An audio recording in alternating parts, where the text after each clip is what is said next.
Welcome to The Hound of the Baskervilles, perhaps the most famous and chilling tale in the Sherlock Holmes canon. Published serially in 1901, this novel transports us from the familiar fog of Baker Street to the treacherous, mist-shrouded environment of Dartmoor. Holmes and Watson are called upon to protect Sir Henry Baskerville, the lost in a noble line haunted by an ancient family curse. A gigantic, spectral hound that supposedly roams the moor, bringing death to the Baskervilles.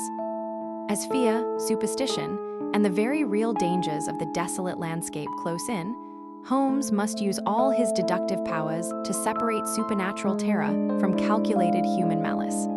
This Gothic masterpiece stands as a terrifying examination of legend versus logic.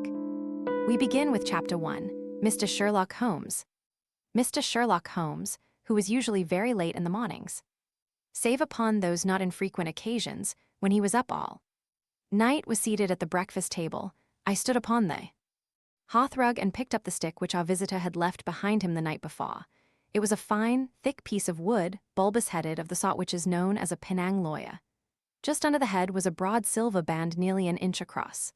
To James Mortimer, MRCS, from his friends of the sea, CH, was engraved upon it with the date 1884. It was just such a stick as the old-fashioned family practitioner used to carry, dignified, solid, and reassuring. "Well, Watson, what do you make of it?" Holmes was sitting with his back to me, and I had given him no sign of my occupation. "How did you know what I was doing? I believe you have eyes in the back of your head." "I have, at least, a well-polished, silver-plated coffee pot in front of me," said he. "But tell me, Watson, what do you make of our visitor's stick? Since we have been so unfortunate as to miss him and have no notion of his errand, this accidental souvenir becomes of importance. Let me hear you reconstruct the man by an examination of it." "I think," said I, following as far as I could the methods of my companion, "that Dr. Mortimer is a successful, elderly medical man, well esteemed since those who know him give him this mark of their appreciation." "Good," said Holmes. "Excellent. I think also that the probability is in favor of his being a country practitioner who does a great deal of his visiting on foot." "Why so?"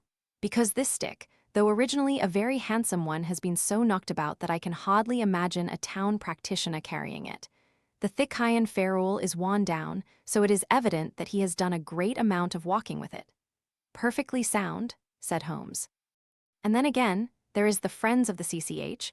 I should guess that to be the something hunt, the local hunt to whose members he has possibly given some surgical assistance, and which has made him a small presentation in return." "Really, Watson, you excel yourself," said Holmes, pushing back his chair and lighting a cigarette. "I am bound to say that in all the accounts which you have been so good as to give of my own small achievements, you have habitually underrated your own abilities. It may be that you are not yourself luminous, but you are a conductor of light. Some people without possessing genius have a remarkable power of stimulating it. I confess, my dear fellow, that I am very much in your debt." He had never said as much before, and I must admit that his words gave me keen pleasure, for I had often been piqued by his indifference to my admiration and to the attempts which I had made to give publicity to his methods. I was proud, too, to think that I had so far mastered his system as to apply it in a way which earned his approval. He now took the stick from my hands and examined it for a few minutes with his naked eyes. Then, with an expression of interest, he laid down his cigarette, and carrying the cane to the window, he looked over it again with a convex lens. "Interesting, though elementary," said he, as he returned to his favorite corner of the settee. "There are certainly one or two indications upon the stick. It gives us the basis for several deductions. Has anything escaped me?" I asked with some self-importance. "I trust that there is nothing of consequence which I have overlooked.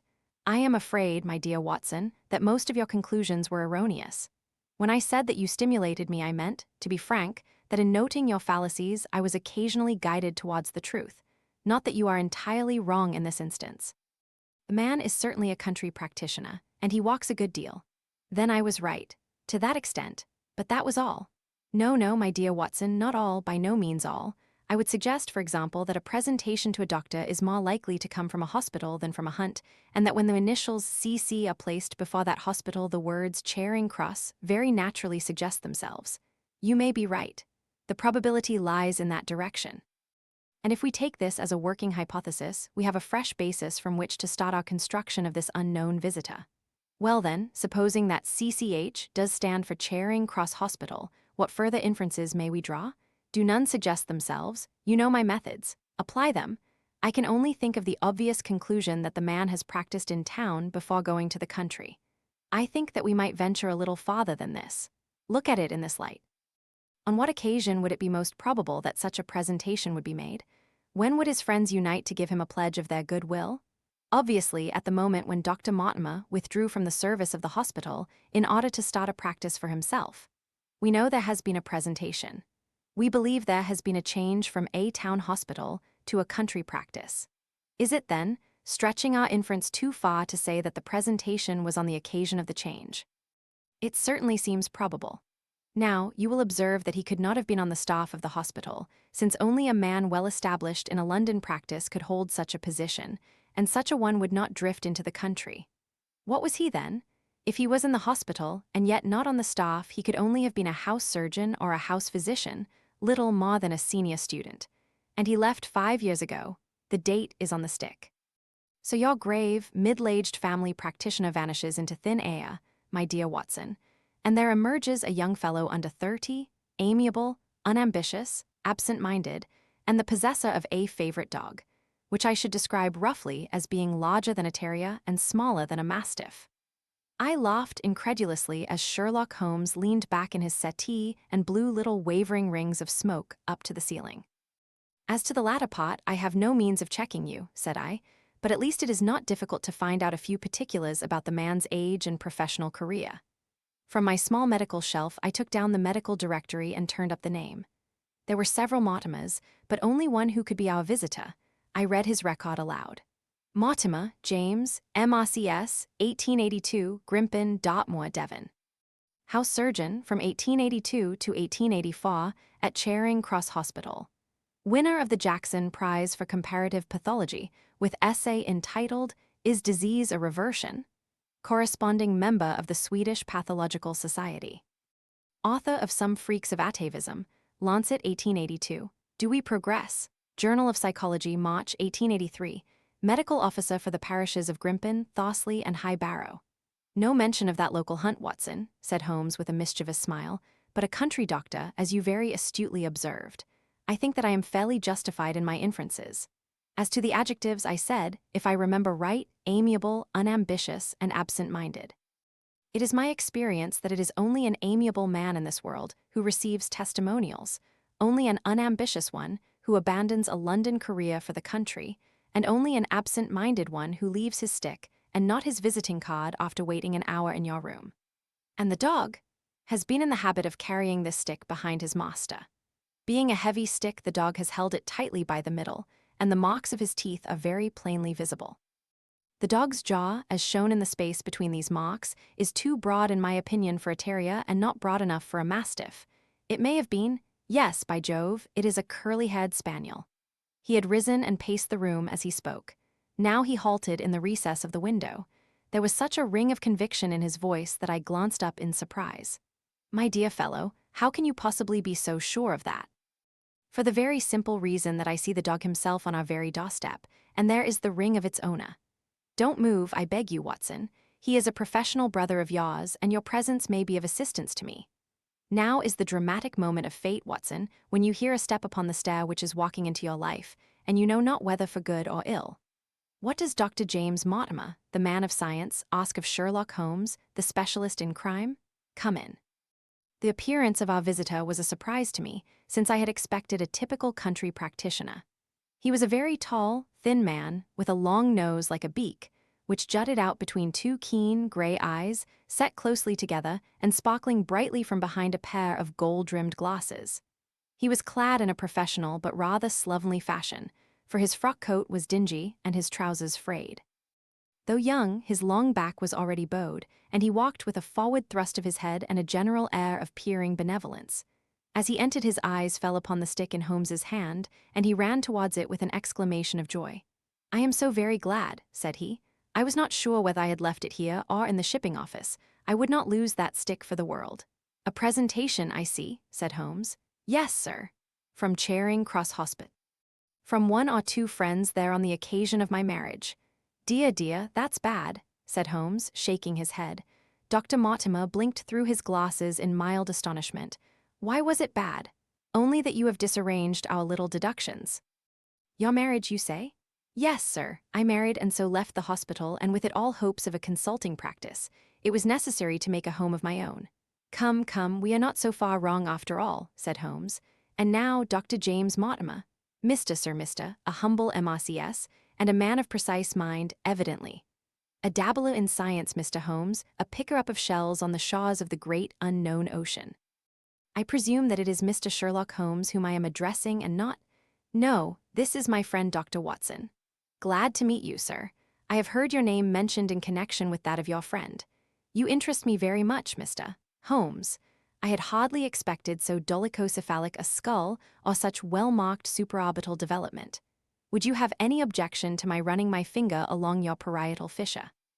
A cast of your skull, sir, until the original is available, would be an ornament to any anthropological museum. It is not my intention to be fulsome, but I confess that I covet your skull. Sherlock Holmes waved our strange visitor into a chair. You are an enthusiast in your line of thought, I perceive, sir, as I am in mine, said he. I observe from your forefinger that you make your own cigarettes. Have no hesitation in lighting one. The man drew out paper and tobacco and twirled the one up in the other with surprising dexterity. He had long, quivering fingers as agile and restless as the antennae of an insect. Holmes was silent, but his little dotting glances showed me the interest which he took in our curious companion. I presume, sir, said he at last, that it was not merely for the purpose of examining my skull that you have done me the honor to call here last night and again today. No, sir, no, though I am happy to have had the opportunity of doing that as well. I came to you, Mr. Holmes, because I recognize that I am myself an unpractical man, and because I am suddenly confronted with a most serious and extraordinary problem.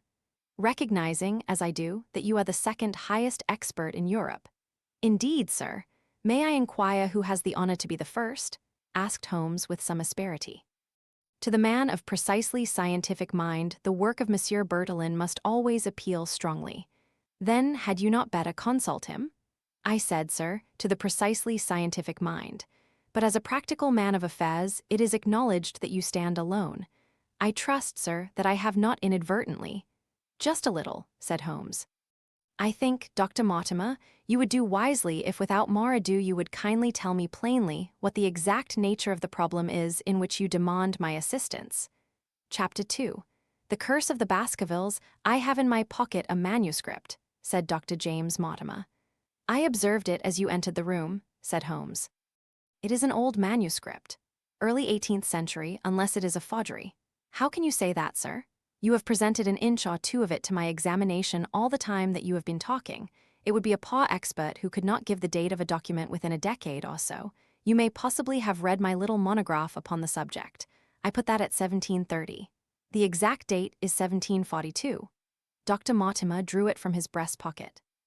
This family paper was committed to my care by Sir Charles Baskerville, whose sudden and tragic death some 3 months ago created so much excitement in Devonshire. I may say that I was his personal friend as well as his medical attendant. He was a strong-minded man, sir, shrewd, practical, and as unimaginative as I am myself.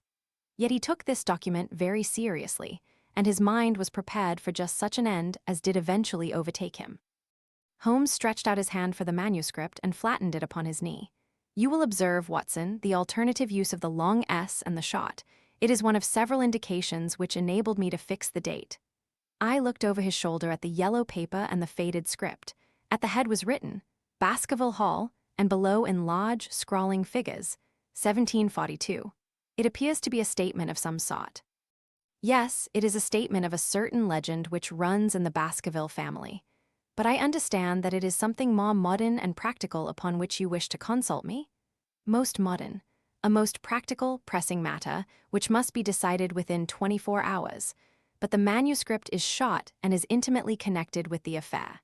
With your permission, I will read it to you. Holmes leaned back in his chair, placed his fingertips together, and closed his eyes with an air of resignation. Dr. Mortimer turned the manuscript to the light and read in a high, cracking voice the following curious, old-world narrative. Of the origin of the Hound of the Baskervilles there have been many statements, yet as I come in a direct line from Hugo Baskerville, and as I had the story from my father, who also had it from his, I have set it down with all belief that it occurred even as is here set forth. And I would have you believe, my sons, that the same justice which punishes sin may also most graciously forgive it, and that no ban is so heavy, but that by prayer and repentance it may be removed. Learn then from this story not to fear the fruits of the past, but rather to be circumspect in the future, that those foul passions, whereby our family has suffered so grievously, may not again be loosed to our undoing. Know then that in the time of the Great Rebellion, the history of which by the learned Lord Clarendon I most earnestly commend to your attention, this manor of Baskerville was held by Hugo of that name, nor can it be gainsaid that he was a most wild, profane, and godless man. This, in truth, his neighbours might have pardoned, seeing that saints have never flourished in those parts, but there was in him a certain wanton and cruel humour which made his name a byword through the West. It chanced that this Hugo came to love, if indeed so dark a passion may be known under so bright a name, the daughter of a yeoman who held lands near the Baskerville estate. But the young maiden, being discreet and of good repute, would ever avoid him, for she feared his evil name. So it came to pass that one Michaelmas this Hugo, with 5 or 6 of his idle and wicked companions, stole down upon the farm and carried off the maiden, her father and brothers being from home, as he well knew.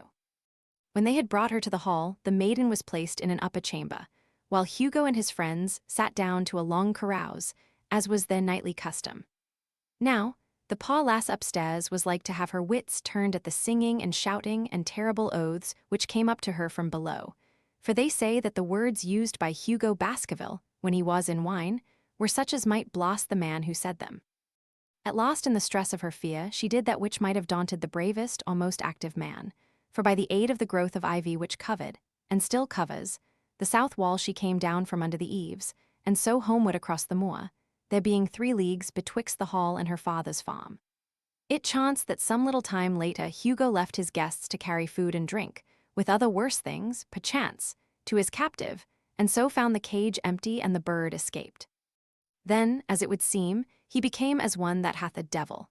For, rushing down the stairs into the dining hall, he sprang upon the great table, flagons and trenchers flying before him, and he cried aloud before all the company that he would that very night render his body and soul to the powers of evil if he might but overtake the wench. And while the revellers stood aghast at the fury of the man, one more wicked it may be more drunken than the rest, cried out that they should put the hounds upon her.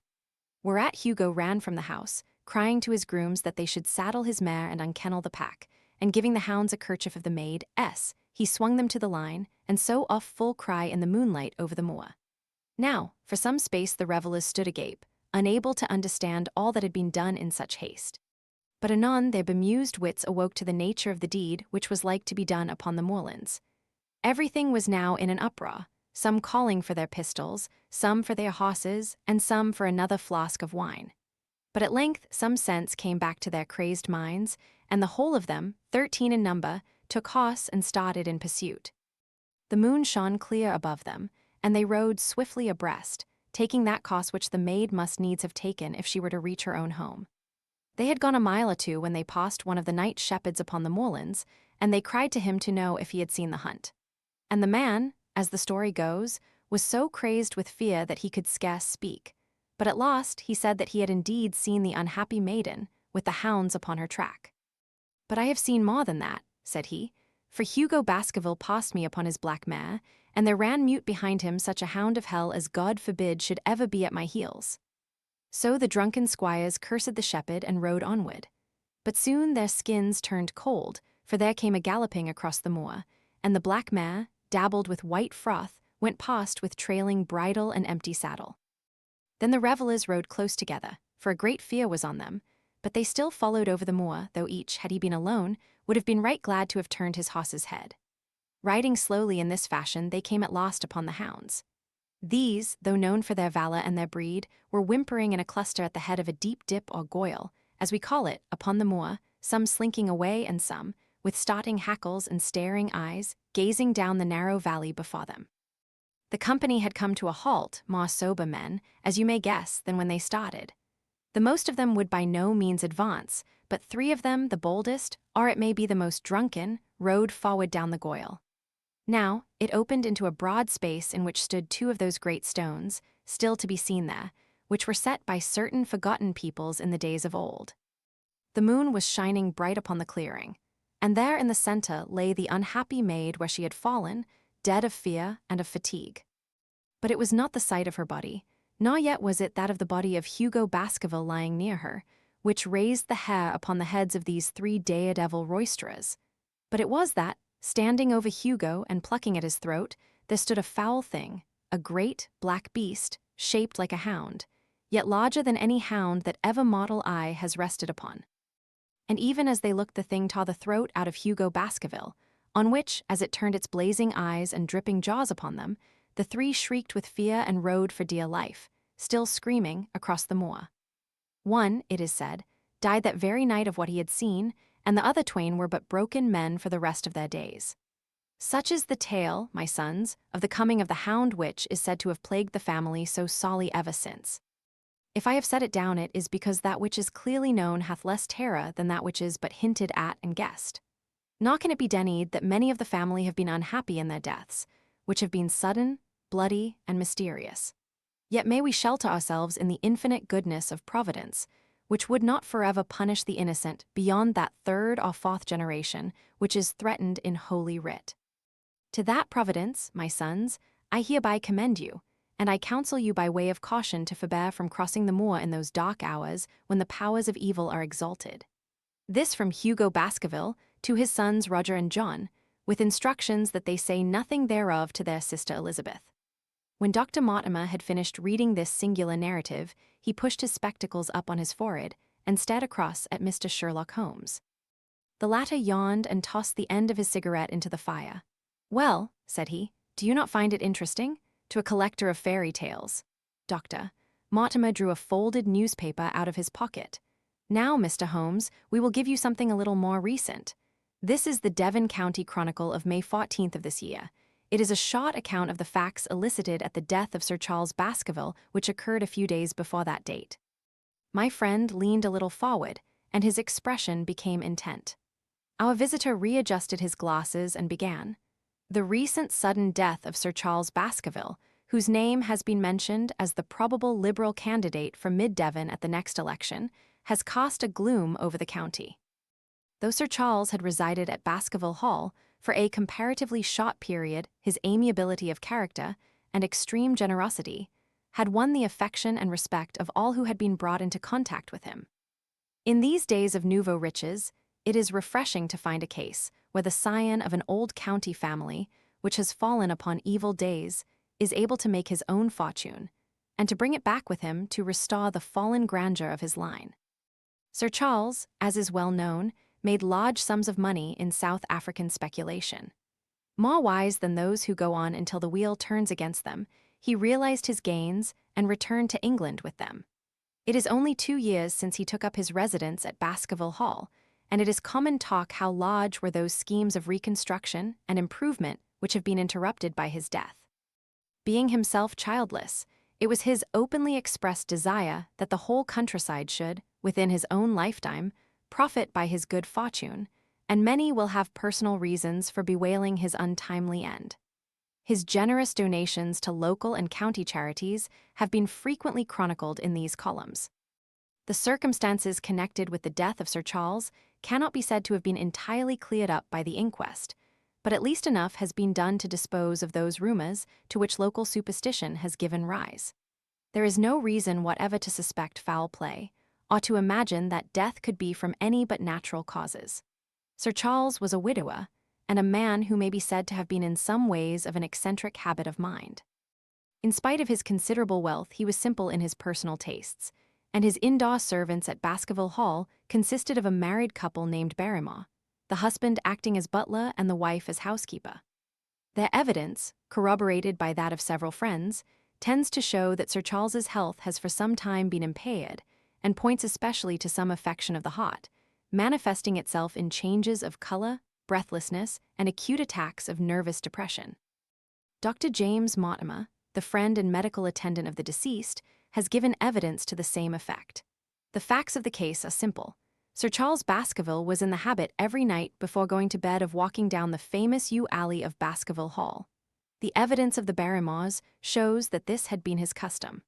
On the 4th of May, Sir Charles had declared his intention of starting next day for London and had ordered Barrymore to prepare his luggage.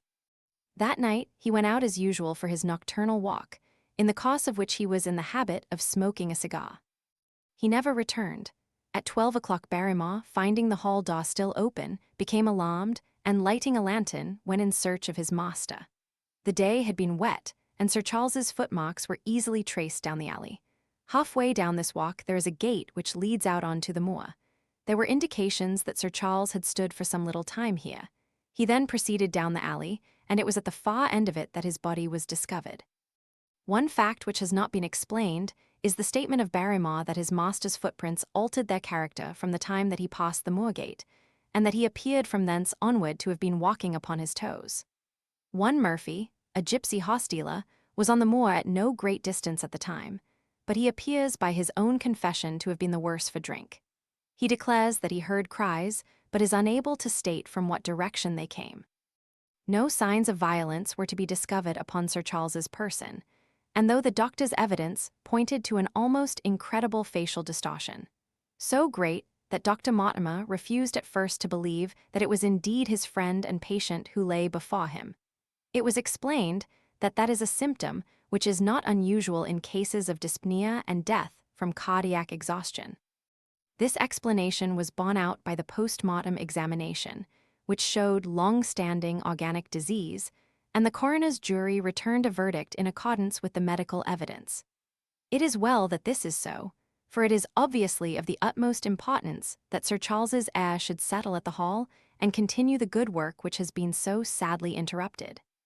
Had the prosaic finding of the coroner not finally put an end to the romantic stories which have been whispered in connection with the affair, it might have been difficult to find a tenant for Baskerville Hall. It is understood that the next of kin is Mr. Henry Baskerville, if he be still alive, the son of Sir Charles Baskerville's younger brother. The young man when last heard of was in America, and inquiries are being instituted with a view to informing him of his good fortune. Dr. Mortimer refolded his paper and replaced it in his pocket. Those are the public facts, Mr. Holmes, in connection with the death of Sir Charles Baskerville. I must thank you, said Sherlock Holmes, for calling my attention to a case which certainly presents some features of interest. I had observed some newspaper comment at the time, but I was exceedingly preoccupied by that little affair of the Vatican cameos, and in my anxiety to oblige the Pope I lost touch with several interesting English cases. This article, you say, contains all the public facts. It does. Then let me have the private ones. He leaned back, put his fingertips together, and assumed his most impassive and judicial expression. In doing so, said Dr. Mortimer, who had begun to show signs of some strong emotion, I am telling that which I have not confided to anyone. My motive for withholding it from the coroner's inquiry is that a man of science shrinks from placing himself in the public position of seeming to endorse a popular superstition.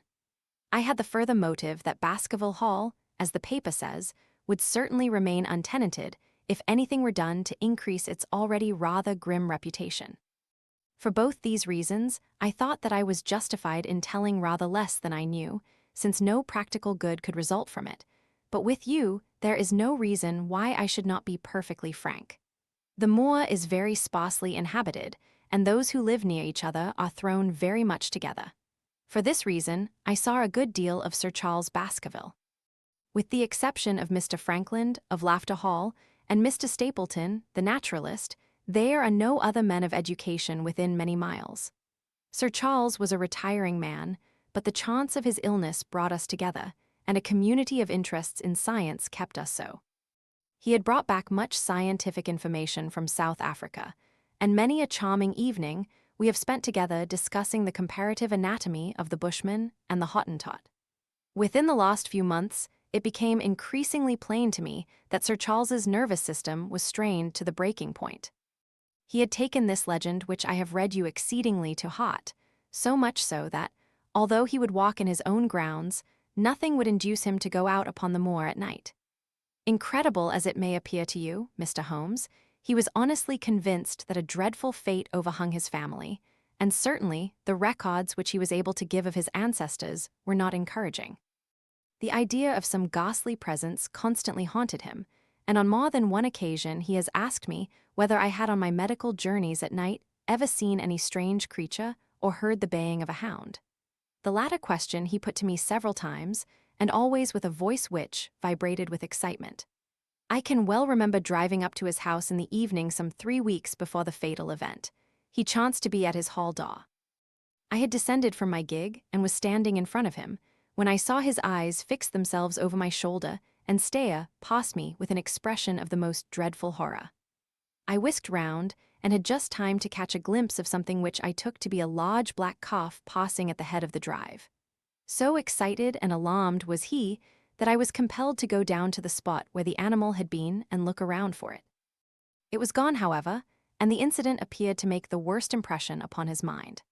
I stayed with him all the evening, and it was on that occasion, to explain the emotion which he had shown, that he confided to my keeping that narrative which I read to you when first I came. I mention this small episode because it assumes some importance in view of the tragedy which followed, but I was convinced at the time that the matter was entirely trivial and that his excitement had no justification. It was at my advice that Sir Charles was about to go to London. His heart was, I knew, affected, and the constant anxiety in which he lived, however chimerical the cause of it might be, was evidently having a serious effect upon his health. I thought that a few months among the distractions of town would send him back a new man. Mr. Stapleton, a mutual friend who was much concerned at his state of health, was of the same opinion. At the last instant came this terrible catastrophe. On the night of Sir Charles's death, Barrymore the butler, who made the discovery, sent Perkins the groom on horseback to me, and as I was sitting up late, I was able to reach Baskerville Hall within an hour of the event. I checked and corroborated all the facts which were mentioned at the inquest. I followed the footsteps down the yew alley. I saw the spot at the Moorgate where he seemed to have waited. I remarked the change in the shape of the prints after that point. I noted that there were no other footsteps save those of Barrymore on the soft gravel, and finally I carefully examined the body, which had not been touched until my arrival. Sir Charles lay on his face, his arms out, his fingers dug into the ground, and his features convulsed with some strong emotion to such an extent that I could hardly have sworn to his identity. There was certainly no physical injury of any kind, but one false statement was made by Barrymore at the inquest. He said that there were no traces upon the ground round the body. He did not observe any. But I did some little distance off, but fresh and clear. Footprints, footprints. A man's or a woman's, Doctor. Mortimer looked strangely at us for an instant, and his voice sank almost to a whisper as he answered. Mr. Holmes, they were the footprints of a gigantic hound. Chapter 3. The problem, I confess, at these words, a shudder passed through me. There was a thrill in the doctor's voice which showed that he was himself deeply moved by that which he told us. Holmes leaned forward in his excitement, and his eyes had the hard, dry glitter which shot from them when he was keenly interested. You saw this, as clearly as I see you. And you said nothing? What was the use? How was it that no one else saw it? The marks were some 20 yards from the body and no one gave them a thought. I don't suppose I should have done so had I not known this legend. There are many sheepdogs on the moor? No doubt, but this was no sheepdog.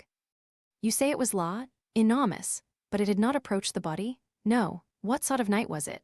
Damp and raw. But not actually raining? No. What is the alley like? There are 2 lines of old yew hedge, 12 feet high and impenetrable. The walk in the center is about 8 feet across. Is there anything between the hedges and the walk? Yes, there is a strip of grass about 6 feet broad on either side. I understand that the yew hedge is penetrated at one point by a gate. Yes, the wicket gate which leads on to the moor. Is there any other opening? None, so that to reach the yew alley one either has to come down it from the house or else to enter it by the moor gate. There is an exit through a summer house at the far end. Had Sir Charles reached this? No, he lay about 50 yards from it. Now, tell me, Dr. Mortimer, and this is important, the marks which you saw were on the path and not on the grass. No marks could show on the grass. Were they on the same side of the path as the moorgate? Yes, they were on the edge of the path on the same side as the moorgate. You interest me exceedingly. Another point, was the wicket gate closed? Closed and padlocked. How high was it? About 4 feet high. Then anyone could have got over it. Yes. And what marks did you see by the wicket gate? None in particular. Good heaven, did no one examine? Yes, I examined myself. And found nothing? It was all very confused. Sir Charles had evidently stood there for 5 or 10 minutes. How do you know that? Because the ash had twice dropped from his cigar. Excellent, this is a colleague Watson after our own heart, but the marks? He had left his own marks all over that small patch of gravel. I could discern no others. Sherlock Holmes struck his hand against his knee with an impatient gesture. If I had only been there, he cried. It is evidently a case of extraordinary interest, and one which presented immense opportunities to the scientific expert. That gravel page upon which I might have read so much has been long ere this smudged by the rain and defaced by the clogs of curious peasants. Oh, Dr. Mortimer, to think that you should not have called me in. You have indeed much to answer for. I could not call you in, Mr. Holmes, without disclosing these facts to the world, and I have already given my reasons for not wishing to do so. Besides, why do you hesitate? There is a realm in which the most acute and most experienced of detectives is helpless. You mean that the thing is supernatural? I did not positively say so. No, but you evidently think it. Since the tragedy, Mr. Holmes, there have come to my ears several incidents which are hard to reconcile with the settled order of nature. For example, I find that before the terrible event occurred, several people had seen a creature upon the moor which corresponds with this Baskerville demon, and which could not possibly be any animal known to science. They all agreed that it was a huge creature, luminous, ghastly, and spectral. I have cross-examined these men, one of them a hard-headed countryman, one a farrier, and one a moorland farmer, who all tell the same story of this dreadful apparition, exactly corresponding to the hellhound of the legend. I assure you that there is a reign of terror in the district, and that it is a hardy man who will cross the moor at night. And you, a trained man of science, believe it to be supernatural? I do not know what to believe. Holmes shrugged his shoulders. I have hitherto confined my investigations to this world, said he. In a modest way, I have combated evil, but to take on the father of evil himself would, perhaps, be too ambitious a task. Yet you must admit that the footmark is material. The original hound was material enough to tug a man's throat out, and yet he was diabolical as well. I see that you have quite gone over to the supernaturalists, but now, Dr. Mortimer, tell me this. If you hold these views, why have you come to consult me at all? You tell me in the same breath that it is useless to investigate Sir Charles's death, and that you desire me to do it. I did not say that I desired you to do it. Then how can I assist you? By advising me as to what I should do with Sir Henry Baskerville, who arrives at Waterloo Station. Dr. Mortimer looked at his watch. In exactly 1 hour and a quarter. He being the heir? Yes. On the death of Sir Charles, we inquired for this young gentleman and found that he had been farming in Canada. From the accounts which have reached us, he is an excellent fellow in every way. I speak now not as a medical man, but as a trustee and executor of Sir Charles's will. There is no other claimant, I presume? None. The only other kinsman whom we have been able to trace was Roger Baskerville, the youngest of 3 brothers, of whom poor Sir Charles was the elder. The second brother, who died young, is the father of this lad Henry. The third, Roger, was the black sheep of the family. He came of the old masterful Baskerville strain and was the very image, they tell me, of the family picture of old Hugo. He made England too hot to hold him, fled to Central America, and died there in 1876 of yellow fever. Henry is the last of the Baskervilles. In 1 hour and 5 minutes I meet him at Waterloo Station. I have had a wire that he arrived at Southampton this morning. Now, Mr. Holmes, what would you advise me to do with him? Why should he not go to the home of his fathers? It seems natural, does it not? And yet, consider that every Baskerville who goes there meets with an evil fate. I feel sure that if Sir Charles could have spoken with me before his death, he would have warned me against bringing this, the last of the old race, and the heir to great wealth, to that deadly place. And yet it cannot be denied that the prosperity of the whole poor, bleak countryside depends upon his presence. All the good work which has been done by Sir Charles will crash to the ground if there is no tenant of the hall. I fear lest I should be swayed too much by my own obvious interest in the matter, and that is why I bring the case before you and ask for your advice.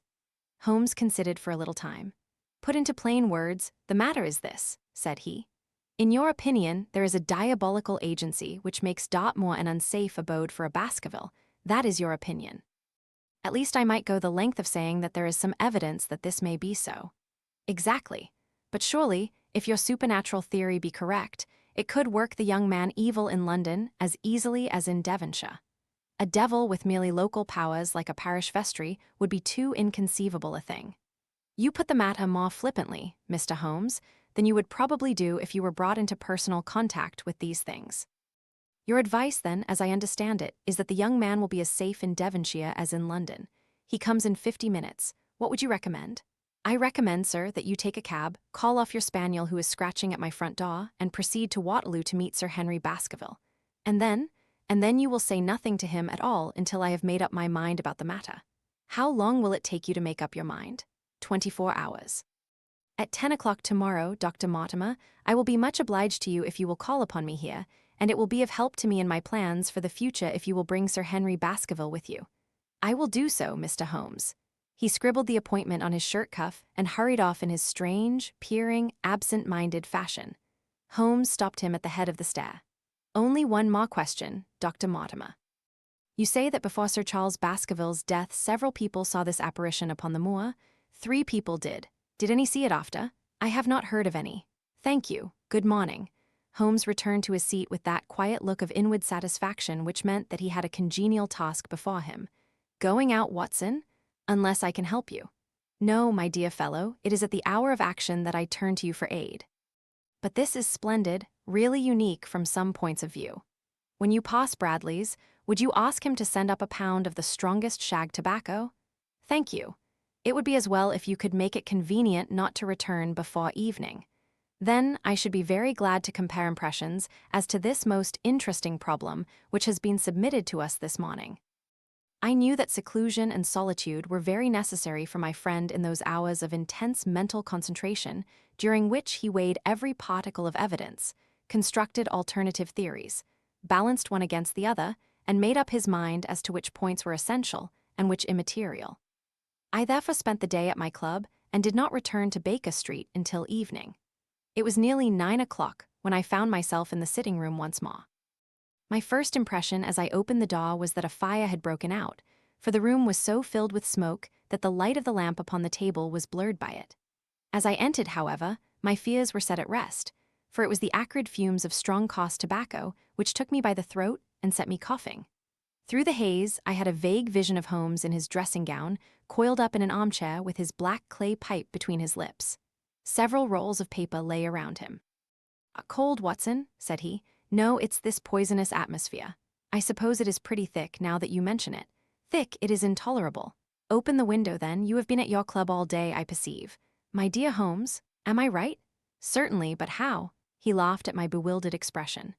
"There is a delightful freshness about you, Watson, which makes it a pleasure to exercise any small powers which I possess at your expense. A gentleman goes forth on a showery and miry day. He returns immaculate in the evening with the gloss still on his hat and his boots. He has been a fixture therefore all day. He is not a man with intimate friends. Where then could he have been? Is it not obvious? Well, it is rather obvious. The world is full of obvious things which nobody by any chance ever observes. Where do you think that I have been? A fixture also. On the contrary, I have been to Devonshire. In spirit? Exactly. My body has remained in this armchair and has, I regret to observe, consumed in my absence 2 large pots of coffee and an incredible amount of tobacco. After you left, I sent down to Stamford's for the ordnance map of this portion of the moor, and my spirit has hovered over it all day. I flatter myself that I could find my way about. A large-scale map, I presume? Very large. He unrolled one section and held it over his knee. Here you have the particular district which concerns us. That is Baskerville Hall in the middle. With a wood round it? Exactly. I fancy the yew alley, though not marked under that name, must stretch along this line, with the moor, as you perceive, upon the right of it. This small clump of buildings here is the hamlet of Grimpen, where our friend Dr. Mortimer has his headquarters. Within a radius of 5 miles there are, as you see, only a very few scattered dwellings. Here is Laughter Hall, which was mentioned in the narrative. There is a house indicated here which may be the residence of the naturalist. Stapleton, if I remember right, was his name. Here are 2 moorland farmhouses, High Taw and Falmire. Then 14 miles away the great convict prison of Princetown. Between and around these scattered points extends the desolate, lifeless moor. This, then, is the stage upon which tragedy has been played, and upon which we may help to play it again. It must be a wild place. Yes, the setting is a worthy one. If the devil did desire to have a hand in the affairs of men, then you are yourself inclining to the supernatural explanation. The devil's agents may be of flesh and blood, may they not? There are 2 questions waiting for us at the outset. The one is whether any crime has been committed at all. The second is, What is the crime and how was it committed? Of course, if Dr. Mortimer's surmise should be correct, and we are dealing with forces outside the ordinary laws of nature, there is an end of our investigation. But we are bound to exhaust all other hypotheses before falling back upon this one. I think we'll shut that window again, if you don't mind. It is a singular thing, but I find that a concentrated atmosphere helps a concentration of thought. I have not pushed it to the length of getting into a box to think, but that is the logical outcome of my convictions. Have you turned the case over in your mind? Yes, I have thought a good deal of it in the course of the day. What do you make of it? It is very bewildering. It has certainly a character of its own. There are points of distinction about it. That change in the footprints, for example. What do you make of that? Mortimer said that the man had walked on tiptoe down that portion of the alley. He only repeated what some fool had said at the inquest. Why should a man walk on tiptoe down the alley? What then? He was running, Watson, running desperately, running for his life, running until he burst his heart and fell dead upon his face. Running from what? There lies our problem. There are indications that the man was crazed with fear before ever he began to run. How can you say that? I am presuming that the cause of his fears came to him across the moor. If that were so, and it seems most probable, only a man who had lost his wits would have run from the house instead of towards it. If the gypsy's evidence may be taken as true, he ran with cries for help in the direction where help was least likely to be. Then, again, whom was he waiting for that night, and why was he waiting for him in the yew alley rather than in his own house? You think that he was waiting for someone? The man was elderly and infirm. We can understand his taking an evening stroll, but the ground was damp and the night inclement. Is it natural that he should stand for 5 or 10 minutes as Dr. Mortimer, with more practical sense than I should have given him credit for, deduced from the cigar ash? But he went out every evening. I think it unlikely that he waited at the moor gate every evening. On the contrary, the evidence is that he avoided the moor. That night he waited there. It was the night before he made his departure for London. The thing takes shape, Watson. It becomes coherent.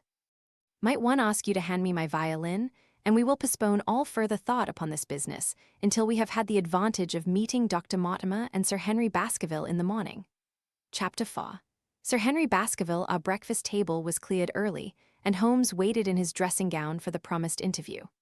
Our clients were punctual to their appointment, for the clock had just struck 10 when Dr. Mortimer was shown up, followed by the young baronet.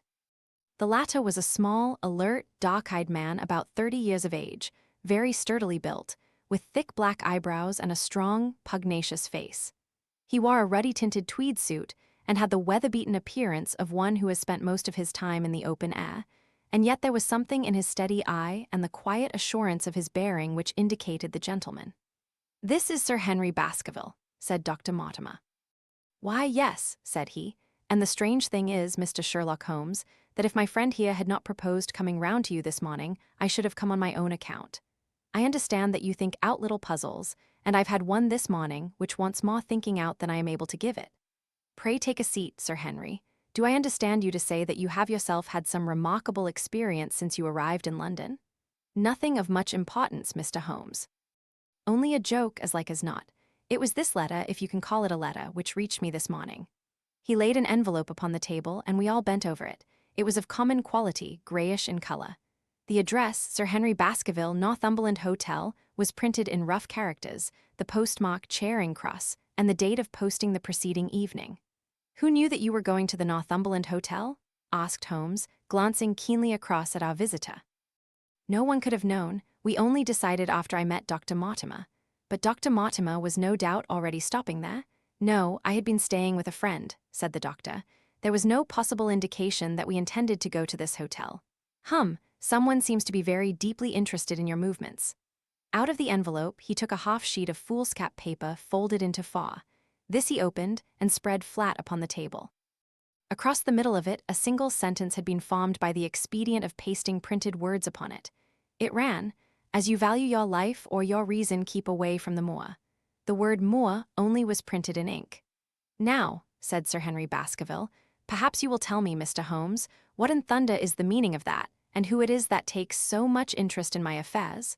What do you make of it, Dr. Mortimer? You must allow that there is nothing supernatural about this, at any rate?" "No, sir, but it might very well come from someone who was convinced that the business is supernatural." "What business?" asked Sir Henry sharply. It seems to me that all you gentlemen know a great deal more than I do about my own affairs. You shall share our knowledge before you leave this room, Sir Henry. I promise you that, said Sherlock Holmes. We will confine ourselves for the present with your permission to this very interesting document, which must have been put together and posted yesterday evening. Have you yesterday's Times, Watson? It is here in the corner. Might I trouble you for it? The inside page, please, with the leading articles. He glanced swiftly over it, running his eyes up and down the columns. Capital article this on free trade. Permit me to give you an extract from it. You may be cajoled into imagining that your own special trade or your own industry will be encouraged by a protective tariff, but it stands to reason that such legislation must in the long run keep away wealth from the country, diminish the value of our imports, and lower the general conditions of life in this island. What do you think of that, Watson? Cried Holmes in high glee, rubbing his hands together with satisfaction. Don't you think that is an admirable sentiment? Dr. Mortimer looked at Holmes with an air of professional interest, and Sir Henry Baskerville turned a pair of puzzled dark eyes upon me. I don't know much about the tariff and things of that kind, said he, but it seems to me we've got a bit off the trail so far as that note is concerned. On the contrary, I think we are particularly hot upon the trail, Sir Henry. Watson here knows more about my methods than you do, but I fear that even he has not quite grasped the significance of this sentence. No, I confess that I see no connection. And yet, my dear Watson, there is so very close a connection that the one is extracted out of the other. You, life, reason, value, keep away, from the... Don't you see now whence these words have been taken? By thunder, you're right. Well, if that isn't smart, cried Sir Henry. If any possible doubt remained, it is settled by the fact that keep away and from thee are cut out in one piece. Well, now so it is. Really, Mr. Holmes, this exceeds anything which I could have imagined, said Dr. Mortimer, gazing at my friend in amazement. I could understand anyone saying that the words were from a newspaper, but that you should name which, and add that it came from the leading article, is really one of the most remarkable things which I have ever known. How did you do it? I presume, Doctor, that you could tell the skull of a Negro from that of an Eskimo? Most certainly. But how? Because that is my special hobby. The differences are obvious. The supraorbital crest, the facial angle, the maxillary curve, But this is my special hobby, and the differences are equally obvious. There is as much difference to my eyes between the leaded bourgeois type of a Times article and the slovenly print of an evening halfpenny paper as there could be between your Negro and your Eskimo. The detection of types is one of the most elementary branches of knowledge to the special expert in crime. Though I confess that once when I was very young, I confused the Leeds Mercury with the Weston Morning News. But a Times leader is entirely distinctive, and these words could have been taken from nothing else. As it was done yesterday, the strong probability was that we should find the words in yesterday's issue. So far as I can follow you, then, Mr. Holmes, said Sir Henry Baskerville, someone cut out this message with a scissors. Nail scissors, said Holmes. You can see that it was a very sharp-bladed scissors, since the cutter had to take 2 snips over keep away. That is so. Someone then cut out the message with a pair of sharp-bladed scissors, pasted it with paste. Gum, said Holmes, with gum onto the paper. But I want to know why the word moor should have been written. Because he could not find it in print. The other words were all simple and might be found in any issue, but moor would be less common. Why, of course, that would explain it. Have you read anything else in this message, Mr. Holmes? There are 1 or 2 indications, and yet the utmost pains have been taken to remove all clues. The address, you observe, is printed in rough characters. But the Times is a paper which is seldom found in any hands but those of the highly educated. We may take it, therefore, that the letter was composed by an educated man who wished to pose as an uneducated one, and his effort to conceal his own writing suggests that that writing might be known, or come to be known, by you. Again, you will observe that the words are not gummed on in an accurate line, but that some are much higher than others. Life, for example, is quite out of its proper place. That may point to carelessness, or it may point to agitation and hurry upon the part of the cutter.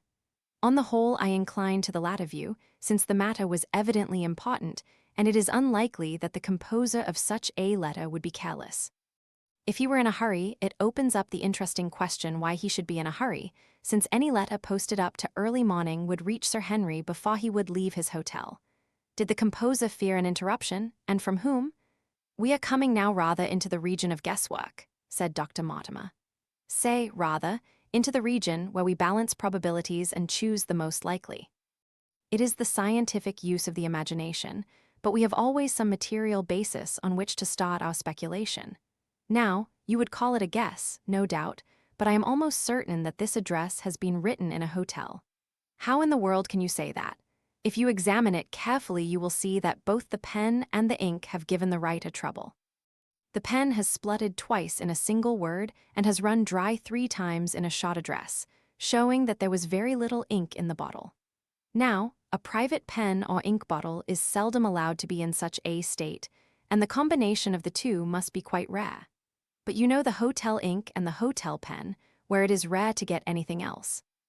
Yes, I have very little hesitation in saying that could we examine the waste paper baskets of the hotels around Charing Cross until we found the remains of the mutilated Times leader, we could lay our hands straight upon the person who sent this singular message. Halloa, halloa, what's this? He was carefully examining the foolscap, upon which the words were pasted, holding it only an inch or 2 from his eyes. Well, nothing, said he, throwing it down. It is a blank half-sheet of paper, without even a watermark upon it. I think we have drawn as much as we can from this curious letter. And now, Sir Henry, has anything else of interest happened to you since you have been in London? Why, no, Mr. Holmes. I think not. You have not observed anyone follow or watch you. I seem to have walked right into the thick of a dime novel, said our visitor. Why in thunder should anyone follow or watch me? We are coming to that. You have nothing else to report to us before we go into this matter? Well, it depends upon what you think worth reporting. I think anything out of the ordinary routine of life well worth reporting. Sir Henry smiled. I don't know much of British life yet, for I have spent nearly all my time in the States and in Canada, but I hope that to lose one of your boots is not part of the ordinary routine of life over here. You have lost one of your boots. My dear sir, cried Dr. Mortimer, it is only mislaid. You will find it when you return to the hotel. What is the use of troubling Mr. Holmes with trifles of this kind? Well, he asked me for anything outside the ordinary routine. Exactly, said Holmes. However foolish the incident may seem, you have lost one of your boots, you say. Well, mislaid it anyhow. I put them both outside my door last night, and there was only one in the morning. I could get no sense out of the chap who cleans them. The worst of it is that I only bought the pair last night in the Strand, and I have never had them on. If you have never worn them, why did you put them out to be cleaned? They were tan boots and had never been varnished. That was why I put them out. Then I understand that on your arrival in London yesterday you went out at once and bought a pair of boots. I did a good deal of shopping. Dr. Mortimer here went round with me. You see, if I am to be squire down there, I must dress the part, and it may be that I have got a little careless in my ways out west. Among other things, I bought these brown boots, gave $6 for them, and had one stolen before ever I had them on my feet. It seems a singularly useless thing to steal, said Sherlock Holmes. I confess that I share Dr. Mortimer's belief that it will not be long before the missing boot is found. And now, gentlemen, said the baronet with decision, it seems to me that I have spoken quite enough about the little that I know.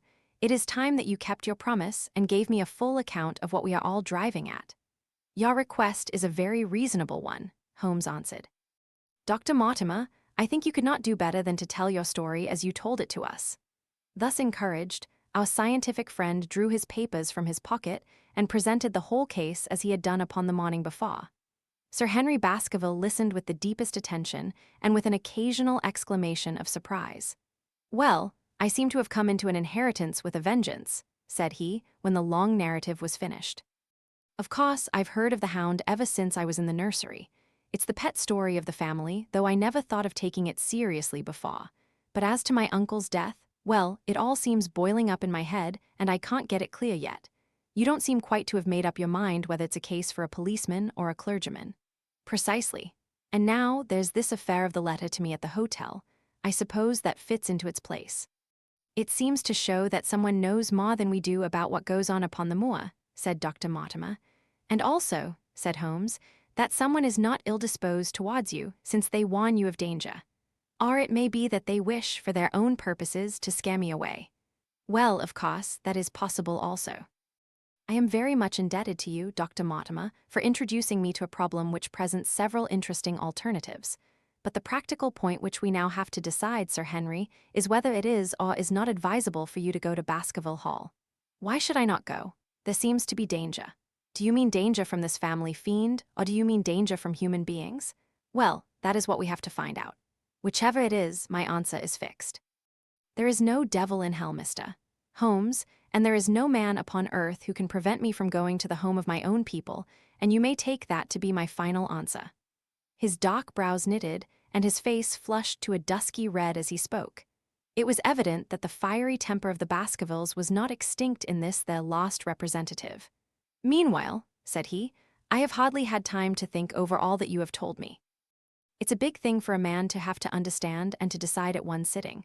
I should like to have a quiet hour by myself to make up my mind. Now, look here, Mr. Holmes, it's 11:30 now, and I am going back right away to my hotel. Suppose you and your friend, Dr. Watson, come round and lunch with us at 2. I'll be able to tell you more clearly than how this thing strikes me. Is that convenient to you, Watson? Perfectly. Then you may expect us. Shall I have a cab called? I'd prefer to walk, for this affair has flurried me rather. I'll join you in a walk with pleasure, said his companion. Then we meet again at 2 o'clock. Au revoir and good morning. We heard the steps of our visitors descend the stair and the bang of the front door. In an instant, Holmes had changed from the languid dreamer to the man of action. Your hat and boots, Watson, quick, not a moment to lose. He rushed into his room in his dressing gown and was back again in a few seconds in a frock coat. We hurried together down the stairs and into the street.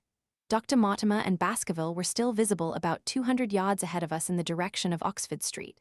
Shall I run on and stop them? Not for the world, my dear Watson. I am perfectly satisfied with your company if you will tolerate mine.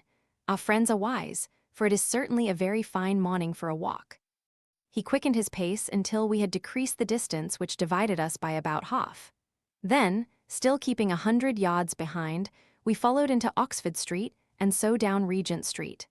Once our friends stopped and stared into a shop window, upon which Holmes did the same. An instant afterwards he gave a little cry of satisfaction, and following the direction of his eager eyes, I saw that a hansom cab with a man inside which had halted on the other side of the street was now proceeding slowly onward again. There's our man, Watson. Come along, we'll have a good look at him, if we can do no more. At that instant, I was aware of a bushy black beard and a pair of piercing eyes turned upon us through the side window of the cab. Instantly the trapdoor at the top flew up, something was screamed to the driver, and the cab flew madly off down Regent Street. Holmes looked eagerly round for another, but no empty one was in sight. Then he dashed in wild pursuit amid the stream of the traffic, but the start was too great, and already the cab was out of sight.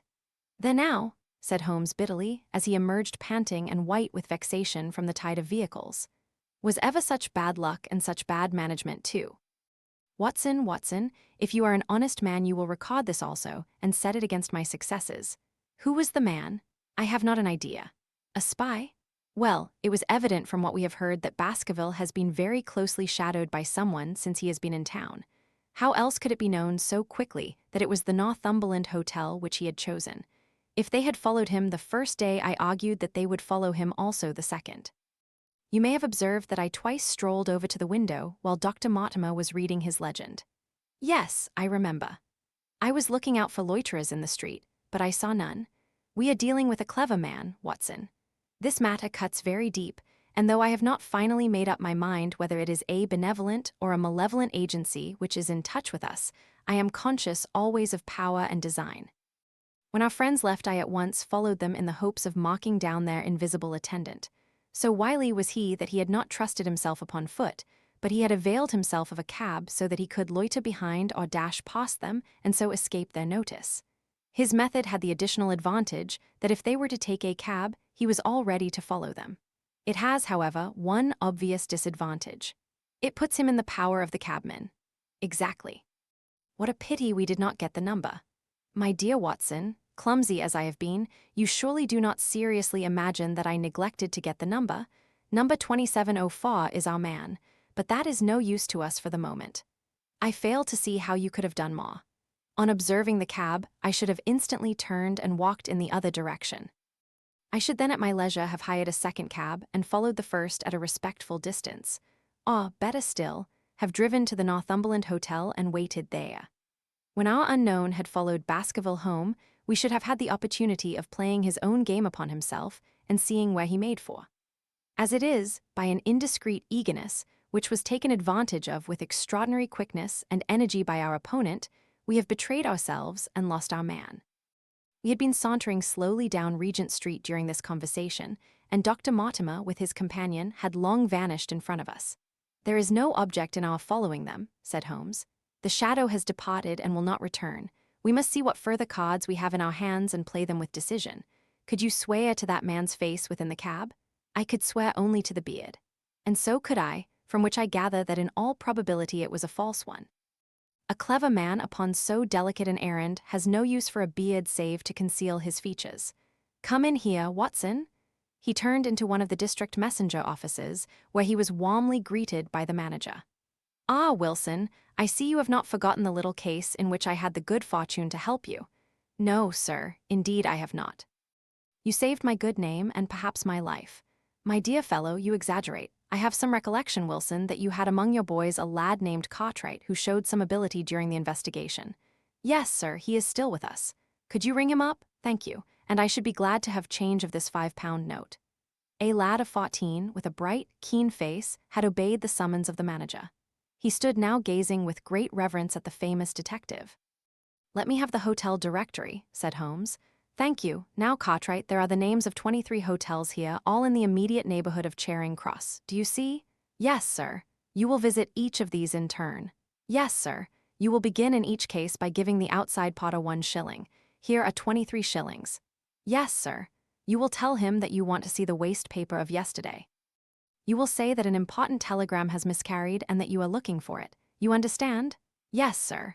"But what you are really looking for is the center page of the Times with some holes cut in it with scissors. Here is a copy of the Times. It is this page. You could easily recognize it, could you not?" "Yes, sir."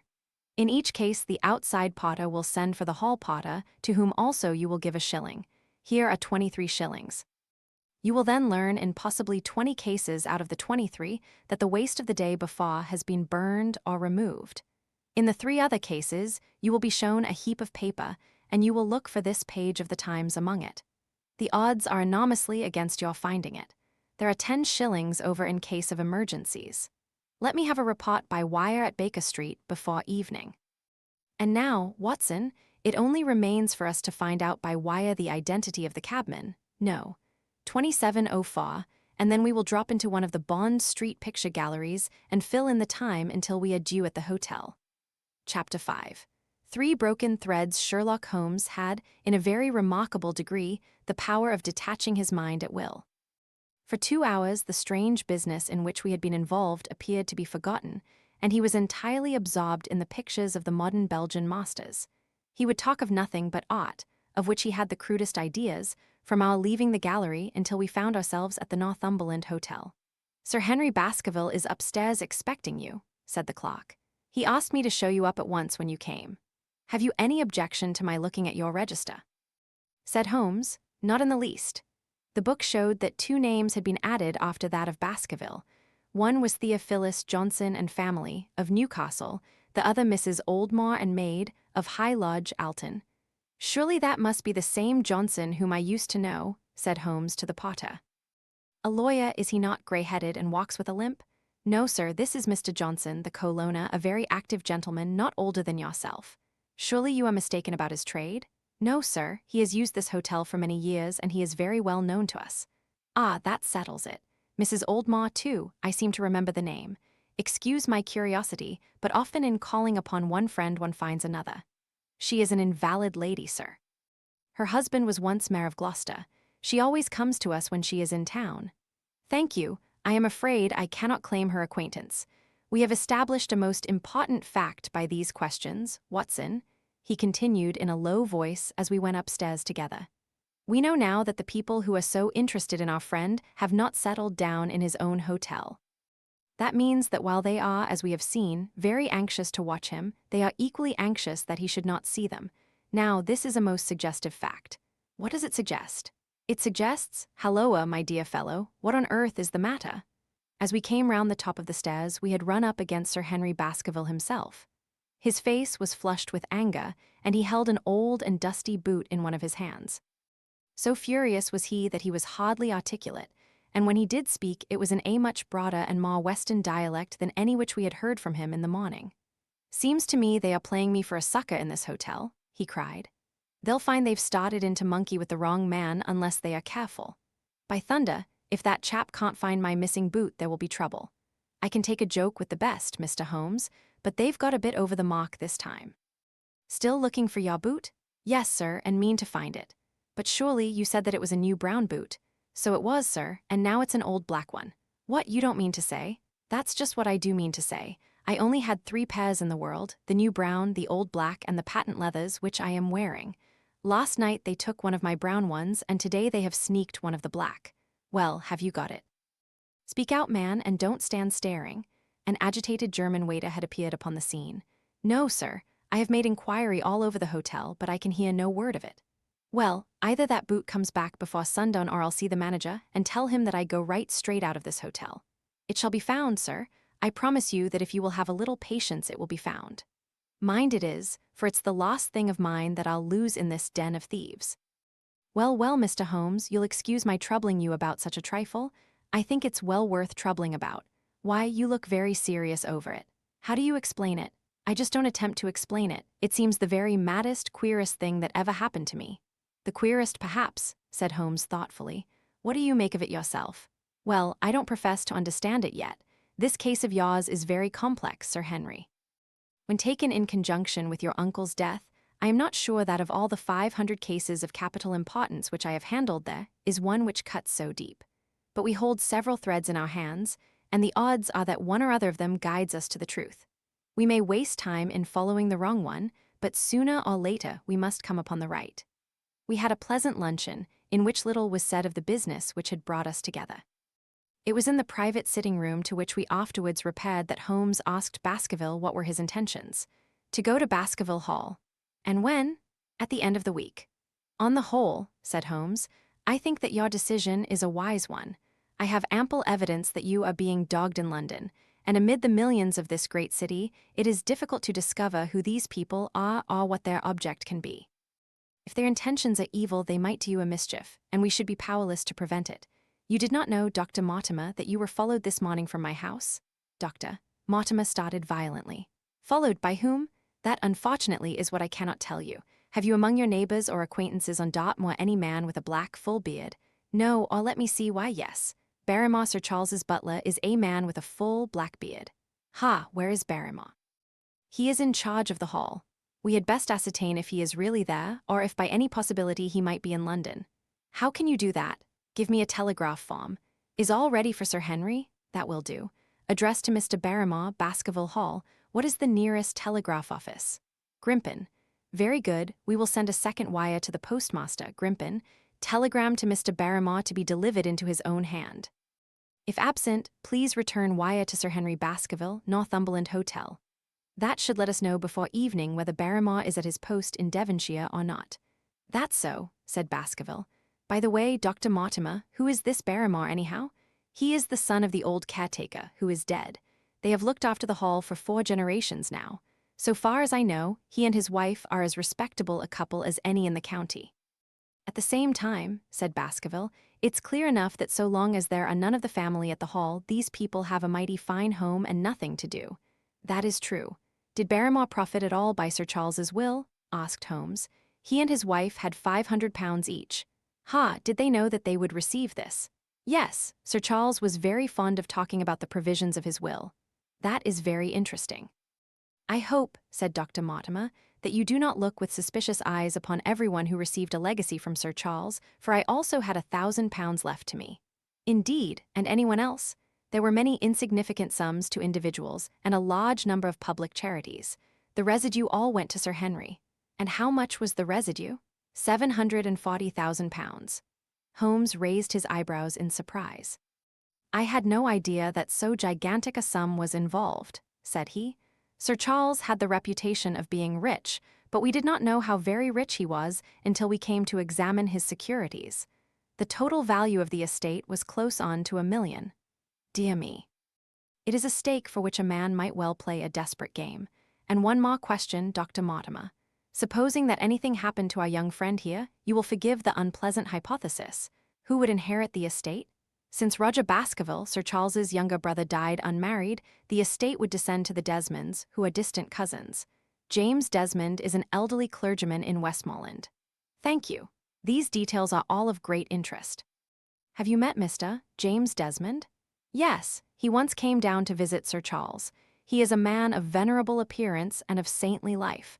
I remember that he refused to accept any settlement from Sir Charles, though he pressed it upon him. And this man of simple tastes would be the heir to Sir Charles's thousands. He would be the heir to the estate because that is entailed. He would also be the heir to the money unless it were willed otherwise by the present owner, who can, of course, do what he likes with it. And have you made your will, Sir Henry? No, Mr. Holmes, I have not. I've had no time, for it was only yesterday that I learned how matters stood. But in any case, I feel that the money should go with the title and estate. That was my poor uncle's idea. How is the owner going to restore the glories of the Baskervilles if he has not money enough to keep up the property? House, land, and dollars must go together. Quite so. Well, Sir Henry, I am of one mind with you as to the advisability of your going down to Devonshire without delay. There is only one provision which I must make. You certainly must not go alone. Dr. Mortimer returns with me. But Dr. Mortimer has his practice to attend to, and his house is miles away from yours. With all the good will in the world, he may be unable to help you. No, Sir Henry, you must take with you someone, a trusty man, who will be always by your side.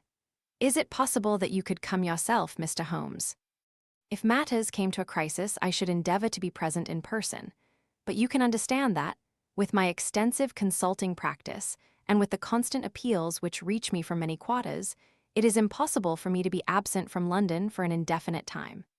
At the present instant, one of the most revered names in England is being besmirched by a blackmailer, and only I can stop a disastrous scandal. You will see how impossible it is for me to go to Dartmoor. Whom would you recommend, then? Holmes laid his hand upon my arm. If my friend would undertake it, there is no man who is better worth having at your side when you are in a tight place. No one can say so more confidently than I. The proposition took me completely by surprise, but before I had time to answer, Baskerville seized me by the hand and wrung it heartily. Well, now, that is real kind of you, Dr. Watson, said he. You see how it is with me, and you know just as much about the matter as I do. If you will come down to Baskerville Hall and see me through, I'll never forget it. The promise of adventure had always a fascination for me, and I was complimented by the words of Holmes and by the eagerness with which the baronet hailed me as a companion. I will come with pleasure, said I. I do not know how I could employ my time better. And you will report very carefully to me, said Holmes. When a crisis comes, as it will do, I will direct how you shall act. I suppose that by Saturday all might be ready. Would that suit Dr. Watson? Perfectly. Then on Saturday, unless you hear to the contrary, we shall meet at the 10:30 train from Paddington. We had risen to depart when Baskerville gave a cry of triumph, and diving into one of the corners of the room, he drew a brown boot from under a cabinet. My missing boot, he cried. May all our difficulties vanish as easily.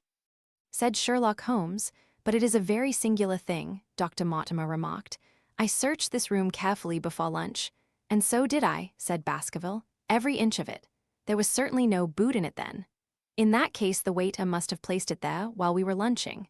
The German was sent for, but professed to know nothing of the matter, nor could any inquiry clear it up. Another item had been added to that constant and apparently purposeless series of small mysteries which had succeeded each other so rapidly. Setting aside the whole grim story of Sir Charles's death, we had a line of inexplicable incidents all within the limits of 2 days, which included the receipt of the printed letter, the black-bearded spy in the hansom, the loss of the new brown boot, the loss of the old black boot, and now the return of the new brown boot. Holmes sat in silence in the cab as we drove back to Baker Street, and I knew from his drawn brows and keen face that his mind, like my own, was busy in endeavoring to frame some scheme into which all these strange and apparently disconnected episodes could be fitted. All afternoon and late into the evening, he sat lost in tobacco and thought. Just before dinner 2 telegrams were handed in. The first ran, "Have just heard that Barrymore is at the Hall. Baskerville." The second, "Visited 23 hotels as directed, but sorry to report unable to trace cut sheet of times. Cartwright." There go 2 of my threads, Watson. There is nothing more stimulating than a case where everything goes against you. We must cast round for another scent. We have still the cabman who drove the spy. Exactly. I have wired to get his name and address from the official registry. I should not be surprised if this were an answer to my question. The ring at the bell proved to be something even more satisfactory than an answer, however, for the door opened, and a rough-looking fellow entered, who was evidently the man himself. I got a message from the head office that a gent at this address had been inquiring for number 2704, said he. I've driven my cab this 7 years and never a word of complaint. I came here straight from the yard to ask you to your face what you had against me. I have nothing in the world against you, my good man, said Holmes. On the contrary, I have half a sovereign for you if you will give me a clear answer to my questions. Well, I've had a good day and no mistake, said the cabman with a grin. What was it you wanted to ask, sir? First of all, your name and address, in case I want you again. John Clayton, 3 Turpey Street, the Borough. My cab is out of Shipley's Yard, near Waterloo Station. Sherlock Holmes made a note of it. Now, Clayton, tell me all about the fare who came and watched this house at 10 o'clock this morning, and afterwards followed the 2 gentlemen down Regent Street. The man looked surprised and a little embarrassed. Why, there's no good my telling you things, for you seem to know as much as I do already, said he. The truth is that the gentleman told me that he was a detective and that I was to say nothing about him to anyone. My good fellow, this is a very serious business, and you may find yourself in a pretty bad position if you try to hide anything from me. You say that your fare told you that he was a detective. Yes, he did.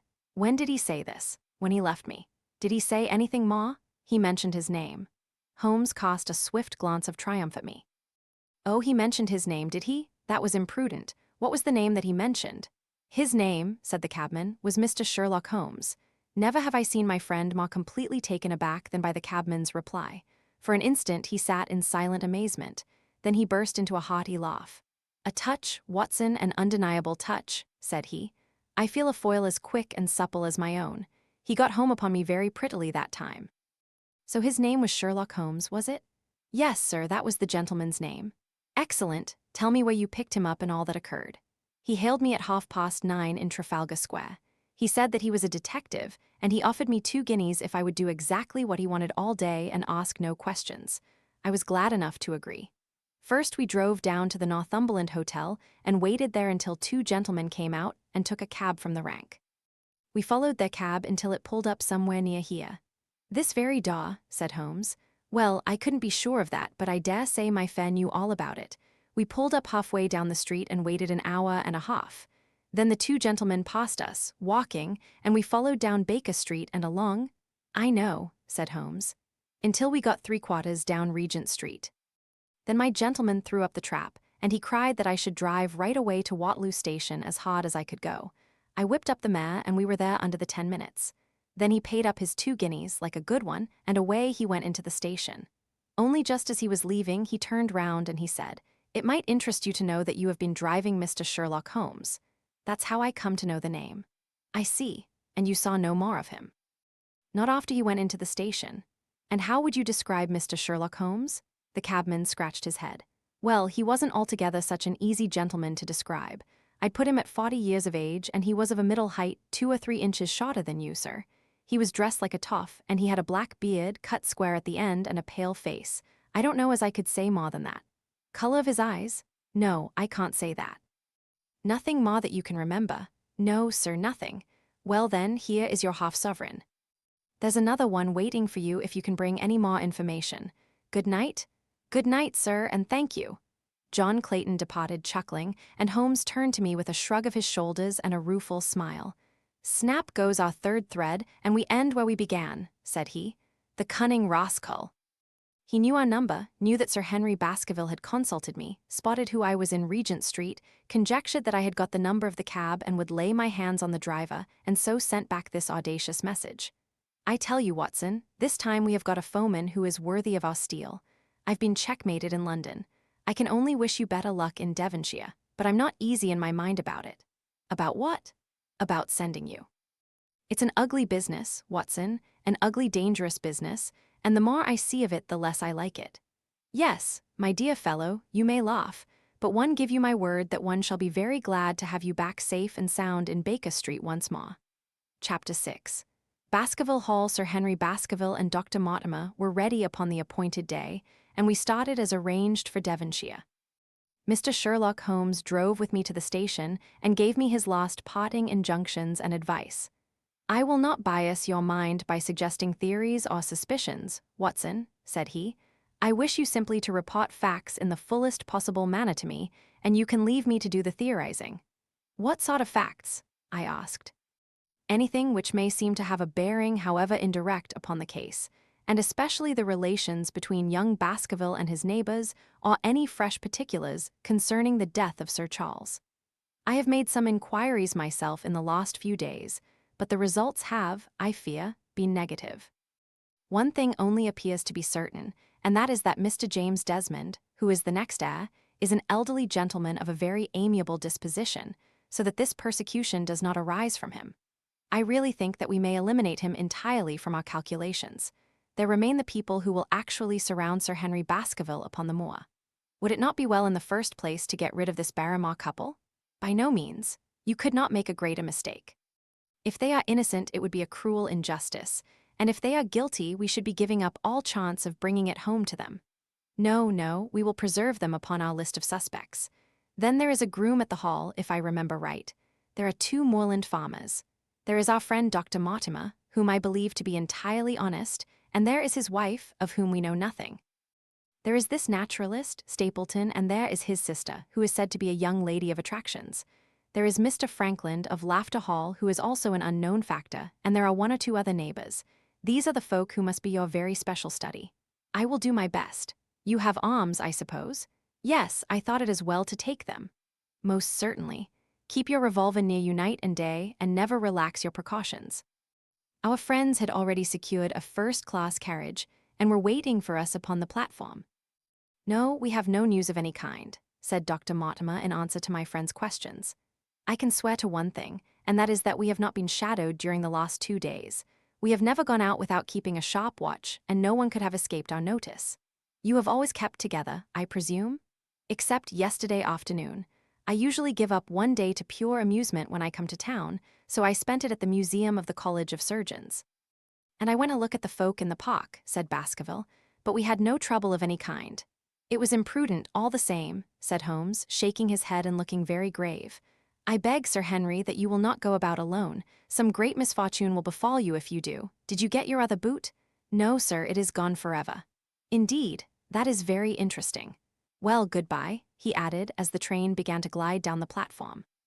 Bear in mind, Sir Henry, one of the phrases in that queer old legend which Dr. Mortimer has read to us, and avoid the moor in those hours of darkness when the powers of evil are exalted. I looked back at the platform when we had left it far behind and saw the tall, austere figure of Holmes standing motionless and gazing after us. The journey was a swift and pleasant one, and I spent it in making the more intimate acquaintance of my 2 companions and in playing with Dr. Mortimer's spaniel. In a very few hours the brown earth had become ruddy, the brick had changed to granite, and red cows grazed in well-hedged fields where the lush grasses and more luxuriant vegetation spoke of a richer, if a damper, climate. Young Baskerville stared eagerly out of the window and cried aloud with delight as he recognized the familiar features of the Devon scenery. I've been over a good part of the world since I left it, Dr. Watson, said he, but I have never seen a place to compare with it. I never saw a Devonshire man who did not swear by his county, I remarked. It depends upon the breed of men quite as much as on the county, said Dr. Mortimer. A glance at our friend here reveals the rounded head of the Celt, which carries inside it the Celtic enthusiasm and power of attachment. Poor Sir Charles's head was of a very rare type, half Gaelic, half Ivanian in its characteristics. But you were very young when you last saw Baskerville Hall, were you not? I was a boy in my teens at the time of my father's death and had never seen the hall, for he lived in a little cottage on the south coast. Thence I went straight to a friend in America. I tell you, it is all as new to me as it is to Dr. Watson, and I'm as keen as possible to see the moor. Are you? Then your wish is easily granted, for there is your first sight of the moor, said Dr. Mortimer, pointing out of the carriage window. Over the green squares of the fields and the low curve of a wood there rose in the distance a grey, melancholy hill, with a strange jagged summit, dim and vague in the distance, like some fantastic landscape in a dream. Baskerville sat for a long time, his eyes fixed upon it, and I read upon his eager face how much it meant to him, this first sight of that strange spot where the men of his blood had held sway so long and left their mark so deep. There he sat with his tweed suit and his American accent, in the corner of a prosaic railway carriage, and yet as I looked at his dark and expressive face, I felt more than ever how true a descendant he was of that long line of high-blooded, fiery, and masterful men. There were pride, valor, and strength in his thick brows, his sensitive nostrils, and his large hazel eyes. If on that forbidding moor a difficult and dangerous quest should lie before us, this was at least a comrade for whom one might venture to take a risk with the certainty that he would bravely share it. The train pulled up at a small wayside station, and we all descended. Outside, beyond the low, white fence, a wagonette with a pair of cobs was waiting. Our coming was evidently a great event, for station master and potters clustered round us to carry out our luggage. It was a sweet, simple country spot, but I was surprised to observe that by the gate there stood two soldierly men in dark uniforms who leaned upon their shot rifles and glanced keenly at us as we passed. The coachman, a hard-faced, gnarled little fellow, saluted Sir Henry Baskerville, and in a few minutes we were flying swiftly down the broad, white road. Rolling pasture lands curved upward on either side of us, and old gabled houses peeped out from amid the thick green foliage. But behind the peaceful and sunlit countryside there rose ever, dark against the evening sky, the long, gloomy curve of the moor, broken by the jagged and sinister hills. The wagonette swung round into a side road, and we curved upward through deep lanes worn by centuries of wheels, high banks on either side, heavy with dripping moss and fleshy hot-stung ferns. Bronzing bracken and mottled bramble gleamed in the light of the sinking sun. Still steadily rising, we passed over a narrow granite bridge and skirted a noisy stream which gushed swiftly down, foaming and roaring amid the gray boulders. Both road and stream wound up through a valley dense with scrub oak and fir. At every turn Baskerville gave an exclamation of delight, looking eagerly about him and asking countless questions. To his eyes all seemed beautiful, but to me a tinge of melancholy lay upon the countryside, which bore so clearly the mark of the waning year. Yellow leaves carpeted the lanes and flooded down upon us as we passed. The rattle of our wheels died away as we drove through drifts of rotting vegetation, sad gifts, as it seemed to me, for nature to throw before the carriage of the returning heir of the Baskervilles. "Halloa!" cried Dr. Mortimer. "What is this?" A steep curve of heath-clad land, an outlying spur of the moor, lay in front of us. On the summit, hard and clear like an equestrian statue upon its pedestal, was a mounted soldier, dark and stern, his rifle poised ready over his forearm. He was watching the road along which we traveled. "What is this, Perkins?" asked Dr. Mortimer. Our driver half-turned in his seat. "There's a convict escaped from Princetown, sir. He's been out 3 days now, and the waters watch every road and every station, but they've had no sight of him yet. The farmers about here don't like it, sir, and that's a fact." "Well, I understand that they get £5 if they can give information." "Yes, sir, but the chance of £5 is but a paw thing compared to the chance of having your throat cut. You see, it isn't like any ordinary convict. This is a man that would stick at nothing." "Who is he, then?" "It is Selden, the Notting Hill murderer." I remembered the case well, for it was one in which Holmes had taken an interest on account of the peculiar ferocity of the crime and the wanton brutality which had marked all the actions of the assassin. The commutation of his death sentence had been due to some doubts as to his complete sanity, so atrocious was his conduct. Our wagonette had topped a rise, and in front of us rose the huge expanse of the moor, mottled with gnarled and craggy cans and taws. A cold wind swept down from it and set us shivering. Somewhere there, on that desolate plain, was lurking this fiendish man, hiding in a burrow like a wild beast, his heart full of malignancy against the whole race which had cast him out. It needed but this to complete the grim suggestiveness of the barren waste, the chilling wind, and the darkling sky. Even Baskerville fell silent and pulled his overcoat more closely around him. We had left the fertile country behind and beneath us. We looked back on it now, the slanting rays of a low sun turning the streams to threads of gold and glowing on the red earth new, turned by the plough and the broad tangle of the woodlands. The road in front of us grew bleaker and wilder over huge russet and olive slopes, sprinkled with giant boulders. Now and then we passed a moorland cottage, walled and roofed with stone, with no creeper to break its harsh outline. Suddenly we looked down into a cup-like depression, patched with stunted oaks and firs which had been twisted and bent by the fury of years of storm. 2 high, narrow towers rose over the trees. The driver pointed with his whip. "Baskerville Hall," said he. Its master had risen and was staring with flushed cheeks and shining eyes. A few minutes later we had reached the lodge gates, a maze of fantastic tracery in wrought iron, with weather-bitten pillars on either side, blotched with lichens, and surmounted by the boars' heads of the Baskervilles. The lodge was a ruin of black granite and bared ribs of rafters, but facing it was a new building, half constructed. the first fruit of Sir Charles's South African gold. Through the gateway, we passed into the avenue, where the wheels were again hushed amid the leaves, and the old trees shot their branches in a somber tunnel over our heads. Baskerville shuddered as he looked up the long, dark drive to where the house glimmered like a ghost at the farther end. "Was it here?" he asked in a low voice. No, the yew alley is on the other side." The young heir glanced round with a gloomy face. "It's no wonder my uncle felt as if trouble were coming on him in such a place as this," said he. "It's enough to scare any man.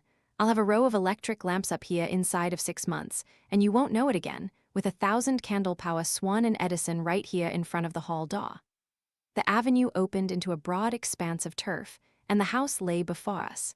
In the fading light, I could see that the center was a heavy block of building from which a porch projected. The whole front was draped in ivy, with a patch clipped bare here and there where a window or a coat of arms broke through the dark veil. From this central block rose the twin towers, ancient, crenellated, and pierced with many loopholes. To right and left of the turrets were more modern wings of black granite. A dull light shone through heavy mullioned windows, and from the high chimneys which rose from the steep, high-angled roof there sprang a single black column of smoke. "Welcome, Sir Henry. Welcome to Baskerville Hall." A tall man had stepped from the shadow of the porch to open the door of the wagonette. The figure of a woman was silhouetted against the yellow light of the hall. She came out and helped the man to hand down our bags. "You don't mind my driving straight home, Sir Henry?" said Dr. Mortimer. "My wife is expecting me. Surely you will stay and have some dinner?" "No, I must go. I shall probably find some work awaiting me. I would stay to show you over the house, but Barrymore will be a better guide than I goodbye, and never hesitate night or day to send for me if I can be of service." The wheels died away down the drive while Sir Henry and I turned into the hall, and the door clanged heavily behind us. It was a fine apartment in which we found ourselves, large, lofty, and heavily rafted with huge bulks of age-blackened oak. In the great old-fashioned fireplace behind the high iron dogs, a log fire crackled and snapped. Sir Henry and I held out our hands to it, for we were numb from our long drive. Then we gazed round us at the high, thin window of old stained glass, the oak paneling, the stags' heads, the coats of arms upon the walls, all dim and somber in the subdued light of the central lamp. "It's just as I imagined it," said Sir Henry. "Is it not the very picture of an old family home? To think that this should be the same hall in which for 500 years my people have lived. It strikes me solemn to think of it." I saw his dark face lit up with a boyish enthusiasm as he gazed about him. The light beat upon him where he stood, but long shadows trailed down the walls and hung like a black canopy above him. Barrymore had returned from taking our luggage to our rooms. He stood in front of us now with the subdued manner of a well-trained servant. He was a remarkable-looking man, tall, handsome, with a square black beard and pale, distinguished features. "Would you wish dinner to be served at once, sir?" "Is it ready?" "In a very few minutes, sir. You will find hot water in your rooms. My wife and I will be happy, Sir Henry, to stay with you until you have made your fresh arrangements, but you will understand that under the new conditions, this house will require a considerable staff." "What new conditions?" "I only meant, sir, that Sir Charles led a very retired life, and we were able to look after his wants. You would, naturally, wish to have more company, and so you will need changes in your household. Do you mean that your wife and you wish to leave?" "Only when it is quite convenient to you, sir. But your family have been with us for several generations, have they not? I should be sorry to begin my life here by breaking an old family connection." I seemed to discern some signs of emotion upon the butler's white face. "I feel that also, sir, and so does my wife. But to tell the truth, sir, we were both very much attached to Sir Charles, and his death gave us a shock and made these surroundings very painful to us. I fear that we shall never again be easy in our minds at Baskerville Hall.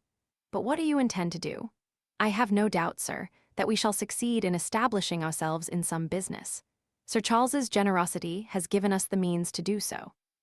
And now, sir, perhaps I had best show you to your rooms."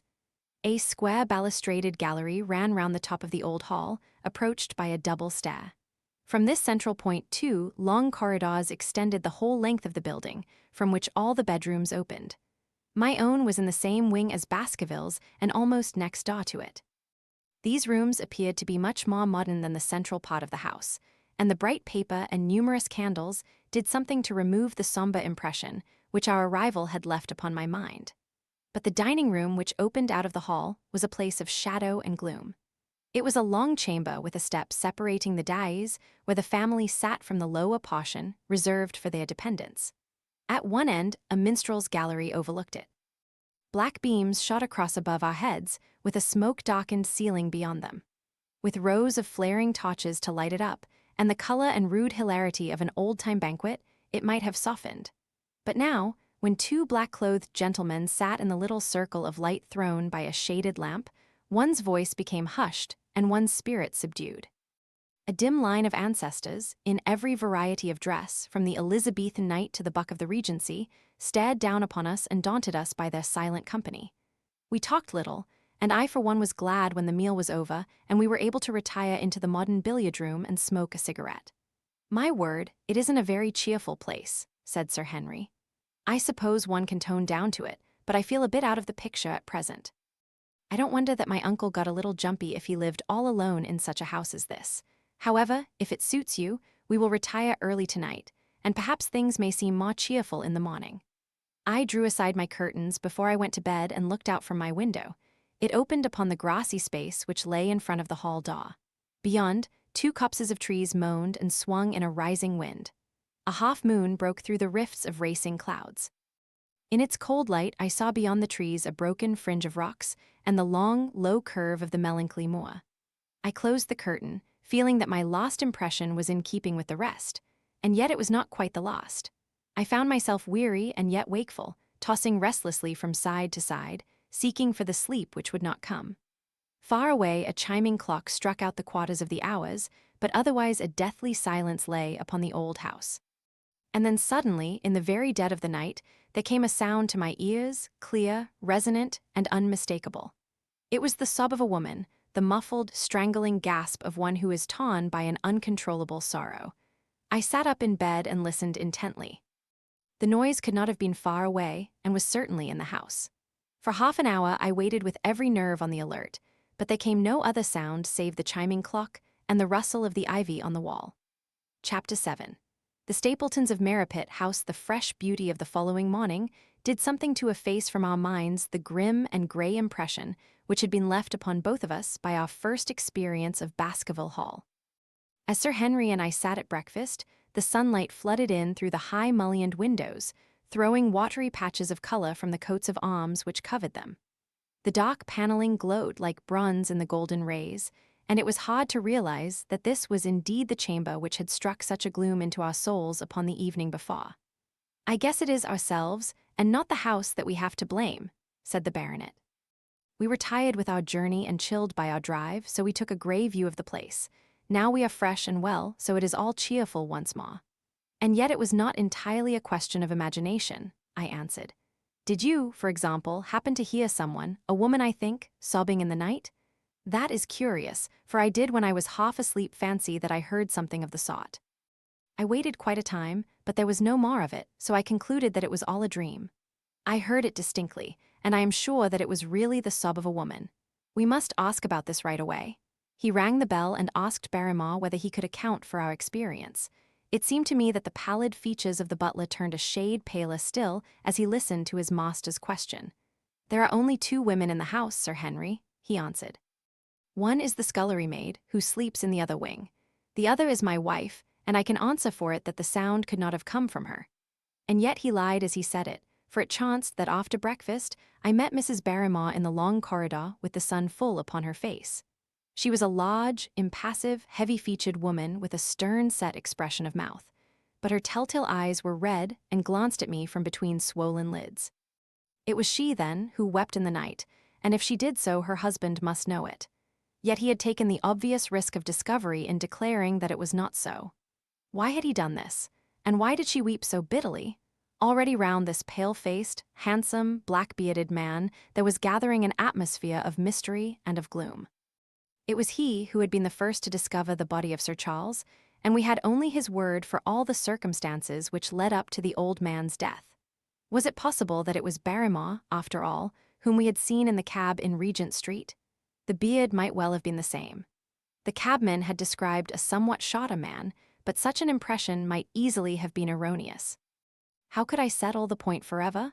Obviously, the first thing to do was to see the Grimpen postmaster, and find whether the test telegram had really been placed in Barrymore's own hands. Be the answer what it might, I should at least have something to report to Sherlock Holmes. Sir Henry had numerous papers to examine after breakfast, so that the time was propitious for my excursion. It was a pleasant walk of 4 miles along the edge of the moor, leading me at last to a small grey hamlet, in which 2 larger buildings, which proved to be the inn and the house of Dr. Mortimer, stood high above the rest. The postmaster, who was also the village grocer, had a clear recollection of the telegram.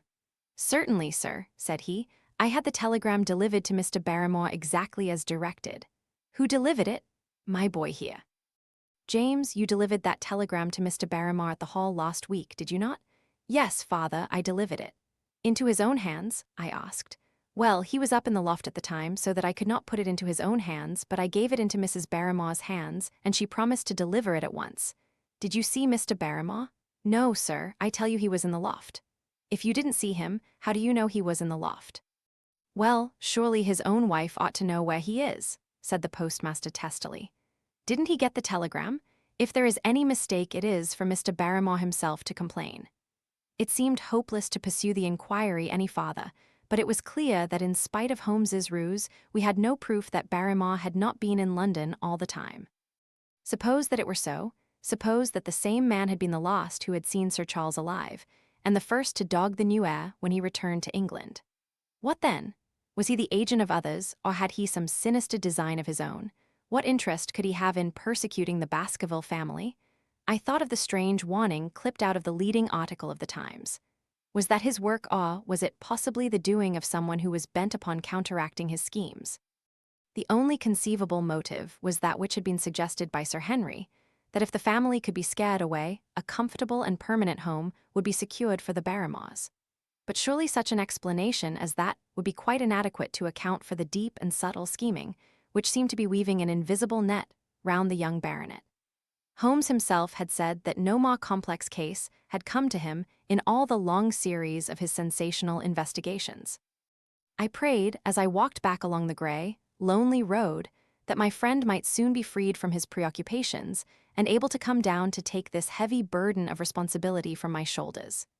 Suddenly, my thoughts were interrupted by the sound of running feet behind me and by a voice which called me by name. I turned, expecting to see Dr. Mortimer, but to my surprise it was a stranger who was pursuing me. He was a small, slim, clean-shaven, prim-faced man, flaxen-haired and lean-jawed, between 30 and 40 years of age, dressed in a grey suit and wearing a straw hat. A tin box for botanical specimens hung over his shoulder, and he carried a green butterfly net in one of his hands. "You will, I am sure, excuse my presumption, Dr. Watson," said he, as he came panting up to where I stood. "Here on the moor we are homely folk and do not wait for formal introductions. You may possibly have heard my name from our mutual friend, Mortimer. I am Stapleton of Merripit House." "Your net and box would have told me as much," said I, "for I knew that Mr. Stapleton was a naturalist. But how did you know me?" "I have been calling on Mortimer, and he pointed you out to me from the window of his surgery as you passed." As our road lay the same way, I thought that I would overtake you and introduce myself. "I trust that Sir Henry is none the worse for his journey." "He is very well, thank you." We were all rather afraid that after the sad death of Sir Charles, the new baronet might refuse to live here. It is asking much of a wealthy man to come down and bury himself in a place of this kind, but I need not tell you that it means a very great deal to the countryside. Sir Henry has, I suppose, no superstitious fears in the matter? I do not think that it is likely. Of course you know the legend of the fiend dog which haunts the family. I have heard it. It is extraordinary how credulous the peasants are about here. Any number of them are ready to swear that they have seen such a creature upon the moor. He spoke with a smile, but I seemed to read in his eyes that he took the matter more seriously. The story took a great hold upon the imagination of Sir Charles, and I have no doubt that it led to his tragic end. But how? His nerves were so worked up that the appearance of any dog might have had a fatal effect upon his diseased heart. I fancy that he really did see something of the kind upon that last night in the yew alley. I feared that some disaster might occur, for I was very fond of the old man, and I knew that his heart was weak. How did you know that? My friend Mortimer told me. You think, then, that some dog pursued Sir Charles, and that he died of fright in consequence. Have you any better explanation?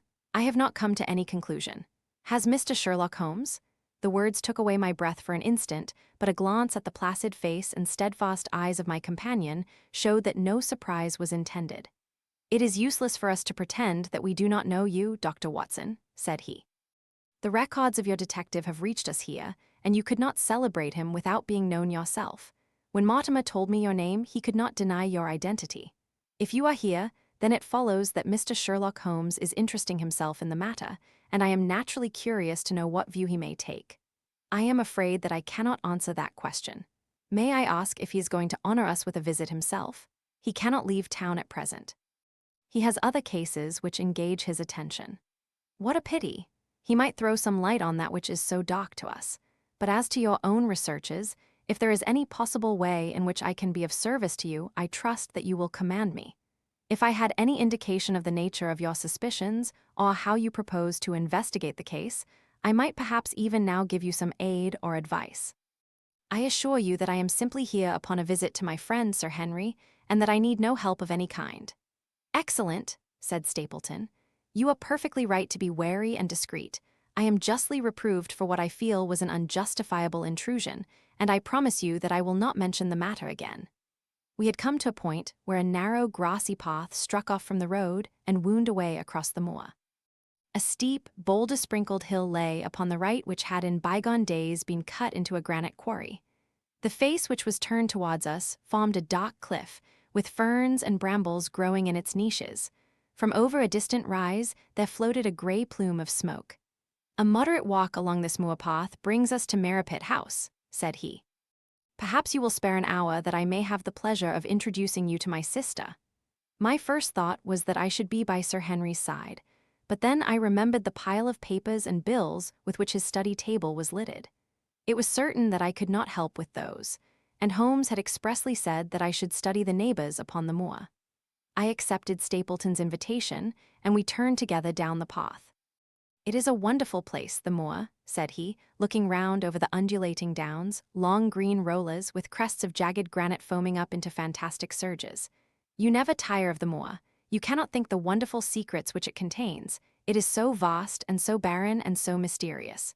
"You know it well, then?" "I have only been here 2 years. The residents would call me a newcomer. We came shortly after Sir Charles settled.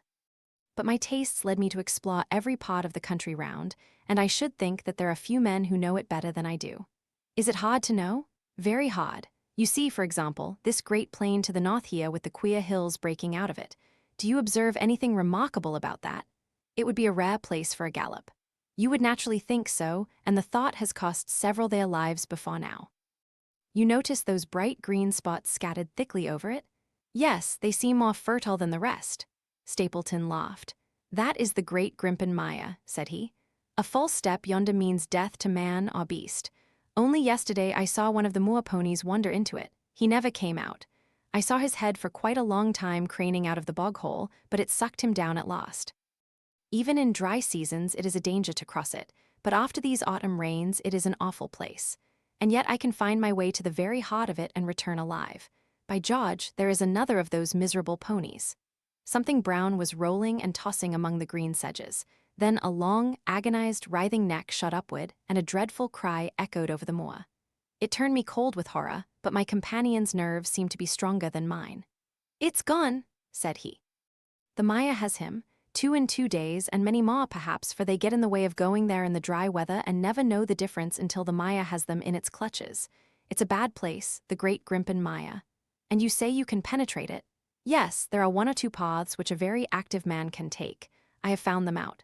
But why should you wish to go into so horrible a place?" "Well, you see the hills beyond. They are really islands cut off on all sides by the impossible Mire, which has crawled round them in the course of years. That is where the rare plants and the butterflies are if you have the wit to reach them. I shall try my luck some day."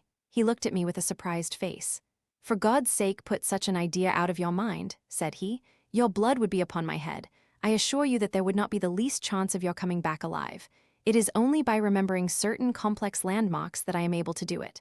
"Halloa!" I cried. "What is that?" A long, low moan, indescribably sad, swept over the moor. It filled the whole air, and yet it was impossible to say whence it came. From a dull murmur it swelled into a deep raw and then sank back into a melancholy, throbbing murmur once again. Stapleton looked at me with a curious expression in his face. "Queer place, the moor," said he.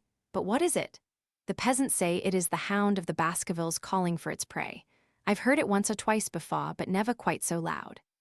I looked round, with a chill of fear in my heart, at the huge swelling plain, mottled with the green patches of rushes. Nothing stirred over the vast expanse save a pair of ravens, which croaked loudly from a taw behind us. "You are an educated man. You don't believe such nonsense as that?" said I. "What do you think is the cause of so strange a sound?" "Bogs make queer noises sometimes. It's the mud settling or the water rising or something." No, that was a living voice." "Well, perhaps it was." "Did you ever hear a bittern booming?" "No, I never did. It's a very rare bird, practically extinct in England now, but all things are possible upon the moor." "Yes, I should not be surprised to learn that what we have heard is the cry of the lost of the bitterns.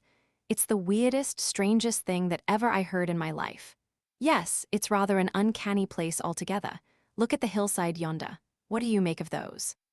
The whole steep slope was covered with gray circular rings of stone, a scar of them at least. "What are they? Sheep pens?" "No, they are the homes of our worthy ancestors. Prehistoric man lived thickly on the moor, and as no one in particular has lived there since, we find all his little arrangements exactly as he left them. These are his wigwams with the roofs off. You can even see his hearth and his couch if you have the curiosity to go inside. But it is quite a town. When was it inhabited?" "Neolithic man, no date." "What did he do?" "He grazed his cattle on these slopes, and he learned to dig for tin when the bronze sod began to supersede the stone axe. Look at the great trench in the opposite hill. That is his mark." "Yes, you will find some very singular points about the moor, Dr. Watson." "Oh, excuse me an instant, it is surely cyclopides." A small fly or moth had fluttered across our path, and in an instant Stapleton was rushing with extraordinary energy and speed in pursuit of it. To my dismay, the creature flew straight for the great mire, and my acquaintance never paused for an instant, bounding from tuft to tuft behind it, his green net waving in the air. His gray clothes and jerky, zigzag, irregular progress made him not unlike some huge moth himself. I was standing watching his pursuit with a mixture of admiration for his extraordinary activity and fear lest he should lose his footing in the treacherous mire, when I heard the sound of steps, and, turning round, found a woman near me upon the path. She had come from the direction in which the plume of smoke indicated the position of Merripit House, but the dip of the moor had hid her until she was quite close. I could not doubt that this was the Miss Stapleton of whom I had been told, since ladies of any sort must be few upon the moor, and I remembered that I had heard someone describe her as being a beauty. The woman who approached me was certainly that, and of a most uncommon type. There could not have been a greater contrast between brother and sister, for Stapleton was neutral-tinted, with light hair and gray eyes, while she was darker than any brunette whom I have seen in England, slim, elegant, and tall. She had a proud, finely cut face, so regular that it might have seemed impassive were it not for the sensitive mouth and the beautiful dark, eager eyes. With her perfect figure and elegant dress she was, indeed, a strange apparition upon a lonely moorland path. Her eyes were on her brother as I turned, and then she quickened her pace towards me. I had raised my hat and was about to make some explanatory remark when her own words turned all my thoughts into a new channel. "Go back," she said. "Go straight back to London instantly." I could only stare at her in stupid surprise. Her eyes blazed at me, and she tapped the ground impatiently with her foot. "Why should I go back?" I asked. "I cannot explain." She spoke in a low, eager voice with a curious lisp in her utterance. "But for God's sake do what I ask you. Go back and never set foot upon the moor again." "But I have only just come." Man, she cried, "can you not tell when a warning is for your own good? Go back to London. Start tonight. Get away from this place at all costs. Hush, my brother is coming. Not a word of what I have said. Would you mind getting that orchid for me among the mare's tails yonder? We are very rich in orchids on the moor, though of course you are rather late to see the beauties of the place." Stapleton had abandoned the chase and came back to us breathing hard and flushed with his exertions. "Halloa, Beryl," said he, and it seemed to me that the tone of his greeting was not altogether a cordial one. "Well, Jack, you are very hot."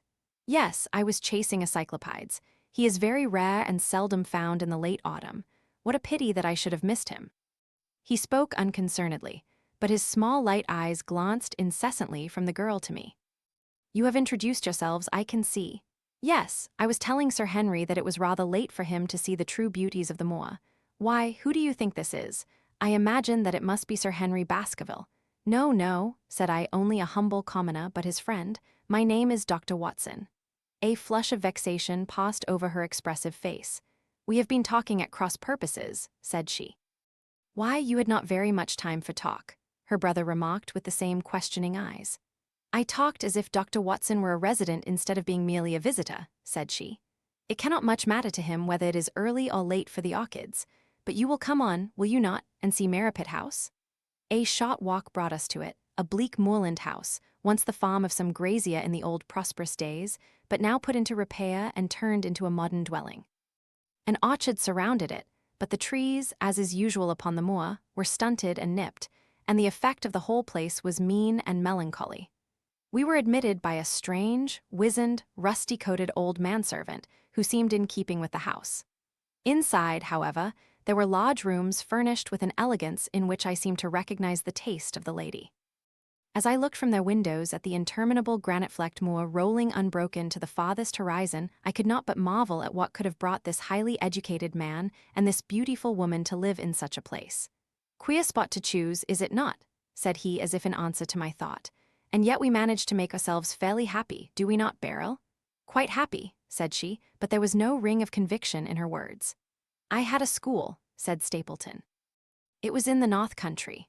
The work to a man of my temperament was mechanical and uninteresting, but the privilege of living with youth, of helping to mold those young minds, and of impressing them with one's own character and ideals was very dear to me. However, the fates were against us. A serious epidemic broke out in the school, and 3 of the boys died. It never recovered from the blow, and much of my capital was irretrievably swallowed up. And yet, if it were not for the loss of the charming companionship of the boys, I could rejoice over my own misfortune, for, with my strong tastes for botany and zoology, I find an unlimited field of work here, and my sister is as devoted to nature as I am. All this, Dr. Watson, has been brought upon your head by your expression as you surveyed the moor out of our window.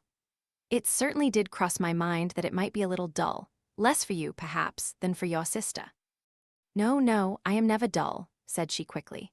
We have books, we have our studies, and we have interesting neighbors. Dr. Mortimer is a most learned man in his own line.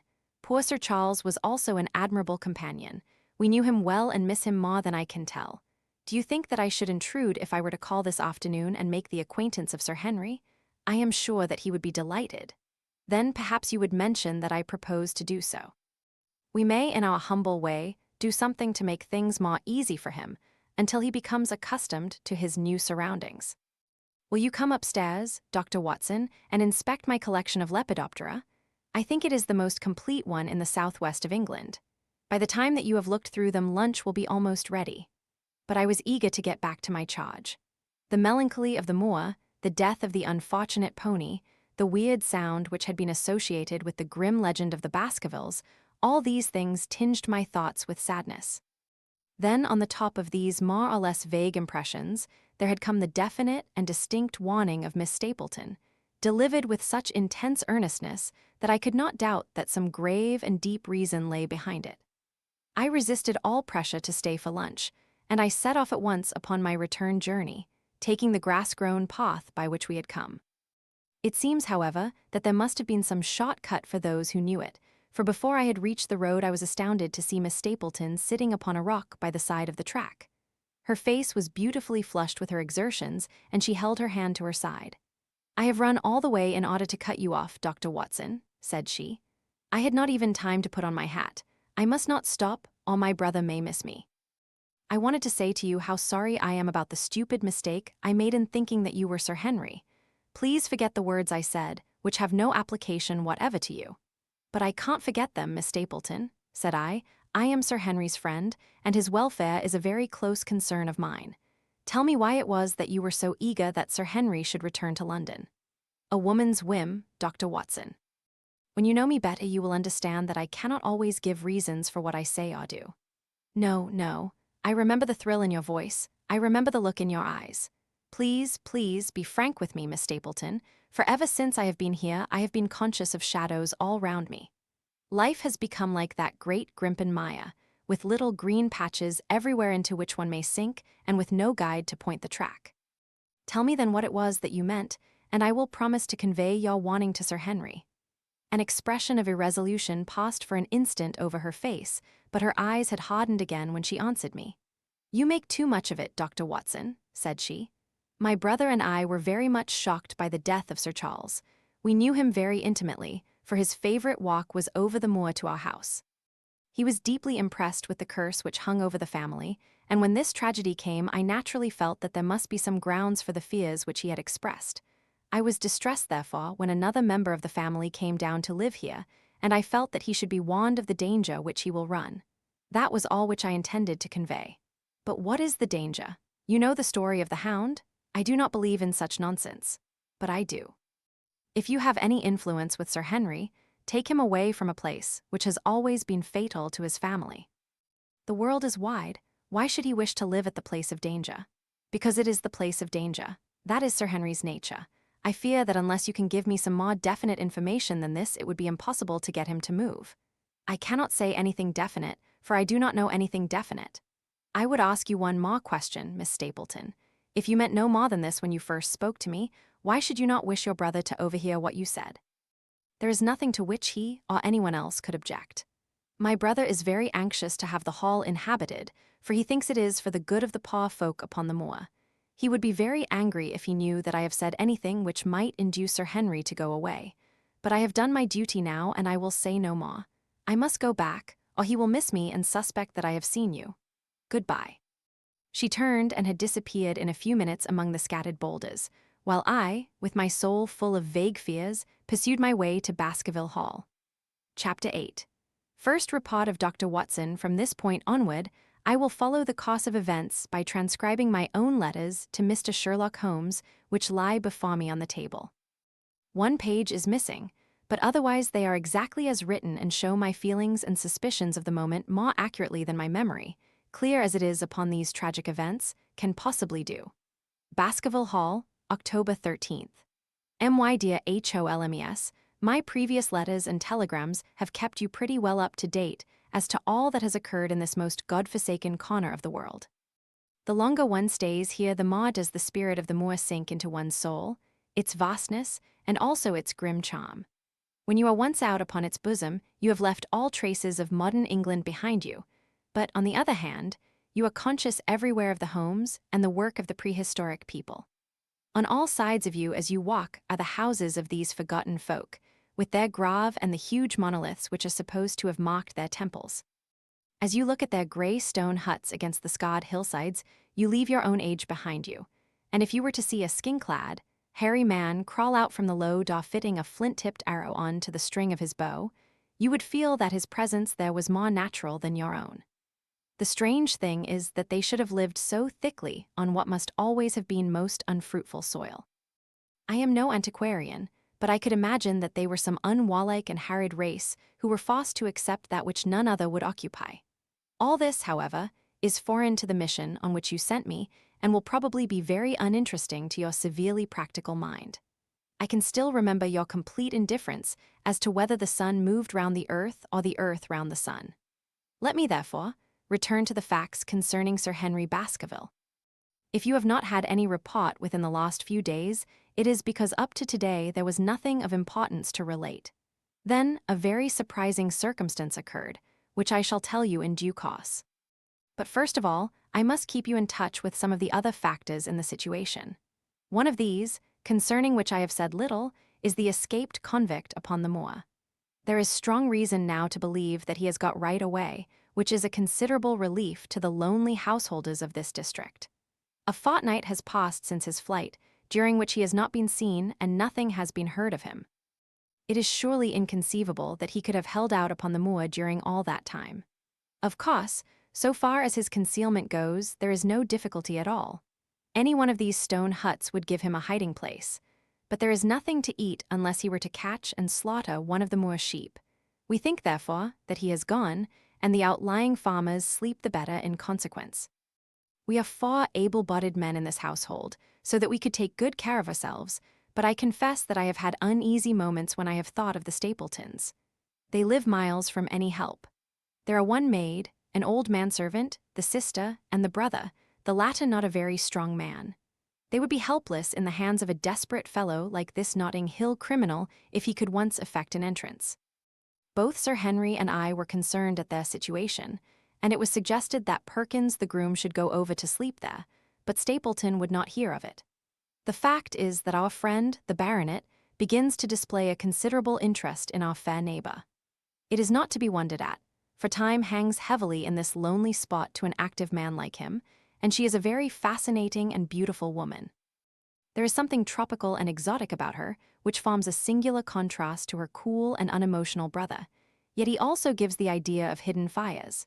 He has certainly a very marked influence over her, for I have seen her continually glance at him as she talked as if seeking approbation for what she said.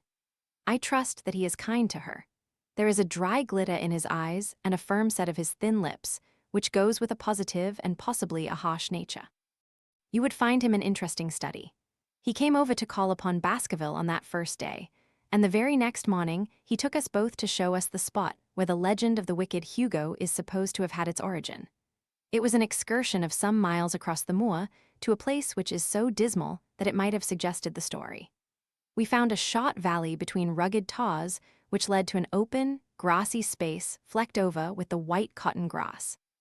In the middle of it rose two great stones, wan and sharpened at the upper end, until they looked like the huge corroding fangs of some monstrous beast. In every way it corresponded with the scene of the old tragedy. Sir Henry was much interested and asked Stapleton more than once whether he did really believe in the possibility of the interference of the supernatural in the affairs of men. He spoke lightly, but it was evident that he was very much in earnest.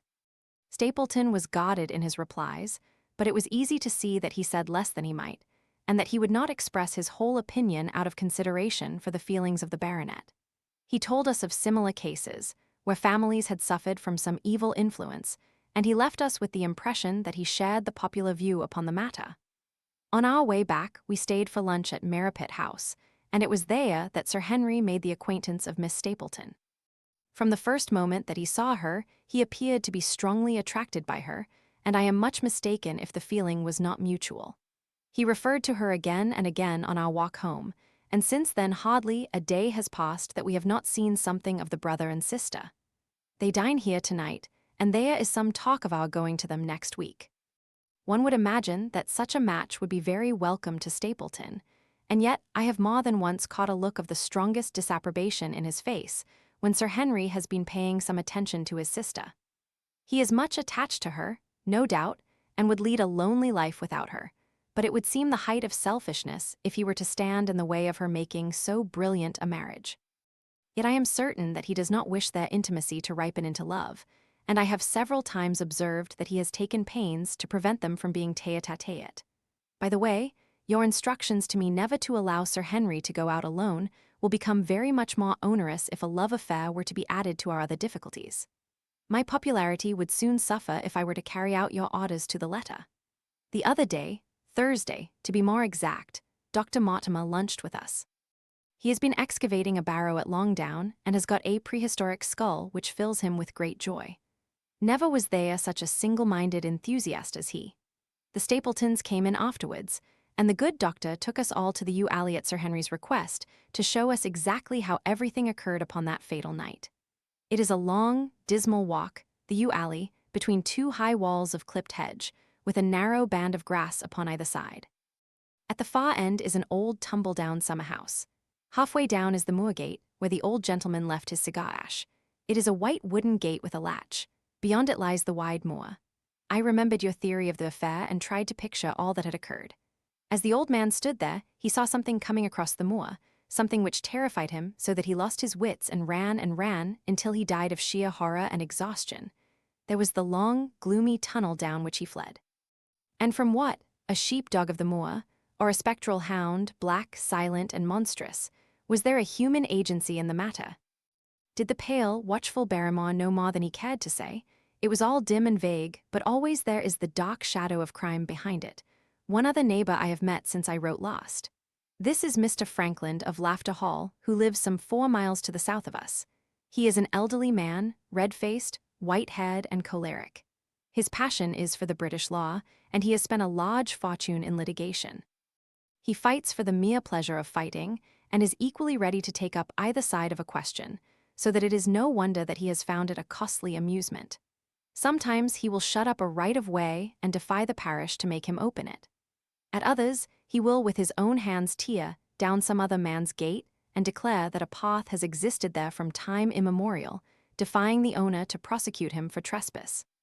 He is learned in old manorial and communal rights, and he applies his knowledge sometimes in favor of the villages of Fernworthy and sometimes against them, so that he is periodically either carried in triumph down the village street or else burned in effigy, according to his latest exploit. He is said to have about 7 lawsuits upon his hands at present, which will probably swallow up the remainder of his fortune, and so draw his sting and leave him harmless for the future. Apart from the law, he seems a kindly, good-natured person, and I only mention him because you were particular that I should send some description of the people who surround us. He is curiously employed at present, for being an amateur astronomer, he has an excellent telescope, with which he lies upon the roof of his own house and sweeps the moor all day in the hope of catching a glimpse of the escaped convict. If he would confine his energies to this all would be well, but there are rumors that he intends to prosecute Dr. Mortimer for opening a grave without the consent of the next of kin, because he dug up the Neolithic skull in the barrow on Long Down. He helps to keep our lives from being monotonous and gives a little comic relief where it is badly needed.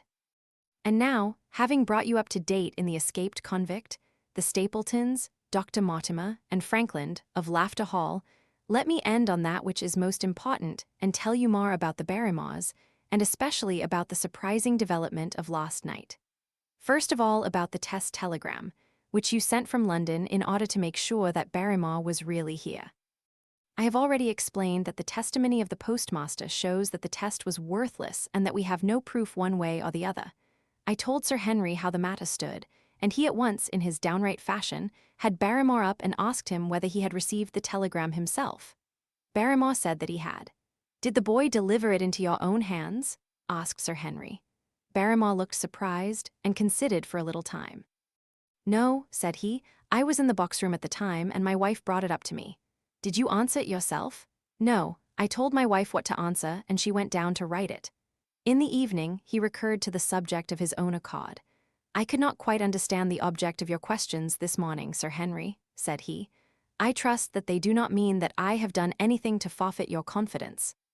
Sir Henry had to assure him that it was not so and pacify him by giving him a considerable part of his old wardrobe, the London outfit having now all arrived. "Mrs. Barrymore is of interest to me.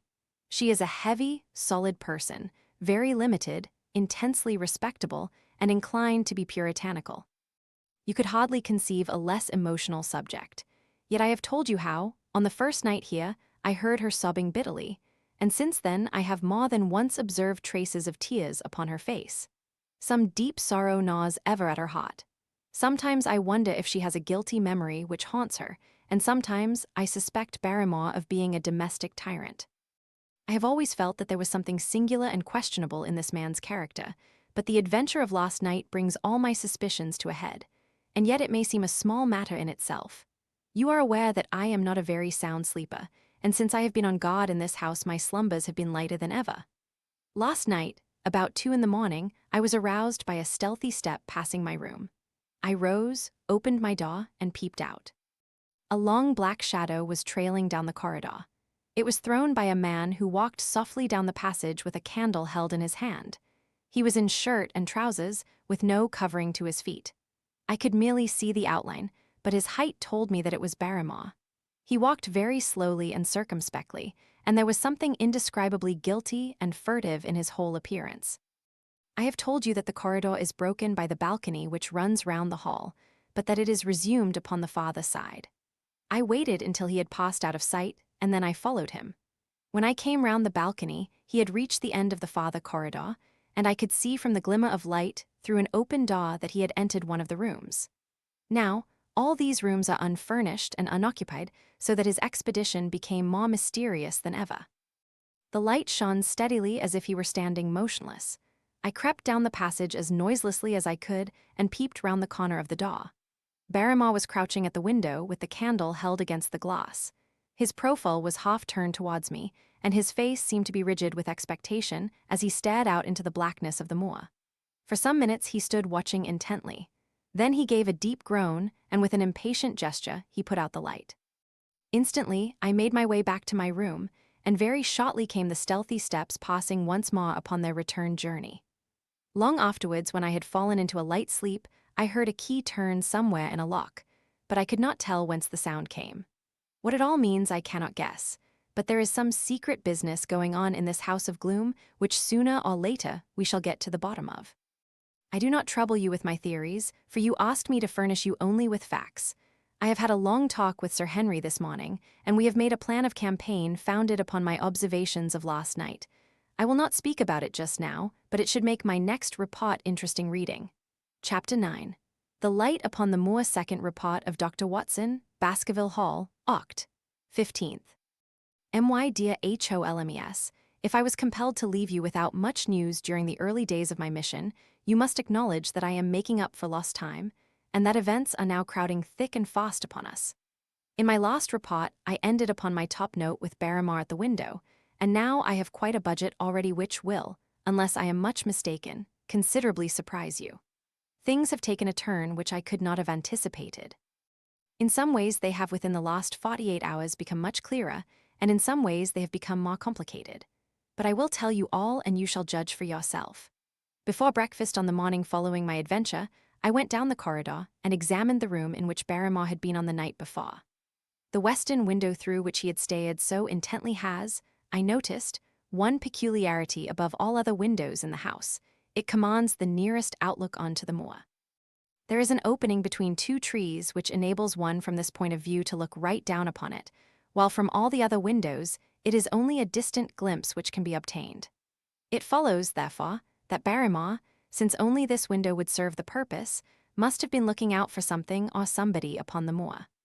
The night was very dark, so that I can hardly imagine how he could have hoped to see anyone. It had struck me that it was possible that some love intrigue was on foot. That would have accounted for his stealthy movements and also for the uneasiness of his wife. The man is a striking-looking fellow, very well equipped to steal the heart of a country girl, so that this theory seemed to have something to support it. That opening of the door which I had heard after I had returned to my room might mean that he had gone out to keep some clandestine appointment. So I reasoned with myself in the morning, and I tell you the direction of my suspicions, however much the result may have shown that they were unfounded. But whatever the true explanation of Barrymore's movements might be, I felt that the responsibility of keeping them to myself until I could explain them was more than I could bear. I had an interview with the baronet in his study after breakfast, and I told him all that I had seen. He was less surprised than I had expected. I knew that Barrymore walked about nights, and I had a mind to speak to him about it, said he. 2 or 3 times I have heard his steps in the passage, coming and going just about the hour you name.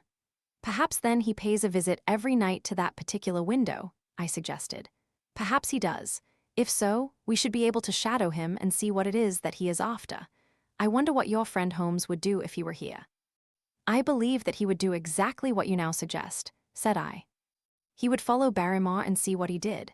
Then we shall do it together. But surely he would hear us. The man is rather deaf, and in any case we must take our chance of that. We'll sit up in my room tonight and wait until he passes. Sir Henry rubbed his hands with pleasure, and it was evident that he hailed the adventure as a relief to his somewhat quiet life upon the moor. The baronet has been in communication with the architect who prepared the plans for Sir Charles, and with a contractor from London, so that we may expect great changes to begin here soon. There have been decorators and furnishers up from Plymouth, and it is evident that our friend has large ideas and means to spare no pains or expense to restore the grandeur of his family. When the house is renovated and refurnished, all that he will need will be a wife to make it complete. Between ourselves, there are pretty clear signs that this will not be wanting if the lady is willing, for I have seldom seen a man more infatuated with a woman than he is with our beautiful neighbor, Miss Stapleton. And yet the course of true love does not run quite as smoothly as one would under the circumstances expect.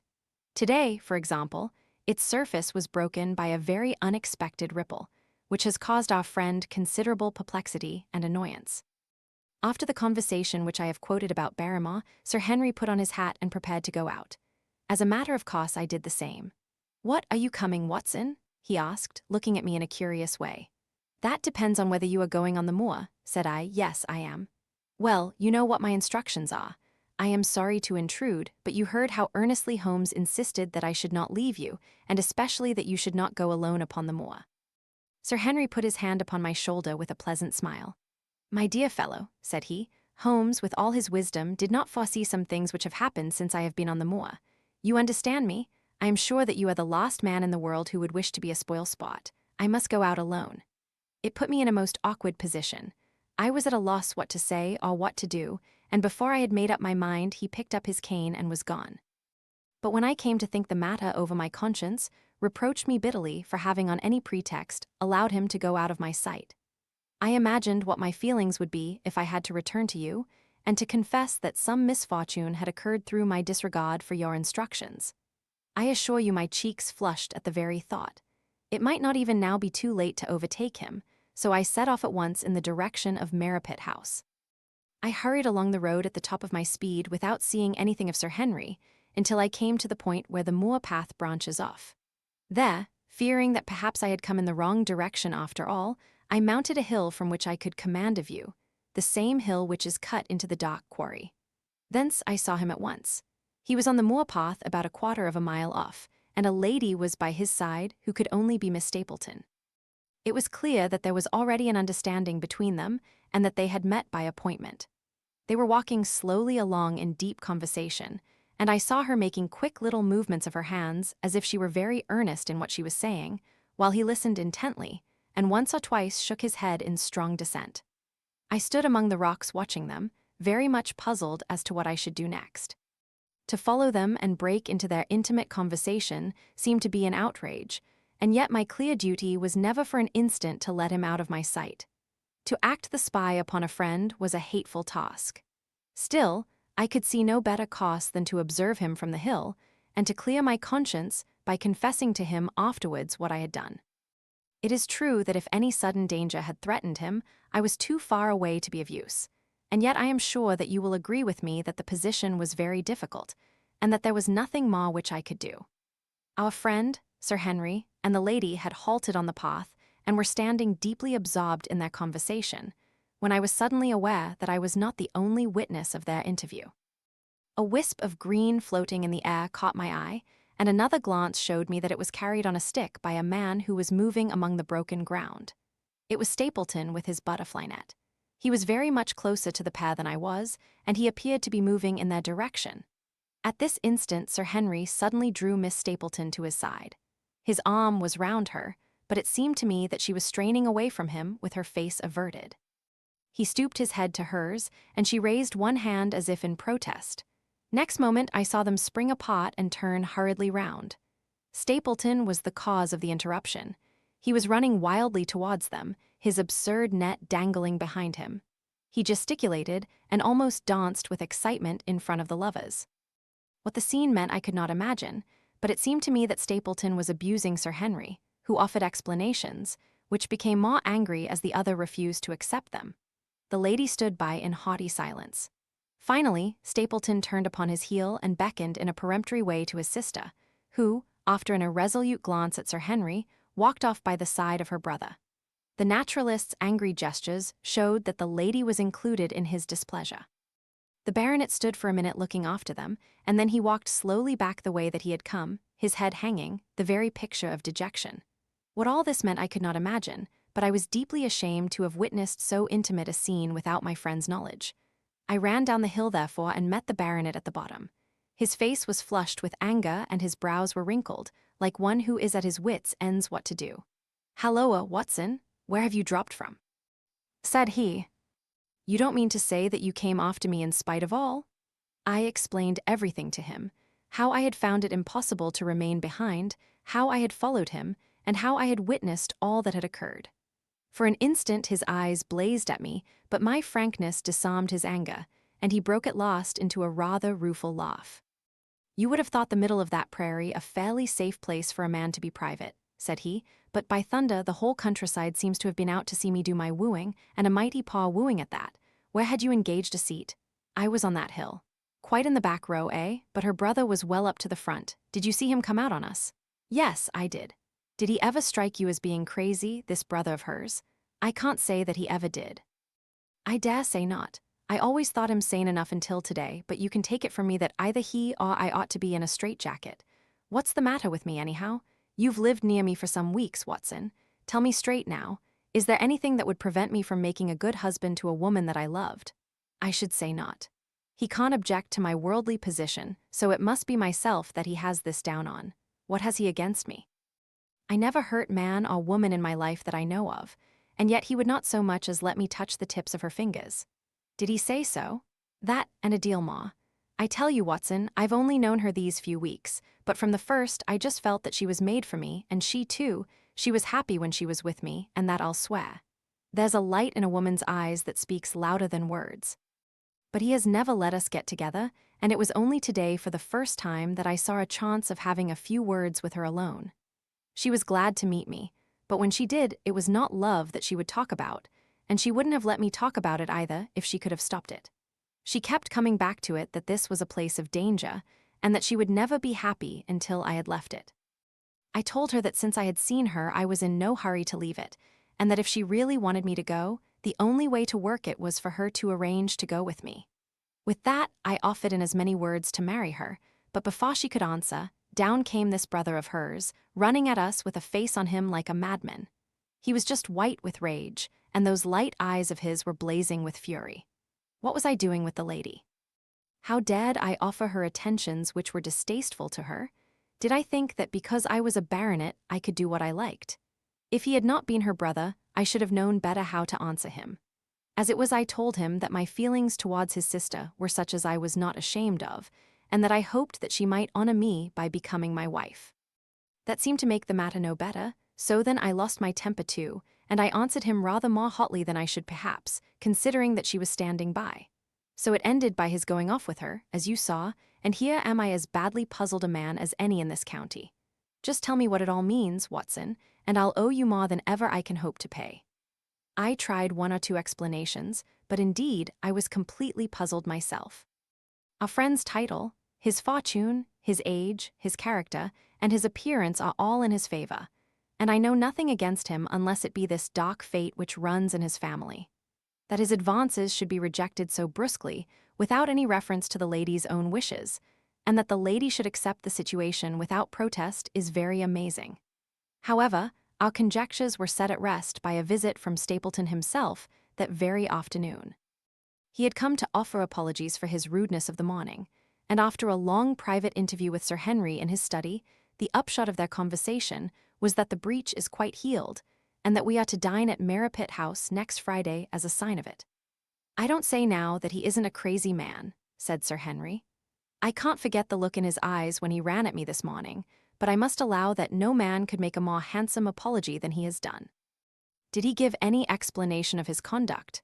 His sister is everything in his life, he says. That is natural enough, and I am glad that he should understand her value. They have always been together, and according to his account, he has been a very lonely man with only her as a companion, so that the thought of losing her was really terrible to him. He had not understood, he said, that I was becoming attached to her, but when he saw with his own eyes that it was really so, and that she might be taken away from him, it gave him such a shock that for a time he was not responsible for what he said or did. He was very sorry for all that had passed, and he recognized how foolish and how selfish it was that he should imagine that he could hold a beautiful woman like his sister to himself for her whole life. If she had to leave him, he had rather it was to a neighbor like myself than to anyone else. But in any case, it was a blow to him, and it would take him some time before he could prepare himself to meet it. He would withdraw all opposition upon his part if I would promise for 3 months to let the matter rest, and to be content with cultivating the lady's friendship during that time without claiming her love. This I promised, and so the matter rests.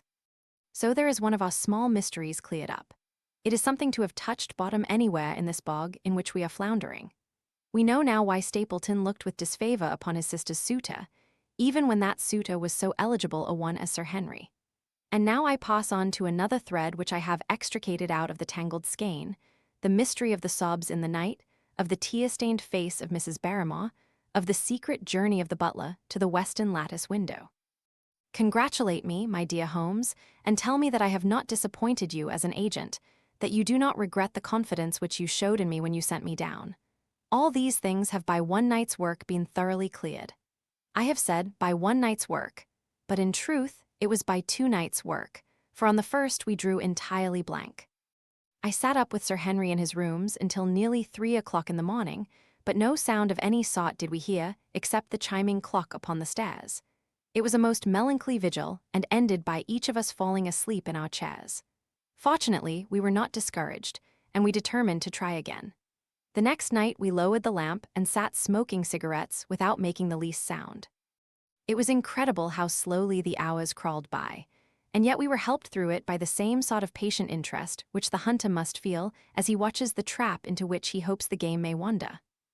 1 struck, and 2, and we had almost for the second time given it up in despair, when in an instant we both sat bolt upright in our chairs with all our weary senses keenly on the alert once more. We had heard the creak of a step in the passage. Very stealthily we heard it pass along until it died away in the distance. Then the baronet gently opened his door, and we set out in pursuit. Already our man had gone round the gallery, and the corridor was all in darkness. Softly we stole along until we had come into the other wing. We were just in time to catch a glimpse of the tall, black-bearded figure, his shoulders rounded as he tiptoed down the passage. Then he passed through the same door as before, and the light of the candle framed it in the darkness and shot one single yellow beam across the gloom of the corridor. We shuffled cautiously towards it, trying every plank before we dared to put our whole weight upon it. We had taken the precaution of leaving our boots behind us, but even so, the old boards snapped and creaked beneath our tread. Sometimes it seemed impossible that he should fail to hear our approach. However, the man is fortunately rather deaf, and he was entirely preoccupied in that which he was doing. When at last we reached the door and peeped through, we found him crouching at the window, candle in hand, his white, intent face pressed against the pane, exactly as I had seen him 2 nights before. We had arranged no plan of campaign, but the baronet is a man to whom the most direct way is always the most natural. He walked into the room, and as he did so Barrymore sprang up from the window with a sharp hiss of his breath and stood, livid and trembling, before us. His dark eyes, glaring out of the white mask of his face, were full of horror and astonishment as he gazed from Sir Henry to me. "What are you doing here, Barrymore?" "Nothing, sir." His agitation was so great that he could hardly speak, and the shadows sprang up and down from the shaking of his candle. "It was the window, sir. I go round at night to see that they are fastened." "On the 2nd floor?" "Yes, sir, all the windows." "Look here, Barrymore," said Sir Henry sternly, "we have made up our minds to have the truth out of you, so it will save you trouble to tell it sooner rather than later. Come now, no lies, what were you doing at that window?" The fellow looked at us in a helpless way, and he wrung his hands together like one who is in the last extremity of doubt and misery. "I was doing no harm, sir. I was holding a candle to the window." "And why were you holding a candle to the window?" "Don't ask me, Sir Henry, don't ask me. I give you my word, sir, that it is not my secret and that I cannot tell it. If it concerned no one but myself, I would not try to keep it from you." A sudden idea occurred to me, and I took the candle from the trembling hand of the butler. "He must have been holding it as a signal," said I. "Let us see if there is any answer." I held it as he had done, and stared out into the darkness of the night. Vaguely I could discern the black bank of the trees and the lighter expanse of the moor, for the moon was behind the clouds. And then I gave a cry of exultation, for a tiny pinpoint of yellow light had suddenly transfixed the dark veil and glowed steadily in the center of the black square framed by the window. "There it is," I cried. "No, no, sir, it is nothing, nothing at all," the butler broke in. "I assure you, sir." "Move your light across the window, Watson," cried the baronet. "See, the other moves also. Now, you rascal, do you deny that it is a signal? Come, speak up. Who is your confederate out yonder, and what is this conspiracy that is going on?" The man's face became openly defiant. "It is my business and not yours, I will not tell." "Then you leave my employment right away." "Very good, sir, if I must, I must." "And you go in disgrace. By thunder, you may well be ashamed of yourself. Your family has lived with mine for over 100 years under this roof, and here I find you deep in some dark plot against me." "No, no, sir, no, not against you." It was a woman's voice, and Mrs. Barrymore, paler and more horror-struck than her husband, was standing at the door. Her bulky figure in a shawl and skirt might have been comic were it not for the intensity of feeling upon her face. "We have to go, Eliza. This is the end of it. You can pack our things," said the butler. "Oh, John, John, have I brought you to this? It is my doing, Sir Henry, all mine. He has done nothing except for my sake and because I asked him." Speak out then, what does it mean? My unhappy brother is starving on the moor. We cannot let him perish at our very gates. The light is a signal to him that food is ready for him, and his light out yonder is to show the spot to which to bring it. Then your brother is the escaped convict, sir, Selden the criminal. That's the truth, sir, said Barrymore. I said that it was not my secret and that I could not tell it to you, but now you have heard it, and you will see that if there was a plot it was not against you. This, then, was the explanation of the stealthy expeditions at night and the light at the window. Sir Henry and I both stared at the woman in amazement. Was it possible that this stolidly respectable person was of the same blood as one of the most notorious criminals in the country? Yes, sir, my name was Selden, and he is my younger brother.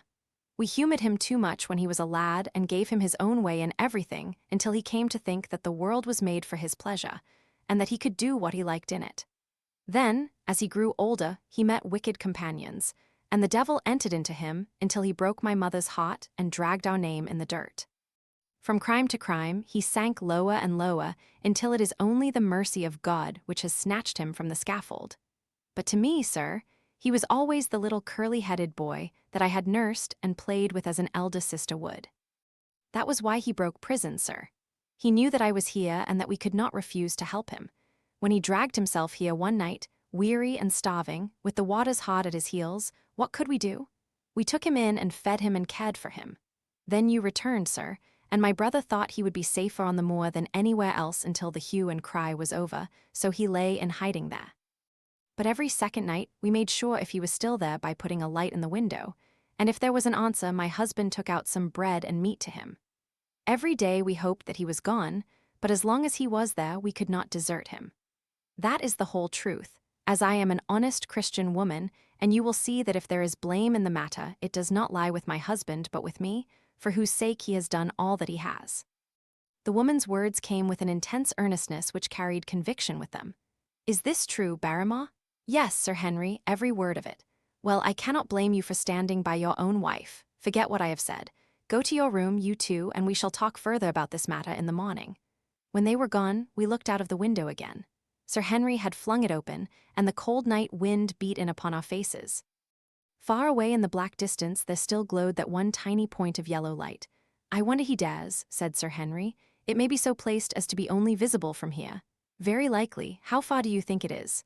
Out by the cleft tar, I think. Not more than a mile or two off. Hardly that. Well, it cannot be far if Barrymore had to carry out the food to it, and he is waiting, this villain, beside that candle. By thunder, Watson, I am going out to take that man. The same thought had crossed my own mind. It was not as if the Barrymores had taken us into their confidence. Their secret had been forced from them.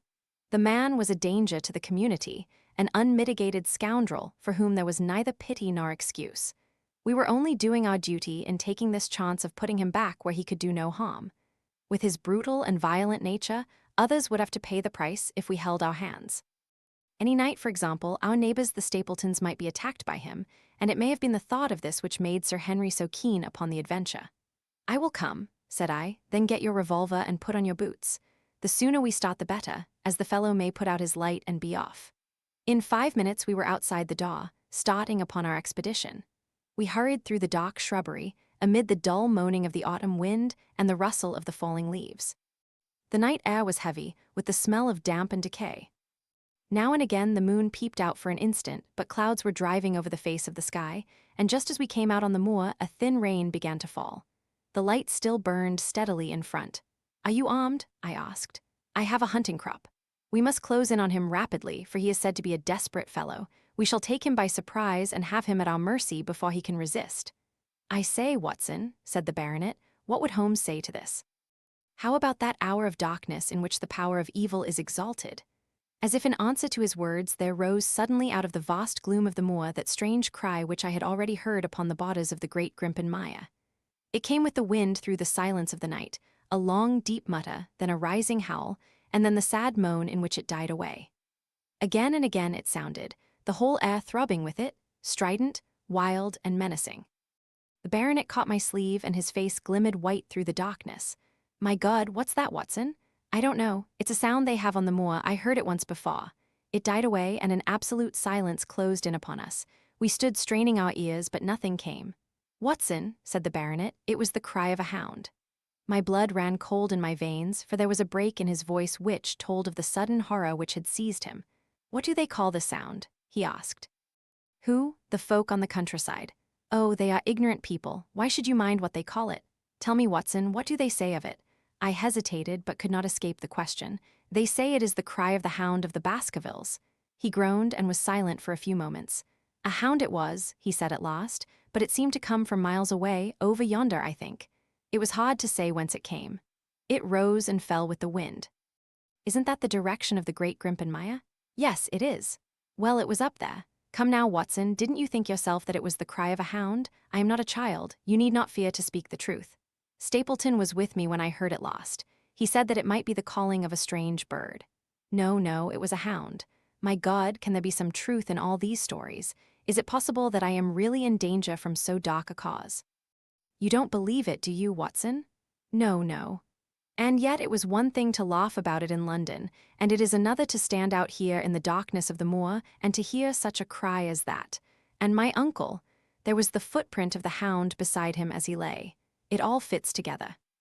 "I don't think that I am a coward, Watson, but that sound seemed to freeze my very blood. Feel my hand? It was as cold as a block of marble. You'll be all right tomorrow. I don't think I'll get that cry out of my head. What do you advise that we do now? Shall we turn back?" "No, by thunder, we have come out to get our man, and we will do it. We after the convict, and a hellhound as likely as not after us. Come on. We'll see it through if all the fiends of the pit were loose upon the moor." We stumbled slowly along in the darkness, with the black loom of the craggy hills around us, and the yellow speck of light burning steadily in front. There is nothing so deceptive as the distance of a light upon a pitch-dark night, and sometimes the glimmer seemed to be far away upon the horizon, and sometimes it might have been within a few yards of us. But at last we could see whence it came, and then we knew that we were indeed very close. A guttering candle was stuck in a crevice of the rocks which flanked it on each side so as to keep the wind from it and also to prevent it from being visible, save in the direction of Baskerville Hall. A boulder of granite concealed our approach, and crouching behind it, we gazed over it at the signal light. It was strange to see this single candle burning there in the middle of the moor, with no sign of life near it, just the one straight yellow flame and the gleam of the rock on each side of it. "What shall we do now?" whispered Sir Henry. "Wait here. He must be near his light. Let us see if we can get a glimpse of him." The words were hardly out of my mouth when we both saw him. Over the rocks, in the crevice of which the candle burned, there was thrust out an evil yellow face, a terrible animal face, all seamed and scarred with vile passions. Foul with mire, with a bristling beard, and hung with matted hair, it might well have belonged to one of those old savages who dwelt in the burrows on the hillsides. The light beneath him was reflected in his small, cunning eyes, which peered fiercely to right and left through the darkness like a crafty and savage animal who has heard the steps of the hunters. Something had evidently aroused his suspicions. It may have been that Barrymore had some private signal which we had neglected to give, or the fellow may have had some other reason for thinking that all was not well, but I could read his fears upon his wicked face. Any instant he might dash out the light and vanish in the darkness. I sprang forward, therefore, and Sir Henry did the same. At the same moment the convict screamed out a curse at us and hurled a rock which splintered up against the boulder which had sheltered us. I caught one glimpse of his short, squat, strongly built figure as he sprang to his feet and turned to run. At the same moment, by a lucky chance, the moon broke through the clouds. We rushed over the brow of the hill, and there was our man running with great speed down the other side, springing over the stones in his way with the activity of a mountain goat. A lucky long shot of my revolver might have crippled him, but I had brought it only to defend myself if attacked, and not to shoot an unarmed man who was running away. We were both swift runners and in fairly good training, but we soon found that we had no chance of overtaking him. We saw him for a long time in the moonlight until he was only a small speck moving swiftly among the boulders upon the side of a distant hill. We ran and ran until we were completely blown, but the space between us grew ever wider. Finally, we stopped and sat panting on two rocks while we watched him disappearing in the distance. And it was at this moment that there occurred a most strange and unexpected thing. We had risen from our rocks and were turning to go home, having abandoned the hopeless chase. The moon was low upon the right, and the jagged pinnacle of a granite taw stood up against the lower curve of its silver disk. There, outlined as black as an ebony statue on that shining background, I saw the figure of a man upon the tar. Do not think that it was a delusion, Holmes. I assure you that I have never in my life seen anything more clearly. As far as I could judge, the figure was that of a tall, thin man. He stood with his legs a little separated, his arms folded, his head bowed, as if he were brooding over that enormous wilderness of peat and granite which lay before him. He might have been the very spirit of that terrible place. It was not the convict. This man was far from the place where the latter had disappeared.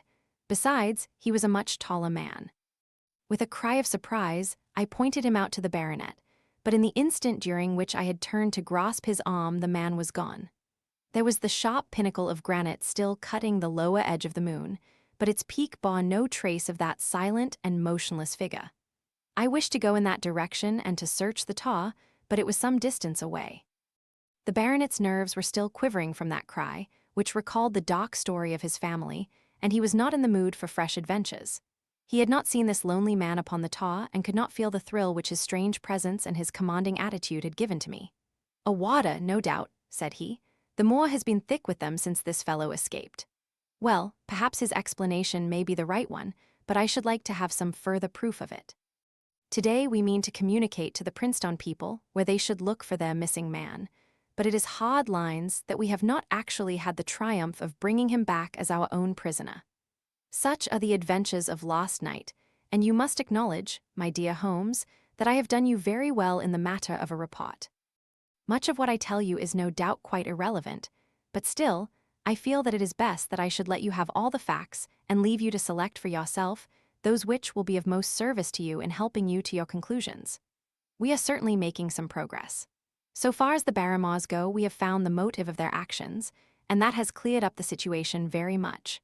But the moor with its mysteries and its strange inhabitants remains as inscrutable as ever. Perhaps in my next I may be able to throw some light upon this also. Best of all would it be if you could come down to us.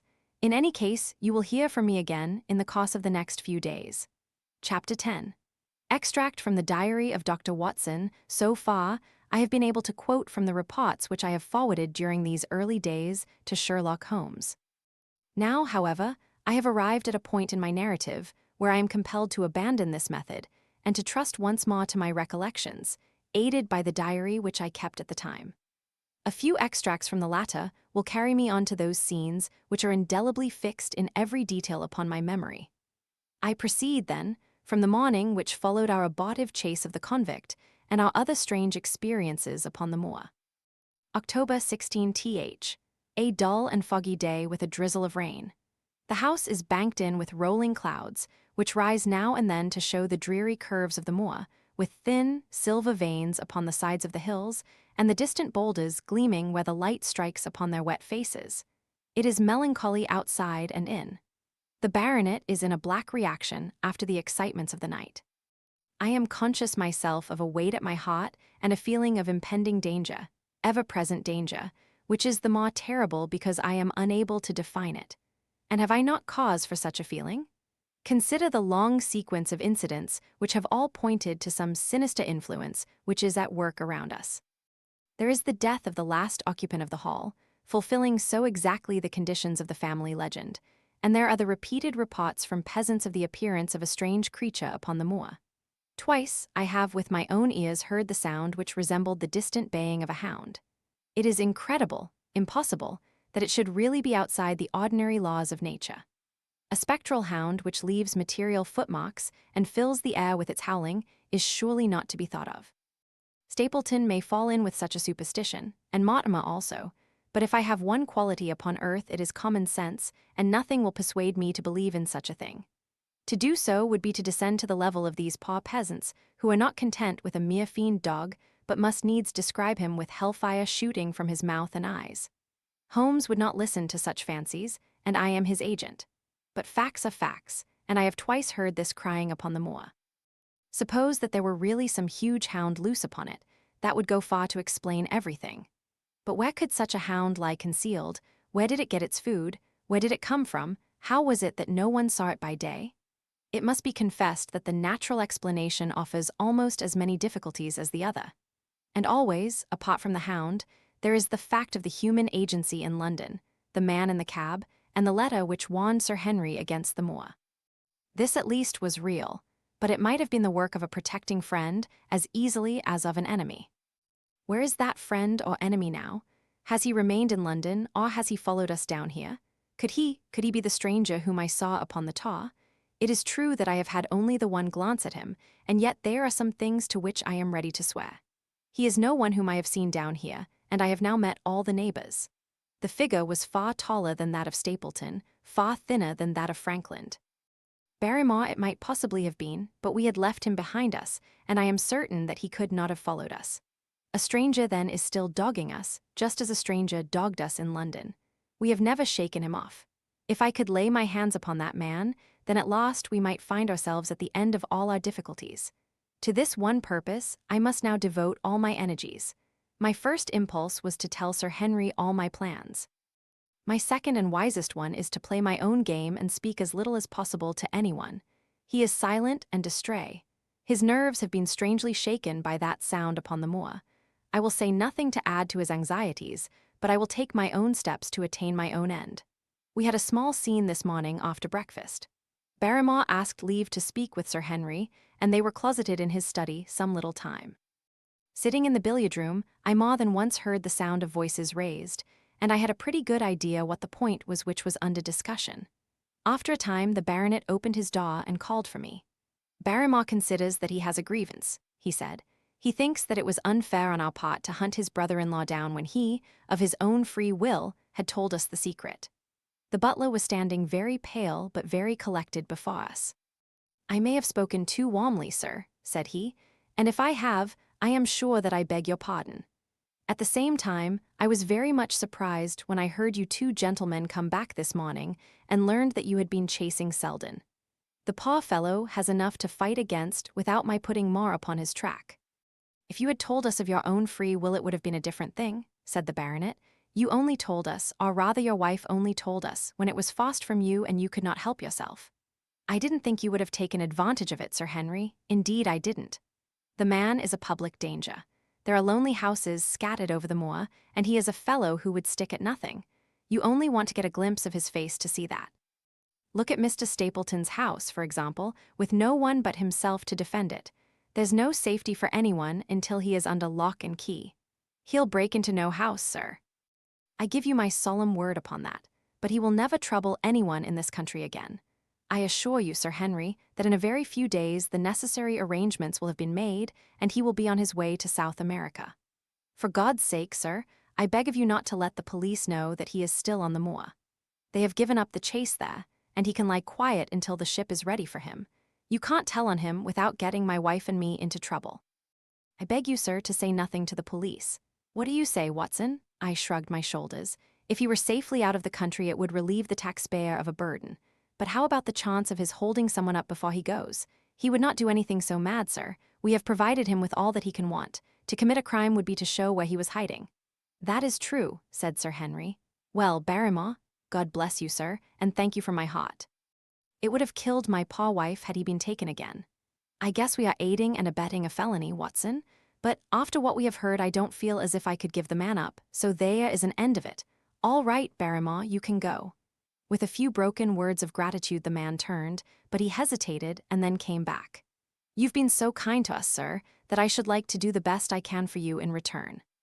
I know something, Sir Henry, and perhaps I should have said it before, but it was long after the inquest that I found it out. I've never breathed a word about it yet to mortal man. It's about poor Sir Charles's death." The baronet and I were both upon our feet. "Do you know how he died?" "No, sir, I don't know that." "What then?" "I know why he was at the gate at that hour. It was to meet a woman." "To meet a woman, he—" "Yes, sir." "And the woman's name?" "I can't give you the name, sir, but I can give you the initials. Her initials were LL. How do you know this, Barrymore?" "Well, Sir Henry, your uncle had a letter that morning. He had usually a great many letters, for he was a public man and well known for his kind heart, so that everyone who was in trouble was glad to turn to him. But that morning, as it chanced, there was only this one letter, so I took the more notice of it. It was from Coombe Tracy, and it was addressed in a woman's hand. Well, sir, I thought no more of the matter, and never would have done had it not been for my wife. Only a few weeks ago she was cleaning out Sir Charles's study. It had never been touched since his death, and she found the ashes of a burned letter in the back of the grate. The greater part of it was charred to pieces, but one little slip, the end of a page, hung together, and the writing could still be read, though it was grey on a black ground. It seemed to us to be a postscript at the end of the letter, and it said, "Please, please, as you are a gentleman, burn this letter, and be at the gate by 10 o'clock. Beneath it were signed the initials LL. Have you got that slip?" "No, sir, it crumbled all to bits after we moved it." Had Sir Charles received any other letters in the same writing? "Well, sir, I took no particular notice of his letters. I should not have noticed this one, only it happened to come alone." "And you have no idea who LL is?" "No, sir, no more than you have. But I expect if we could lay our hands upon that lady we should know more about Sir Charles's death." "I cannot understand, Barrymore, how you came to conceal this important information." "Well, sir, it was immediately after that our own trouble came to us. And then again, sir, we were both of us very fond of Sir Charles, as we well might be considering all that he has done for us. To rake this up couldn't help our poor master, and it's well to go carefully when there's a lady in the case. Even the best of us. You thought it might injure his reputation?" "Well, sir, I thought no good could come of it. But now you have been kind to us, and I feel as if it would be treating you unfairly not to tell you all that I know about the matter." "Very good, Barrymore, you can go." When the butler had left us, Sir Henry turned to me. "Well, Watson, what do you think of this new light? It seems to leave the darkness rather blacker than before." "So I think, but if we can only trace LL it should clear up the whole business. We have gained that much. We know that there is someone who has the facts if we can only find her. What do you think we should do?" "Let Holmes know all about it at once. It will give him the clue for which he has been seeking. I am much mistaken if it does not bring him down." I went at once to my room and drew up my report of the morning's conversation for Holmes. It was evident to me that he had been very busy of late, for the notes which I had from Baker Street were few and short, with no comments upon the information which I had supplied and hardly any reference to my mission. No doubt his blackmailing case is absorbing all his faculties, and yet this new factor must surely arrest his attention and renew his interest. I wish that he were here. October 17th. All day today the rain pawed down, rustling on the ivy and dripping from the eaves. I thought of the convict out upon the bleak, cold, shelterless moor. Poor devil, whatever his crimes, he has suffered something to atone for them. And then I thought of that other one, the face in the cab, the figure against the moon. Was he also out in that deluge, the unseen watcher, the man of darkness? In the evening I put on my waterproof, and I walked far upon the sodden moor, full of dark imaginings, the rain beating upon my face and the wind whistling about my ears. God help those who wander into the Great Mire now, for even the firm uplands are becoming a morass. I found the black tar upon which I had seen the solitary watcher, and from its craggy summit I looked out myself across the melancholy downs. Rain squalls drifted across their russet face, and the heavy, slate-colored clouds hung low over the landscape, trailing in gray wreaths down the sides of the fantastic hills. In the distant hollow on the left, half hidden by the mist, the two thin towers of Baskerville Hall rose above the trees. They were the only signs of human life which I could see, save only those prehistoric huts which lay thickly upon the slopes of the hills. Nowhere was there any trace of that lonely man whom I had seen on the same spot 2 nights before. As I walked back, I was overtaken by Dr. Mortimer driving in his dog-cart over a rough moorland track which led from the outlying farmhouse of Falmire. He has been very attentive to us, and hardly a day has passed that he has not called at the hall to see how we were getting on. He insisted upon my climbing into his dog-cart, and he gave me a lift homeward. I found him much troubled over the disappearance of his little spaniel. It had wandered on to the moor and had never come back. I gave him such consolation as I might, but I thought of the pony on the Grimpen Mire, and I do not fancy that he will see his little dog again. "By the way, Mortimer," said I as we jolted along the rough road, "I suppose there are few people living within driving distance of this whom you do not know?" "Hardly any, I think." "Can you, then, tell me the name of any woman whose initials are L?" "L?" He thought for a few minutes. "No," said he. "There are a few gypsies and laboring folk for whom I can't answer, but among the farmers or gentry there is no one whose initials are those. Wait a bit, though," he added after a pause. "There is Laura Lyons, her initials are LL, but she lives in Coombe Tracy." "Who is she?" I asked. "She is Franklin's daughter." "What, old Franklin the Crank?" "Exactly. She married an artist named Lyons who came sketching on the moor. He proved to be a blackguard and deserted her. The fault, from what I hear, may not have been entirely on one side. Her father refused to have anything to do with her because she had married without his consent, and perhaps for one or two other reasons as well. So, between the old sinner and the young one, the girl has had a pretty bad time. How does she live? I fancy old Frankland allows her a pittance, but it cannot be more, for his own affairs are considerably involved. Whatever she may have deserved, one could not allow her to go hopelessly to the bad. Her story got about, and several of the people here did something to enable her to earn an honest living. Stapleton did for one, and Sir Charles for another. I gave a trifle myself. It was to set her up in a typewriting business. He wanted to know the object of my inquiries, but I managed to satisfy his curiosity without telling him too much, for there is no reason why we should take anyone into our confidence.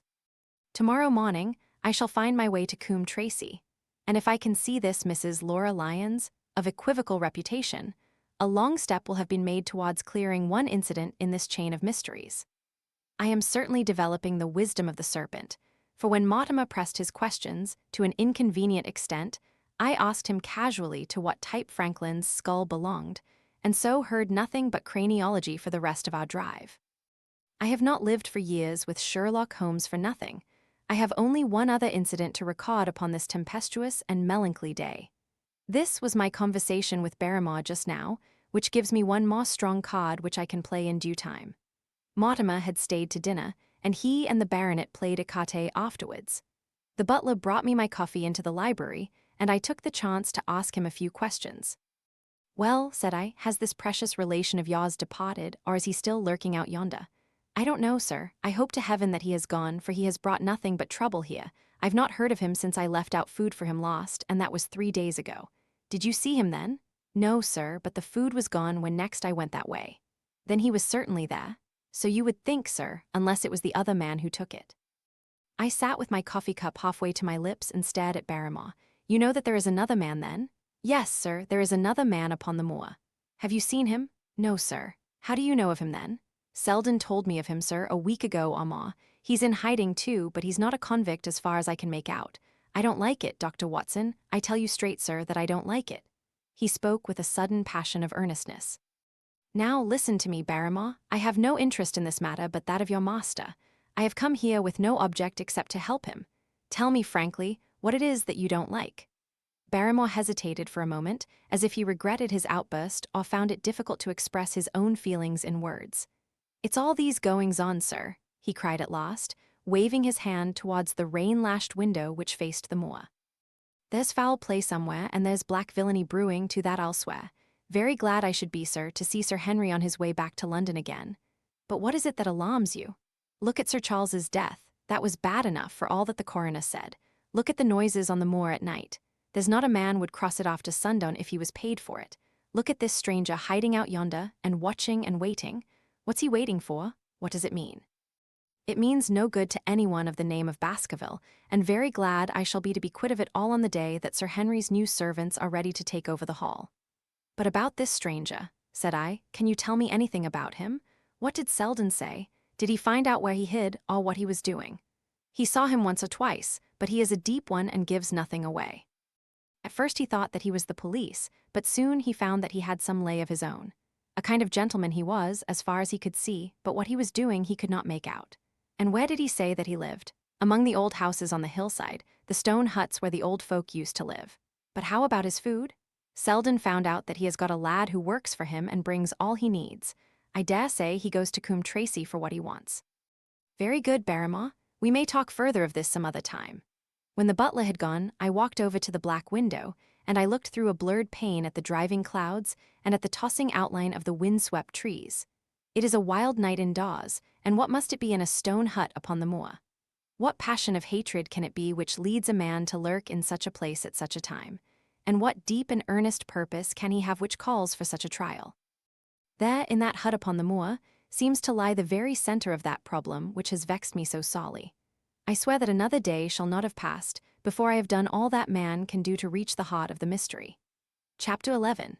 The Man on the Tar, the extract from my private diary, which forms the last chapter, has brought my narrative up to the 18th of October, a time when these strange events began to move swiftly towards their terrible conclusion. The incidents of the next few days are indelibly graven upon my recollection, and I can tell them without reference to the notes made at the time. I start them from the day which succeeded that upon which I had established two facts of great importance. The one that Mrs. Laura Lyons of Coombe Tracey had written to Sir Charles Baskerville and made an appointment with him at the very place and hour that he met his death. The other that the lurking man upon the moor was to be found among the stone huts upon the hillside. With these two facts in my possession, I felt that either my intelligence or my courage must be deficient if I could not throw some further light upon these dark places. I had no opportunity to tell the baronet what I had learned about Mrs. Lyons upon the evening before, for Dr. Mortimer remained with him at cards until it was very late. At breakfast, however, I informed him about my discovery and asked him whether he would care to accompany me to Coombe Tracey. At first he was very eager to come, but on second thoughts it seemed to both of us that if I went alone the results might be better. The more formal we made the visit, the less information we might obtain. I left Sir Henry behind, therefore, not without some prickings of conscience, and drove off upon my new quest. When I reached Coombe Tracey, I told Perkins to put up the horses, and I made inquiries for the lady whom I had come to interrogate. I had no difficulty in finding her rooms, which were central and well appointed. A maid showed me in without ceremony, and as I entered the sitting-room a lady, who was sitting before a Remington typewriter, sprang up with a pleasant smile of welcome. Her face fell, however, when she saw that I was a stranger, and she sat down again and asked me the object of my visit. The first impression left by Mrs. Lyons was one of extreme beauty. Her eyes and hair were of the same rich hazel color, and her cheeks, though considerably freckled, were flushed with the exquisite bloom of the brunette, the dainty pink which lurks at the heart of the sulphur rose.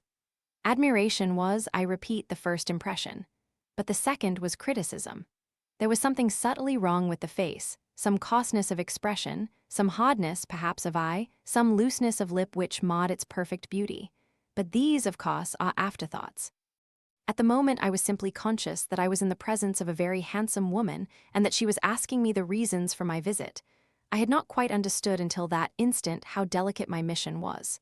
"I have the pleasure," said I, "of knowing your father." It was a clumsy introduction, and the lady made me feel it. "There is nothing in common between my father and me," she said. "I owe him nothing, and his friends are not mine." If it were not for the late Sir Charles Baskerville and some other kind hearts, I might have starved for all that my father cared. "It was about the late Sir Charles Baskerville that I have come here to see you." The freckles started out on the lady's face. "What can I tell you about him?" she asked, and her fingers played nervously over the stops of her typewriter. "You knew him, did you not?" "I have already said that I owe a great deal to his kindness.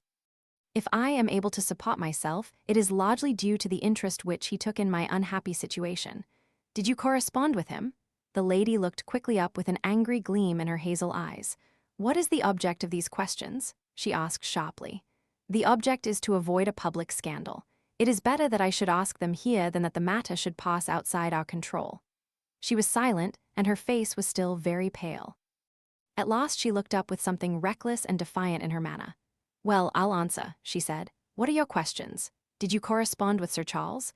"I certainly wrote to him once or twice to acknowledge his delicacy and his generosity." "Have you the dates of those letters?" "No." "Have you ever met him?" "Yes, once or twice, when he came into Coombe Tracey. He was a very retiring man, and he preferred to do good by stealth." "But if you saw him so seldom and wrote so seldom, how did he know enough about your affairs to be able to help you, as you say that he has done?" She met my difficulty with the utmost readiness.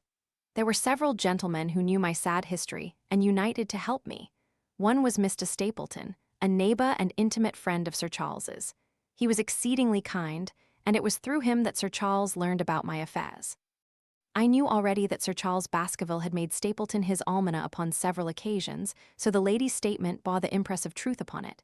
"Did you ever write to Sir Charles asking him to meet you?" I continued. Mrs. Lyons flushed with anger again. "Really, sir, this is a very extraordinary question." "I am sorry, madam, but I must repeat it." "Then I answer, certainly not. Not on the very day of Sir Charles's death." The flush had faded in an instant, and a deathly face was before me. Her dry lips could not speak the no which I saw rather than heard. "Surely your memory deceives you," said I. "I could even quote a passage of your letter. It ran, 'Please, please, as you are a gentleman, burn this letter and be at the gate by 10 o'clock. I thought that she had fainted, but she recovered herself by a supreme effort. Is there no such thing as a gentleman? She gasped. You do Sir Charles an injustice. He did burn the letter, but sometimes a letter may be legible even when burned. You acknowledge now that you wrote it? Yes, I did write it, she cried, pouring out her soul in a torrent of words. I did write it. Why should I deny it? I have no reason to be ashamed of it. I wished him to help me. I believed that if I had an interview I could gain his help, so I asked him to meet me. But why at such an hour? Because I had only just learned that he was going to London next day and might be away for months. There were reasons why I could not get there earlier. But why a rendezvous in the garden instead of a visit to the house? Do you think a woman could go alone at that hour to a bachelor's house? Well, what happened when you did get there? I never went. Mrs. Lyons? No, I swear it to you on all I hold sacred, I never went. Something intervened to prevent my going. What was that? That is a private matter. I cannot tell it. You acknowledge then that you made an appointment with Sir Charles at the very hour and place at which he met his death, but you deny that you kept the appointment. That is the truth. Again and again I cross-questioned her, but I could never get past that point. Mrs. Lyons, said I as I rose from this long and inconclusive interview, you are taking a very great responsibility and putting yourself in a very false position by not making an absolutely clean breast of all that you know. If I have to call in the aid of the police, you will find how seriously you are compromised. If your position is innocent, why did you in the first instance deny having written to Sir Charles upon that date? Because I feared that some false conclusion might be drawn from it and that I might find myself involved in a scandal. And why were you so pressing that Sir Charles should destroy your letter? If you have read the letter, you will know. I did not say that I had read all the letter. You quoted some of it. I quoted the postscript. The letter had, as I said, been burned, and it was not all legible. I ask you once again why it was that you were so pressing that Sir Charles should destroy this letter which he received on the day of his death. The matter is a very private one. The more reason why you should avoid a public investigation. I will tell you then. If you have heard anything of my unhappy history, you will know that I made a rash marriage and had reason to regret it. I have heard so much. My life has been one incessant persecution from a husband whom I abhor. The law is upon his side, and every day I am faced by the possibility that he may force me to live with him. At the time that I wrote this letter to Sir Charles, I had learned that there was a prospect of my regaining my freedom if certain expenses could be met. It meant everything to me, peace of mind, happiness, self-respect, everything. I knew Sir Charles's generosity, and I thought that if he heard the story from my own lips he would help me. Then how is it that you did not go? Because I received help in the interval from another source. Why then, did you not write to Sir Charles and explain this? So I should have done had I not seen his death in the paper next morning. The woman's story hung coherently together, and all my questions were unable to shake it. I could only check it by finding if she had, indeed, instituted divorce proceedings against her husband at or about the time of the tragedy. It was unlikely that she would dare to say that she had not been to Baskerville Hall if she really had been, for a trap would be necessary to take her there, and could not have returned to Coombe Tracey until the early hours of the morning. Such an excursion could not be kept secret. The probability was, therefore, that she was telling the truth, or at least a part of the truth. I came away baffled and disheartened. Once again, I had reached that dead wall which seemed to be built across every path by which I tried to get at the object of my mission. And yet the more I thought of the lady's face and of her manner, the more I felt that something was being held back from me. Why should she turn so pale? Why should she fight against every admission until it was forced from her? Why should she have been so reticent at the time of the tragedy? Surely the explanation of all this could not be as innocent as she would have me believe. For the moment, I could proceed no farther in that direction, but must turn back to that other clue which was to be sought for among the stone huts upon the moor. And that was a most vague direction. I realized it as I drove back and noted how hill after hill showed traces of the ancient people. Barrymore's only indication had been that the stranger lived in one of these abandoned huts, and many hundreds of them are scattered throughout the length and breadth of the moor. But I had my own experience for a guide, since it had shown me the man himself standing upon the summit of the Black Tar. That, then, should be the center of my search. From there, I should explore every hut upon the moor until I lighted upon the right one. If this man were inside it, I should find out from his own lips, at the point of my revolver if necessary, who he was and why he had dogged us so long. He might slip away from us in the crowd of Regent Street, but it would puzzle him to do so upon the lonely moor.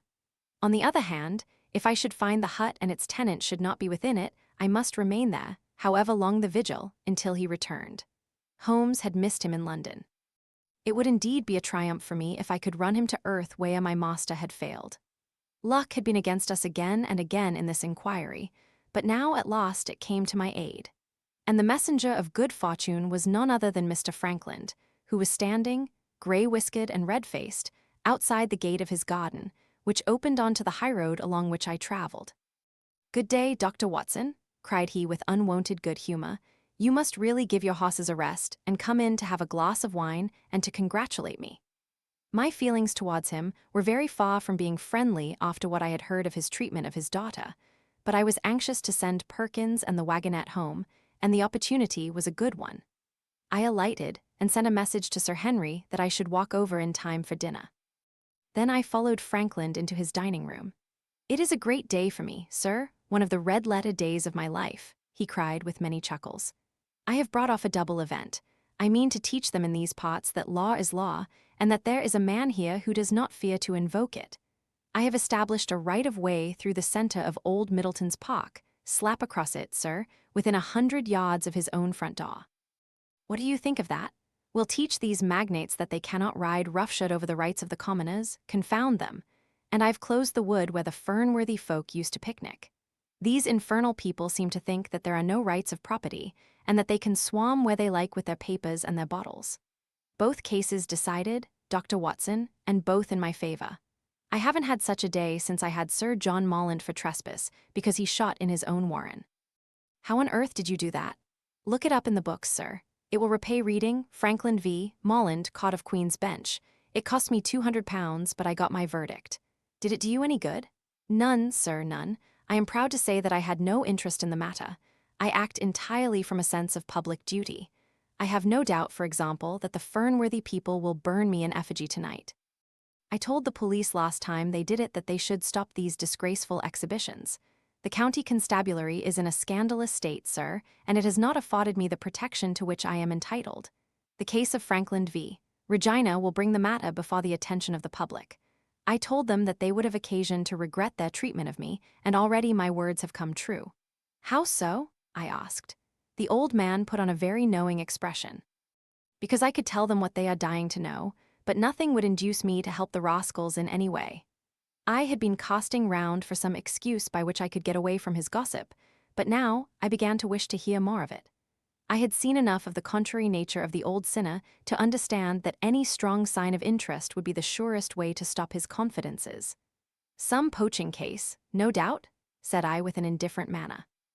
"Ha ha, my boy, a very much more important matter than that. What about the convict on the moor?" I stared.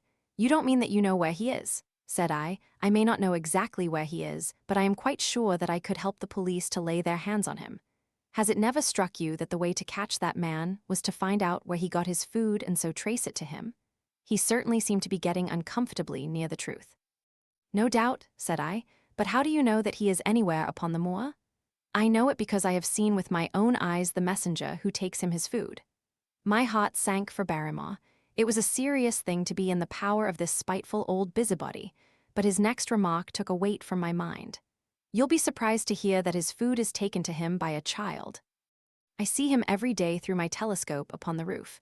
He passes along the same path at the same hour, and to whom should he be going except to the convict? Here was luck indeed, and yet I suppressed all appearance of interest. A child? Barrymore had said that our unknown was supplied by a boy. It was on his track, and not upon the convict's, that Frankland had stumbled. If I could get his knowledge, it might save me a long and weary hunt. But incredulity and indifference were evidently my strongest cards. I should say that it was much more likely that it was the son of one of the moorland shepherds taking out his father's dinner. The least appearance of opposition struck fire out of the old autocrat. His eyes looked malignantly at me, and his grey whiskers bristled like those of an angry cat. "Indeed, sir," said he, pointing out over the wide-stretching moor. "Do you see that black tar over yonder? Well, do you see the low hill beyond with the thornbush upon it? It is the stoniest part of the whole moor. Is that a place where a shepherd would be likely to take his station? Your suggestion, sir, is a most absurd one." I meekly answered that I had spoken without knowing all the facts. My submission pleased him and led him to further confidences. You may be sure, sir, that I have very good grounds before I come to an opinion. I have seen the boy again and again with his bundle. Every day and sometimes twice a day I have been able, but wait a moment, Dr. Watson. Do my eyes deceive me, or is there at the present moment something moving upon that hillside? It was several miles off, but I could distinctly see a small dark dot against the dull green and gray. Come, sir, come, cried Frankland, rushing upstairs. You will see with your own eyes and judge for yourself. The telescope, a formidable instrument mounted upon a tripod, stood upon the flat leads of the house. Frankland clapped his eye to it and gave a cry of satisfaction. Quick, Dr. Watson, quick, before he passes over the hill. There he was, sure enough, a small urchin with a little bundle upon his shoulder, toiling slowly up the hill. When he reached the crest, I saw the ragged, uncouth figure outlined for an instant against the cold blue sky. He looked round him with a furtive and stealthy air, as one who dreads pursuit. Then he vanished over the hill. Well, am I right? Certainly there is a boy who seems to have some secret errand. And what the errand is even a county constable could guess. But not one word shall they have from me, and I bind you to secrecy also, Dr. Watson. Not a word, you understand? Just as you wish. They have treated me shamefully, shamefully. When the facts come out in Frankland v. Regina, I venture to think that a thrill of indignation will run through the country. Nothing would induce me to help the police in any way. For all they cared, it might have been me, instead of my effigy, which these rascals burned at the stake. Surely you are not going. You will help me to empty the decanter in honor of this great occasion.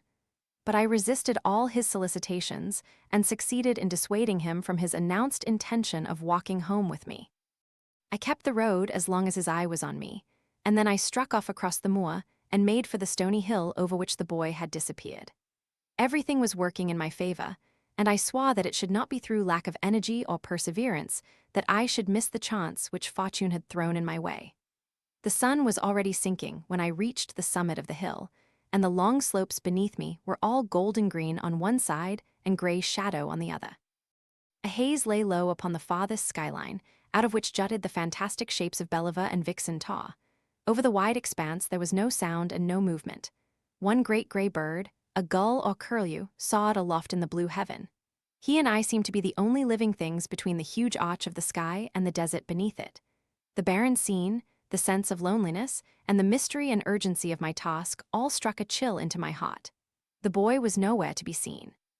But down beneath me in a cleft of the hills there was a circle of the old stone huts, and in the middle of them there was one which retained sufficient roof to act as a screen against the weather.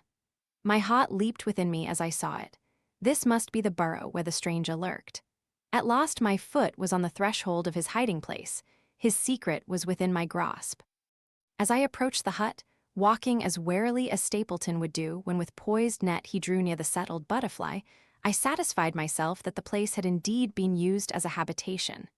A vague pathway among the boulders led to the dilapidated opening which served as a door. All was silent within. The unknown might be lurking there, or he might be prowling on the moor. My nerves tingled with the sense of adventure. Throwing aside my cigarette, I closed my hand upon the butt of my revolver, and walking swiftly up to the door, I looked in. The place was empty, but there were ample signs that I had not come upon a false scent. This was certainly where the man lived. Some blankets rolled in a waterproof lay upon that very stone slab upon which Neolithic man had once slumbered. The ashes of a fire were heaped in a rude grate.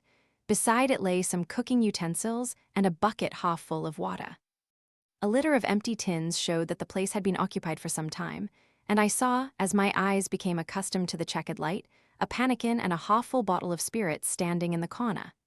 In the middle of the hut a flat stone served the purpose of a table, and upon this stood a small cloth bundle, the same, no doubt, which I had seen through the telescope upon the shoulder of the boy.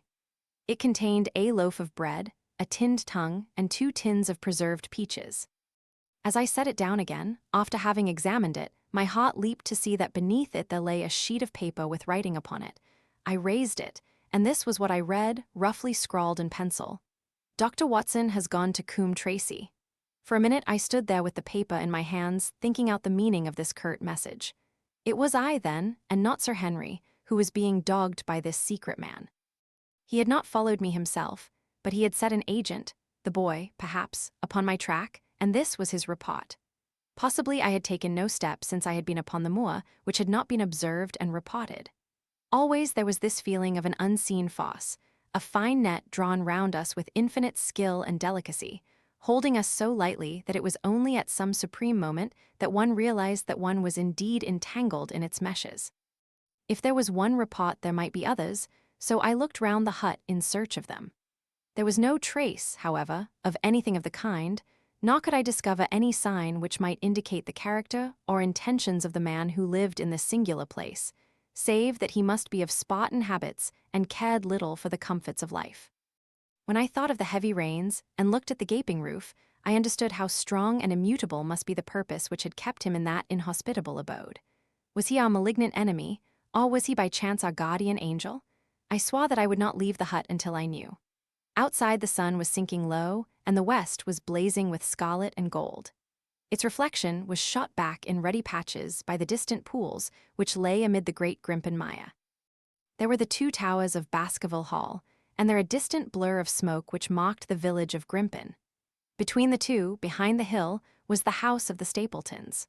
All was sweet and mellow and peaceful in the golden evening light, and yet as I looked at them, my soul shared none of the peace of nature, but quivered at the vagueness and the terror of that interview which every instant was bringing nearer.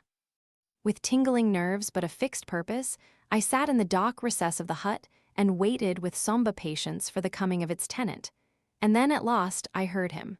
Far away came the sharp clink of a boot striking upon a stone. Then another and yet another, coming nearer and nearer. I shrank back into the darkest corner and cocked the pistol in my pocket, determined not to discover myself until I had an opportunity of seeing something of the stranger.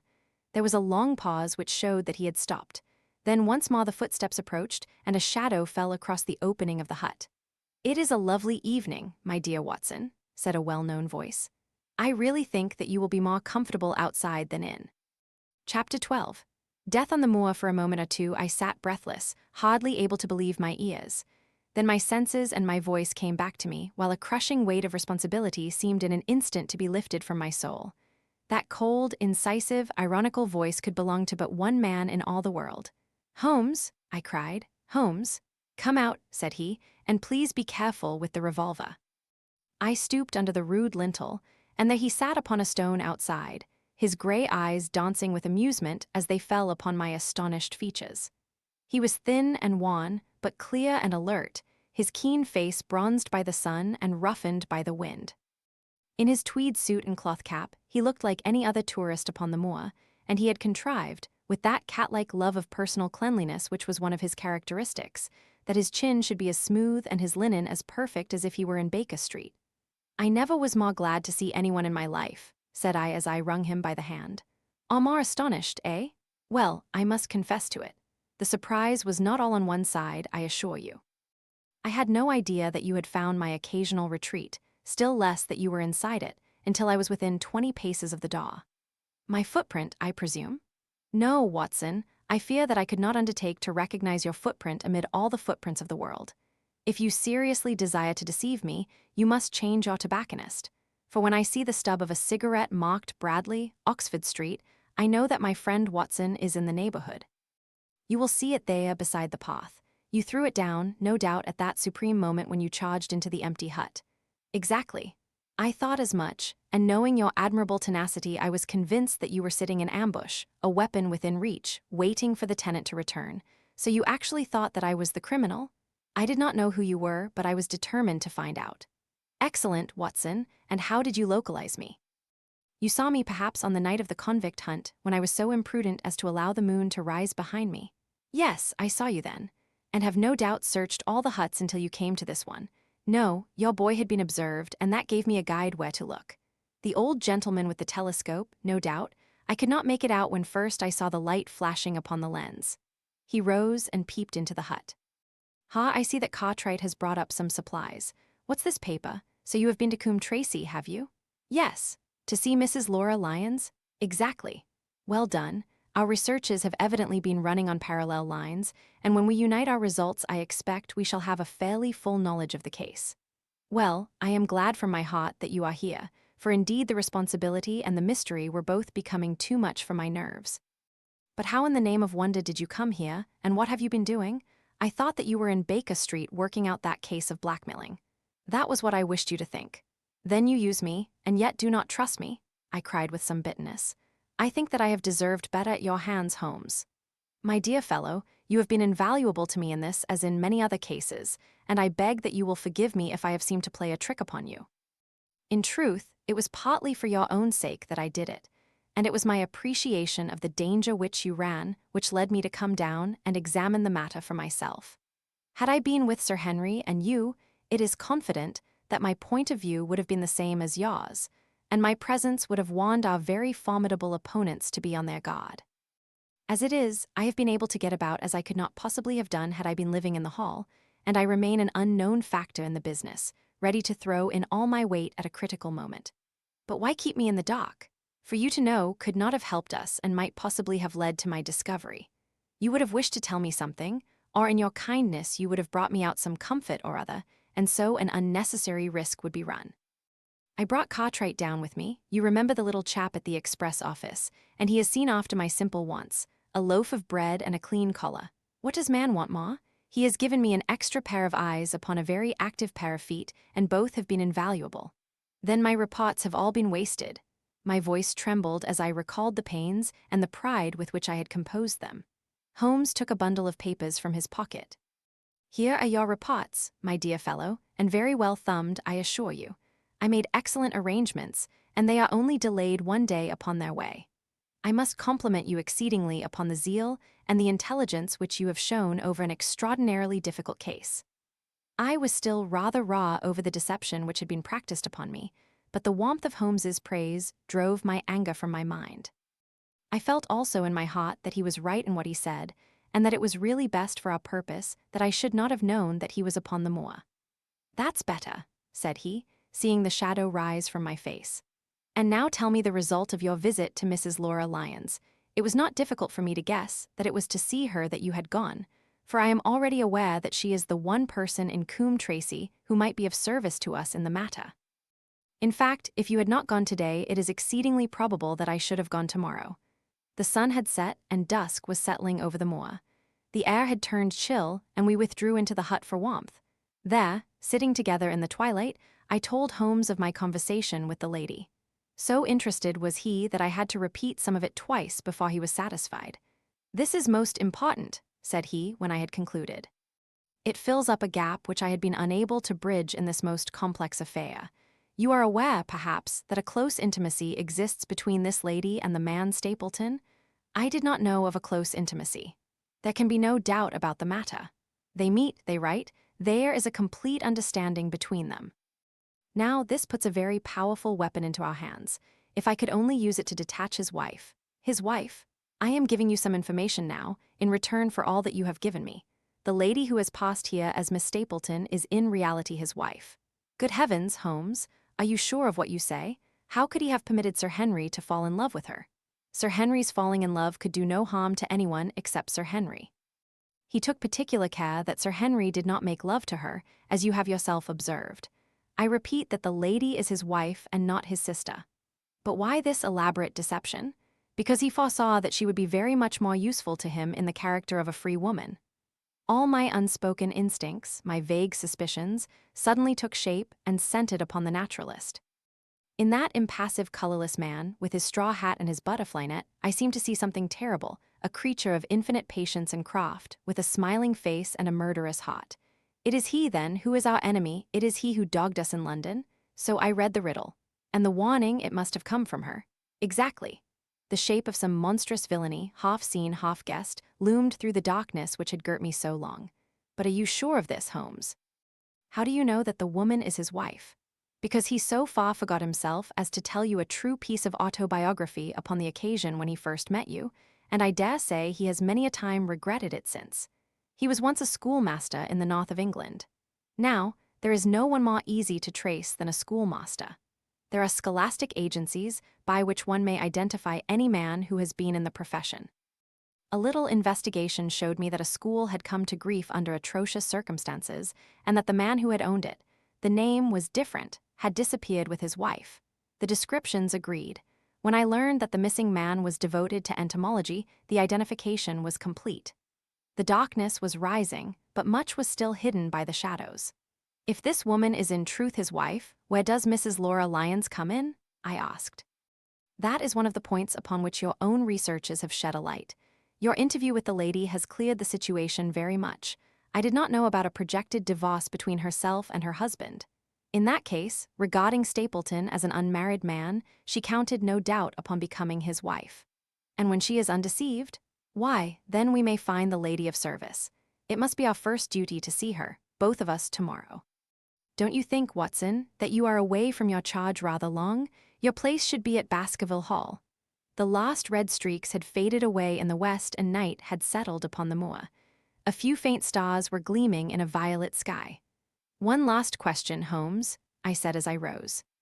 "Surely there is no need of secrecy between you and me. What is the meaning of it all? What is he after?" Holmes's voice sank as he answered. "It is murder, Watson. Refined, cold-blooded, deliberate murder. Do not ask me for particulars. My nets are closing upon him, even as his are upon Sir Henry, and with your help he is already almost at my mercy. There is but one danger which can threaten us. It is that he should strike before we are ready to do so. Another day, 2 at the most, and I have my case complete, but until then guard your charge as closely as ever a fond mother watched her ailing child. Your mission today has justified itself, and yet I could almost wish that you had not left his side." Hark! A terrible scream, a prolonged yell of horror and anguish, burst out of the silence of the moor. That frightful cry turned the blood to ice in my veins. "Oh, my God!" I gasped. "What is it? What does it mean?" Holmes had sprung to his feet, and I saw his dark, athletic outline at the door of the hut, his shoulders stooping, his head thrust forward, his face peering into the darkness. "Hush!" he whispered. "Hush!" The cry had been loud on account of its vehemence, but it had pealed out from somewhere far off on the shadowy plain. Now it burst upon our ears, nearer, louder, more urgent than before. "Where is it?" Holmes whispered, and I knew from the thrill of his voice that he, the man of iron, was shaken to the soul. "Where is it, Watson?" "There, I think." I pointed into the darkness. "No, there." Again the agonized cry swept through the silent night, louder and much nearer than ever, and a new sound mingled with it, a deep, muttered rumble, musical and yet menacing, rising and falling like the low, constant murmur of the sea. "The hound!" cried Holmes. "Come, Watson, come. Great heavens, if we are too late." He had started running swiftly over the moor, and I had followed at his heels. Now from somewhere among the broken ground immediately in front of us there came one last despairing yell, and then a dull, heavy thud. We halted and listened. Not another sound broke the heavy silence of the windless night. I saw Holmes put his hand to his forehead like a man distracted. He stamped his feet upon the ground. "He has beaten us, Watson. We are too late." "No, no, surely not." Fool that I was to hold my hand. "And you, Watson, see what comes of abandoning your charge." "But by heaven, if the worst has happened, we'll avenge him." Blindly, we ran through the gloom, blundering against boulders, forcing our way through gauze bushes, panting up hills and rushing down slopes, heading always in the direction whence those dreadful sounds had come. At every rise Holmes looked eagerly round him, but the shadows were thick upon the moor, and nothing moved upon its dreary face. "Can you see anything?" "Nothing." "But hark, what is that?" A low moan had fallen upon our ears. There it was again upon our left. On that side a ridge of rocks ended in a sheer cliff which overlooked a stone-strewn slope. On its jagged face was spread-eagled some dark, irregular object. As we ran towards it, the vague outline hardened into a definite shape. It was a prostrate man, face downward upon the ground, the head doubled under him at a horrible angle, the shoulders rounded, and the body hunched together as if in the act of throwing a somersault. So grotesque was the attitude that I could not for the instant realize that that moan had been the passing of his soul. Not a whisper, not a rustle, rose now from the dark figure over which we stooped. Holmes laid his hand upon him and held it up again with an exclamation of horror. The gleam of the match which he struck shone upon his clotted fingers and upon the ghastly pool which widened slowly from the crushed skull of the victim. And it shone upon something else which turned our hearts sick and faint within us, the body of Sir Henry Baskerville. There was no chance of either of us forgetting that peculiar ruddy tweed suit, the very one which he had worn on the first morning that we had seen him in Baker Street. We caught the one clear glimpse of it, and then the match flickered and went out, even as the hope had gone out of our souls. Holmes groaned, and his face glimmered white through the darkness. The brute, I cried with clenched hands. "Oh, Holmes, I shall never forgive myself for having left him to his fate. I am more to blame than you, Watson.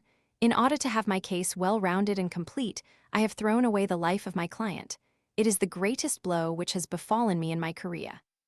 But how could I know that he would risk his life alone upon the moor in the face of all my warnings? That we should have heard his screams, my God, those screams, and yet have been unable to save him? Where is this brute of a hound which drove him to his death? It may be lurking among these rocks at this instant. And Stapleton, where is he? He shall answer for this deed. He shall, I will see to that. Uncle and nephew have been murdered, the one frightened to death by the very sight of a beast which he thought to be supernatural, the other driven to his end in his wild flight to escape from it. But now we have to prove the connection between the man and the beast. Save from what we heard, we cannot even swear to the existence of the latter, since Sir Henry has evidently died from the fall. But by heavens, cunning as he is, the fellow shall be in my power before another day is past. We stood with bitter hearts on either side of the mangled body, overwhelmed by this sudden and irrevocable disaster, which had brought all our long and weary labors to so piteous an end. Then, as the moon rose, we climbed to the top of the rocks over which our poor friend had fallen, and from the summit we gazed out over the shadowy moor, half silver and half gloom. Far away, miles off, in the direction of Grimpen, a single steady yellow light was shining. It could only come from the lonely abode of the Stapletons. With a bitter curse, I shook my fist at it as I gazed. Why should we not seize him at once? Our case is not complete. The fellow is wary and cunning to the last degree. It is not what we know, but what we can prove. If we make one false move, the villain may escape us yet. What can we do? There will be plenty for us to do tomorrow. Tonight we can only perform the last offices to our poor friend. Together we made our way down the precipitous slope and approached the body, black and clear against the silvered stones. The agony of those contorted limbs struck me with a spasm of pain and blurred my eyes with tears. We must send for help, Holmes. We cannot carry him all the way to the hall. Good heavens, are you mad? He had uttered a cry and bent over the body. Now he was dancing and laughing and wringing my hand. Could this be my stern, self-contained friend? These were hidden fires indeed. A beard, the man has a beard. A beard. It is not the baronet, it is my neighbor, the convict. With feverish haste we had turned the body over, and that dripping beard was pointing up to the cold, clear moon. There could be no doubt about the beetling forehead, the sunken animal eyes. It was indeed the same face which had glared upon me in the light of the candle from over the rock, the face of Selden, the criminal. Then in an instant it was all clear to me. I remembered how the baronet had told me that he had handed his old wardrobe to Barrymore. Barrymore had passed it on in order to help Selden in his escape. Boots, shirt, cap, it was all Sir Henry's. The tragedy was still black enough, but this man had at least deserved death by the laws of his country. I told Holmes how the matter stood, my heart bubbling over with thankfulness and joy. Then the clothes have been the poor devil's death, said he. It is clear enough that the hound has been laid on from some article of Sir Henry's, the boot which was abstracted in the hotel, in all probability, and so ran this man down. There is one very singular thing, however. How came Selden, in the darkness, to know that the hound was on his trail? He heard him. To hear a hound upon the moor would not work a hard man like this convict into such a paroxysm of terror that he would risk recapture by screaming wildly for help. By his cries, he must have run a long way after he knew the animal was on his track. How did he know? A greater mystery to me is why this hound, presuming that all our conjectures are correct. I presume nothing. Well then, why this hound should be loose tonight. I suppose that it does not always run loose upon the moor. Stapleton would not let it go unless he had reason to think that Sir Henry would be there. My difficulty is the more formidable of the two, for I think that we shall very shortly get an explanation of yours, while mine may remain forever a mystery. The question now is, what shall we do with this poor wretch's body? We cannot leave it here to the foxes and the ravens. I suggest that we put it in one of the huts until we can communicate with the police. Exactly. I have no doubt that you and I could carry it so far. Halloa, Watson, what's this? It's the man himself, by all that's wonderful and audacious. Not a word to show your suspicions, not a word, all my plans crumble to the ground. A figure was approaching us over the moor, and I saw the dull red glow of a cigar. The moon shone upon him, and I could distinguish the dapper shape and jaunty walk of the naturalist. He stopped when he saw us and then came on again. Why, Dr. Watson, that's not you, is it? You are the last man that I should have expected to see out on the moor at this time of night. But dear me, what's this? Somebody hurt? Don't tell me that it is our friend Sir Henry. He hurried past me and stooped over the dead man. I heard a sharp intake of his breath and the cigar fell from his fingers. Who's this? He stammered. It is Selden, the man who escaped from Princetown. Stapleton turned a ghastly face upon us, but by a supreme effort he had overcome his amazement and his disappointment. He looked sharply from Holmes to me. Dear me, what a very shocking affair. How did he die? He appears to have broken his neck by falling over these rocks. My friend and I were strolling on the moor when we heard a cry. I heard a cry also. That was what brought me out. I was uneasy about Sir Henry. Why about Sir Henry in particular? I could not help asking. Because I had suggested that he should come over. When he did not come, I was surprised, and I naturally became alarmed for his safety when I heard cries upon the moor. By the way, his eyes darted again from my face to Holmes's. Did you hear anything else besides a cry? No, said Holmes. Did you? No. What do you mean then? Oh, you know the stories that the peasants tell about a phantom hound and so on. It is said to be heard at night upon the moor. I was wondering if there were any evidence of such a sound tonight. We heard nothing of the kind, said I, and what is your theory of this poor fellow's death? I have no doubt that anxiety and exposure have driven him off his head. He has rushed about the moor in a crazy state and eventually fallen over here and broken his neck. That seems the most reasonable theory, said Stapleton, and he gave a sigh which I took to indicate his relief. What do you think about it, Mr. Sherlock Holmes? My friend bowed his compliments. You are quick at identification, said he. We have been expecting you in these parts since Dr. Watson came down. You are in time to see a tragedy. Yes, indeed. I have no doubt that my friend's explanation will cover the facts.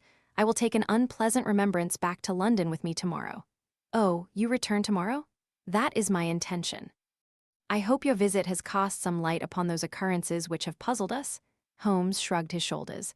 One cannot always have the success for which one hopes. An investigator needs facts and not legends or rumors. It has not been a satisfactory case. My friend spoke in his frankest and most unconcerned manner. Stapleton still looked hard at him. Then he turned to me. I would suggest carrying this poor fellow to my house, but it would give my sister such a fright that I do not feel justified in doing it. I think that if we put something over his face, he will be safe until morning. And so it was arranged. Resisting Stapleton's offer of hospitality, Holmes and I set off to Baskerville Hall, leaving the naturalist to return alone. Looking back, we saw the figure moving slowly away over the broad moor, and behind him that one black smudge on the silvered slope, which showed where the man was lying who had come so horribly to his end. We're at close grips at last, said Holmes, as we walked together across the moor. What a nerve the fellow has! How he pulled himself together in the face of what must have been a paralyzing shock when he found that the wrong man had fallen a victim to his plot. I told you in London, Watson, and I tell you now again, that we have never had a foeman more worthy of our steel. I am sorry that he has seen you. And so was I at first, but there was no getting out of it. What effect do you think it will have upon his plans now that he knows you are here? It may cause him to be more cautious, or it may drive him to desperate measures at once. Like most clever criminals, he may be too confident in his own cleverness and imagine that he has completely deceived us. Why should we not arrest him at once? My dear Watson, you were born to be a man of action. Your instinct is always to do something energetic. But supposing, for argument's sake, that we had him arrested tonight, what on earth the better off should we be for that? We could prove nothing against him. There's the devilish cunning of it. If he were acting through a human agent, we could get some evidence, but if we were to drag this great dog to the light of day, it would not help us in putting a rope round the neck of its master. Surely we have a case. Not a shadow of one, only surmise and conjecture. We should be laughed out of court if we came with such a story and such evidence. There is Sir Charles's death, found dead without a mark upon him. You and I know that he died of sheer fright, and we know also what frightened him, but how are we to get 12 stolid jurymen to know it? What signs are there of a hound? Where are the marks of its fangs? Of course we know that a hound does not bite a dead body and that Sir Charles was dead before ever the brute overtook him. But we have to prove all this, and we are not in a position to do it. Well then, tonight? We are not much better off tonight. Again, there was no direct connection between the hound and the man's death. We never saw the hound. We heard it, but we could not prove that it was running upon this man's trail. There is a complete absence of motive. No, my dear fellow, we must reconcile ourselves to the fact that we have no case at present, and that it is worth our while to run any risk in order to establish one. And how do you propose to do so? I have great hopes of what Mrs. Laura Lyons may do for us when the position of affairs is made clear to her, and I have my own plan as well. Sufficient for tomorrow is the evil thereof, but I hope before the day is past to have the upper hand at last." I could draw nothing further from him, and he walked, lost in thought, as far as the Baskerville gates. "Are you coming up?" "Yes, I see no reason for further concealment. But one last word, Watson. Say nothing of the Hound to Sir Henry. Let him think that Selden's death was as Stapleton would have us believe. He will have a better nerve for the ordeal which he will have to undergo tomorrow, when he is engaged, if I remember your report aright, to dine with these people. And so am I. Then you must excuse yourself and he must go alone. That will be easily arranged. And now, if we are too late for dinner, one think that we are both ready for our suppers." Chapter 13. Fixing the net, Sir Henry was more pleased than surprised to see Sherlock Holmes, for he had for some days been expecting that recent events would bring him down from London. He did raise his eyebrows, however, when he found that my friend had neither any luggage nor any explanations for its absence. Between us, we soon supplied his wants, and then over a belated supper, we explained to the baronet as much of our experience as it seemed desirable that he should know. But first I had the unpleasant duty of breaking the news to Barrymore and his wife. To him, it may have been an unmitigated relief, but she wept bitterly in her apron. To all the world he was the man of violence, half animal and half demon, but to her he always remained the little willful boy of her own girlhood, the child who had clung to her hand. Evil indeed is the man who has not one woman to mourn him. "I've been moping in the house all day since Watson went off in the morning," said the baronet. "I guess I should have some credit, for I have kept my promise. If I hadn't sworn not to go about alone, I might have had a more lively evening, for I had a message from Stapleton asking me over there." "I have no doubt that you would have had a more lively evening," said Holmes dryly. "By the way, I don't suppose you appreciate that we have been mourning over you as having broken your neck." Sir Henry opened his eyes. "How was that? This poor wretch was dressed in your clothes. I fear your servant who gave them to him may get into trouble with the police." "That is unlikely. There was no mark on any of them as far as I know." "That's lucky for him. In fact, it's lucky for all of you, since you are all on the wrong side of the law in this matter. I am not sure that as a conscientious detective my first duty is not to arrest the whole household. Watson's reports are most incriminating documents." "But how about the case?" asked the baronet. "Have you made anything out of the tangle? I don't know that Watson and I are much the wiser since we came down." "I think that I shall be in a position to make the situation rather more clear to you before long. It has been an exceedingly difficult and most complicated business. There are several points upon which we still want light, but it is coming all the same. We've had one experience, as Watson has no doubt told you. We heard the Hound on the moor, so I can swear that it is not all empty superstition. I had something to do with dogs when I was out west, and I know one when I hear one. If you can muzzle that one and put him on a chain, I'll be ready to swear you are the greatest detective of all time. I think I will muzzle him and chain him all right if you will give me your help. Whatever you tell me to do, I will do." "Very good, and I will ask you also to do it blindly, without always asking the reason. Just as you like. If you will do this, I think the chances are that our little problem will soon be solved. I have no doubt." He stopped suddenly and stared fixedly up over my head into the air.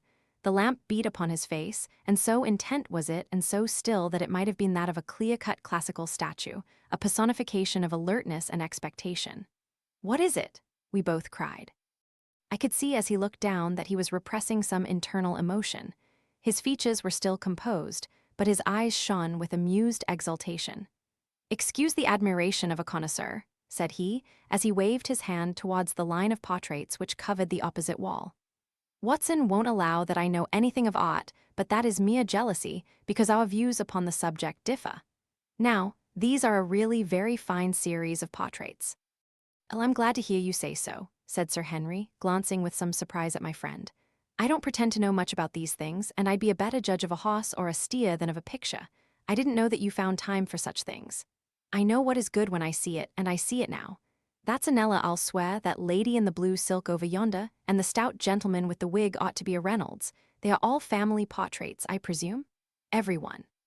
Do you know the names? Barrymore has been coaching me in them, and I think I can say my lessons fairly well. Who is the gentleman with the telescope?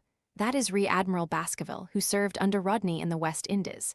The man with the blue coat and the roll of paper is Sir William Baskerville, who was chairman of committees of the House of Commons under Pitt. And this cavalier opposite to me, the one with the black velvet and the lace. Ah, you have a right to know about him. That is the cause of all the mischief, the wicked Hugo, who started the Hound of the Baskervilles. We're not likely to forget him. I gazed with interest and some surprise upon the portrait. "Dear me," said Holmes, "he seems a quiet, meek-mannered man enough, but I dare say that there was a lurking devil in his eyes. I had pictured him as a more robust and ruffianly person." There's no doubt about the authenticity, for the name and the date, 1647, are on the back of the canvas. Holmes said little more, but the picture of the old roisterer seemed to have a fascination for him, and his eyes were continually fixed upon it during supper. It was not until later, when Sir Henry had gone to his room, that I was able to follow the trend of his thoughts. He led me back into the banqueting hall, his bedroom candle in his hand, and he held it up against the time-stained portrait on the wall. "Do you see anything there?" I looked at the broad-plumed hat, the curling lovelocks, the white lace collar, and the straight, severe face which was framed between them. It was not a brutal countenance, but it was prim, hard, and stern, with a firm-set, thin-lipped mouth and a coldly intolerant eye. "Is it like anyone you know? There is something of Sir Henry about the jaw. Just a suggestion, perhaps, but wait an instant." He stood upon a chair, and holding up the light in his left hand, he curved his right arm over the broad hat and round the long ringlets. "Good heavens!" I cried in amazement. The face of Stapleton had sprung out of the canvas. "Ha, you see it now. My eyes have been trained to examine faces and not their trimmings. It is the first quality of a criminal investigator that he should see through a disguise. But this is marvelous. It might be his portrait." Yes, it is an interesting instance of a throwback, which appears to be both physical and spiritual. A study of family portraits is enough to convert a man to the doctrine of reincarnation. The fellow is a Baskerville, that is evident, with designs upon the succession. Exactly. This chance of the picture has supplied us with one of our most obvious missing links. We have him, Watson, we have him, and I dare swear that before tomorrow night he will be fluttering in our net as helpless as one of his own butterflies. A pin, a cock, and a card, and we add him to the Baker Street collection. He burst into one of his rare fits of laughter as he turned away from the picture.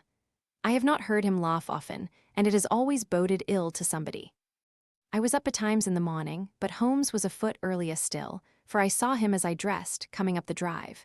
"Yes, we should have a full day today," he remarked, and he rubbed his hands with the joy of action. "The nets are all in place, and the drag is about to begin. We'll know before the day is out whether we have caught our big, lean-jawed pike or whether he has got through the meshes. Have you been on the moor already?" "I have sent a report from Grimpen to Princetown as to the death of Selden. I think I can promise that none of you will be troubled in the matter. And I have also communicated with my faithful Cartwright, who would certainly have pined away at the door of my hut, as a dog does at his master's grave, if I had not set his mind at rest about my safety. What is the next move? To see Sir Henry? Ah, here he is." "Good morning, Holmes," said the baronet. "You look like a general who is planning a battle with his chief of the staff. That is the exact situation. Watson was asking for orders. And so do I. Very good. You are engaged, as I understand, to dine with our friends the Stapletons tonight. I hope that you will come also. They are very hospitable people, and I am sure that they would be very glad to see you. I fear that Watson and I must go to London." "To London?" "Yes, I think that we should be more useful there at the present juncture." The baronet's face perceptibly lengthened. "I hope that you were going to see me through this business. The hall and the moor are not very pleasant places when one is alone." "My dear fellow, you must trust me implicitly and do exactly what I tell you. You can tell your friends that we should have been happy to have come with you, but that urgent business required us to be in town. We hope very soon to return to Devonshire. Will you remember to give them that message? If you insist upon it. There is no alternative, I assure you." I saw by the baronet's clouded brow that he was deeply hurt by what he regarded as our desertion. "When do you desire to go?" he asked coldly. "Immediately after breakfast. We will drive in to Coombe Tracy, but Watson will leave his things as a pledge that he will come back to you. Watson, you will send a note to Stapleton to tell him that you regret that you cannot come." "I have a good mind to go to London with you," said the baronet. "Why should I stay here alone? Because it is your post of duty. Because you gave me your word that you would do as you were told, and I tell you to stay." "All right, then, I'll stay. One more direction. I wish you to drive to Merripit House. Send back your trap, however, and let them know that you intend to walk home." "To walk across the moor? Yes, but that is the very thing which you have so often cautioned me not to do. This time you may do it with safety. If I had not every confidence in your nerve and courage, I would not suggest it, but it is essential that you should do it. Then I will do it. And as you value your life, do not go across the moor in any direction save along the straight path which leads from Merripit House to the Grimpen Road and is your natural way home. I will do just what you say. Very good. I should be glad to get away as soon after breakfast as possible, so as to reach London in the afternoon. I was much astounded by this program, though I remembered that Holmes had said to Stapleton on the night before that his visit would terminate next day. It had not crossed my mind, however, that he would wish me to go with him, nor could I understand how we could both be absent at a moment which he himself declared to be critical. There was nothing for it, however, but implicit obedience, so we bade goodbye to our rueful friend, and a couple of hours afterwards we were at the station of Coombe Tracey and had dispatched the trap upon its return journey. A small boy was waiting upon the platform. "Any orders, sir?" "You will take this train to town, Cartwright. The moment you arrive you will send a wire to Sir Henry Baskerville, in my name, to say that if he finds the pocketbook which I have dropped he is to send it by registered post to Baker Street." "Yes, sir." "And ask at the station office if there is a message for me." The boy returned with a telegram which Holmes handed to me. It ran, "Wire received. Coming down with unsigned warrant. Arrive 5:40. Lestrade." That is in answer to mine of this morning. He is the best of the professionals, I think, and we may need his assistance. Now, Watson, I think that we cannot employ our time better than by calling upon your acquaintance, Mrs. Laura Lyons. His plan of campaign was beginning to be evident. He would use the baronet in order to convince the Stapletons that we were really gone, while we should actually return at the instant when we were likely to be needed. That telegram from London, if mentioned by Sir Henry to the Stapletons, must remove the lost suspicions from their minds. Already I seem to see our nets drawing closer around that lean-jawed pike. Mrs. Laura Lyons was in her office, and Sherlock Holmes opened his interview with a frankness and directness which considerably amazed her. "I am investigating the circumstances which attended the death of the late Sir Charles Baskerville," said he. "My friend here, Dr. Watson, has informed me of what you have communicated, and also of what you have withheld in connection with that matter." "What have I withheld?" she asked defiantly. "You have confessed that you asked Sir Charles to be at the gate at 10 o'clock. We know that that was the place and hour of his death. You have withheld what the connection is between these events." "There is no connection." "In that case, the coincidence must indeed be an extraordinary one, but I think that we shall succeed in establishing a connection, after all. I wish to be perfectly frank with you, Mrs. Lyons. We regard this case as one of murder, and the evidence may implicate not only your friend Mr. Stapleton but his wife as well." The lady sprang from her chair. "His wife," she cried. "The fact is no longer a secret. The person who has passed for his sister is really his wife." Mrs. Lyons had resumed her seat. Her hands were grasping the arms of her chair, and I saw that the pink nails had turned white with the pressure of her grip. "His wife," she said again. "His wife." "He is not a married man." Sherlock Holmes shrugged his shoulders. Prove it to me, and if you can do so," the fierce flash of her eyes said more than any words. "I have come prepared to do so," said Holmes, drawing several papers from his pocket. "Here is a photograph of the couple taken in York 4 years ago. It is endorsed Mr. and Mrs. Vandeleur, but you will have no difficulty in recognizing him, and her also, if you know her by sight. Here are 3 written descriptions by trustworthy witnesses of Mr. and Mrs. Vandeleur, who at that time kept St. Oliver's private school. Read them and see if you can doubt the identity of these people." She glanced at them, and then looked up at us with the set, rigid face of a desperate woman. "Mr. Holmes," she said, "this man had offered me marriage on condition that I could get a divorce from my husband. He has lied to me, the villain, in every conceivable way. Not one word of truth has he ever told me. And why? I imagined that all was for my own sake. But now I see that I was never anything but a tool in his hands. Why should I preserve faith with him who never kept any with me? Why should I try to shield him from the consequences of his own wicked acts? Ask me what you like, and there is nothing which I shall hold back. One thing I swear to you, and that is that when I wrote the letter I never dreamed of any harm to the old gentleman who had been my kindest friend." "I entirely believe you, madam," said Sherlock Holmes. "The recital of these events must be very painful to you, and perhaps it will make it easier if I tell you what occurred, and you can check me if I make any material mistake. The sending of this letter was suggested to you by Stapleton.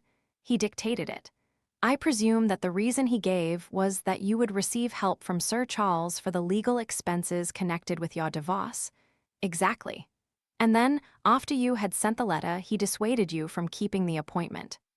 He told me that it would hurt his self-respect that any other man should find the money for such an object, and that though he was a poor man himself, he would devote his last penny to removing the obstacles which divided us. He appears to be a very consistent character. And then you heard nothing until you read the reports of the death in the paper? No. And he made you swear to say nothing about your appointment with Sir Charles? He did. He said that the death was a very mysterious one, and that I should certainly be suspected if the facts came out. He frightened me into remaining silent. Quite so, but you had your suspicions. She hesitated and looked down.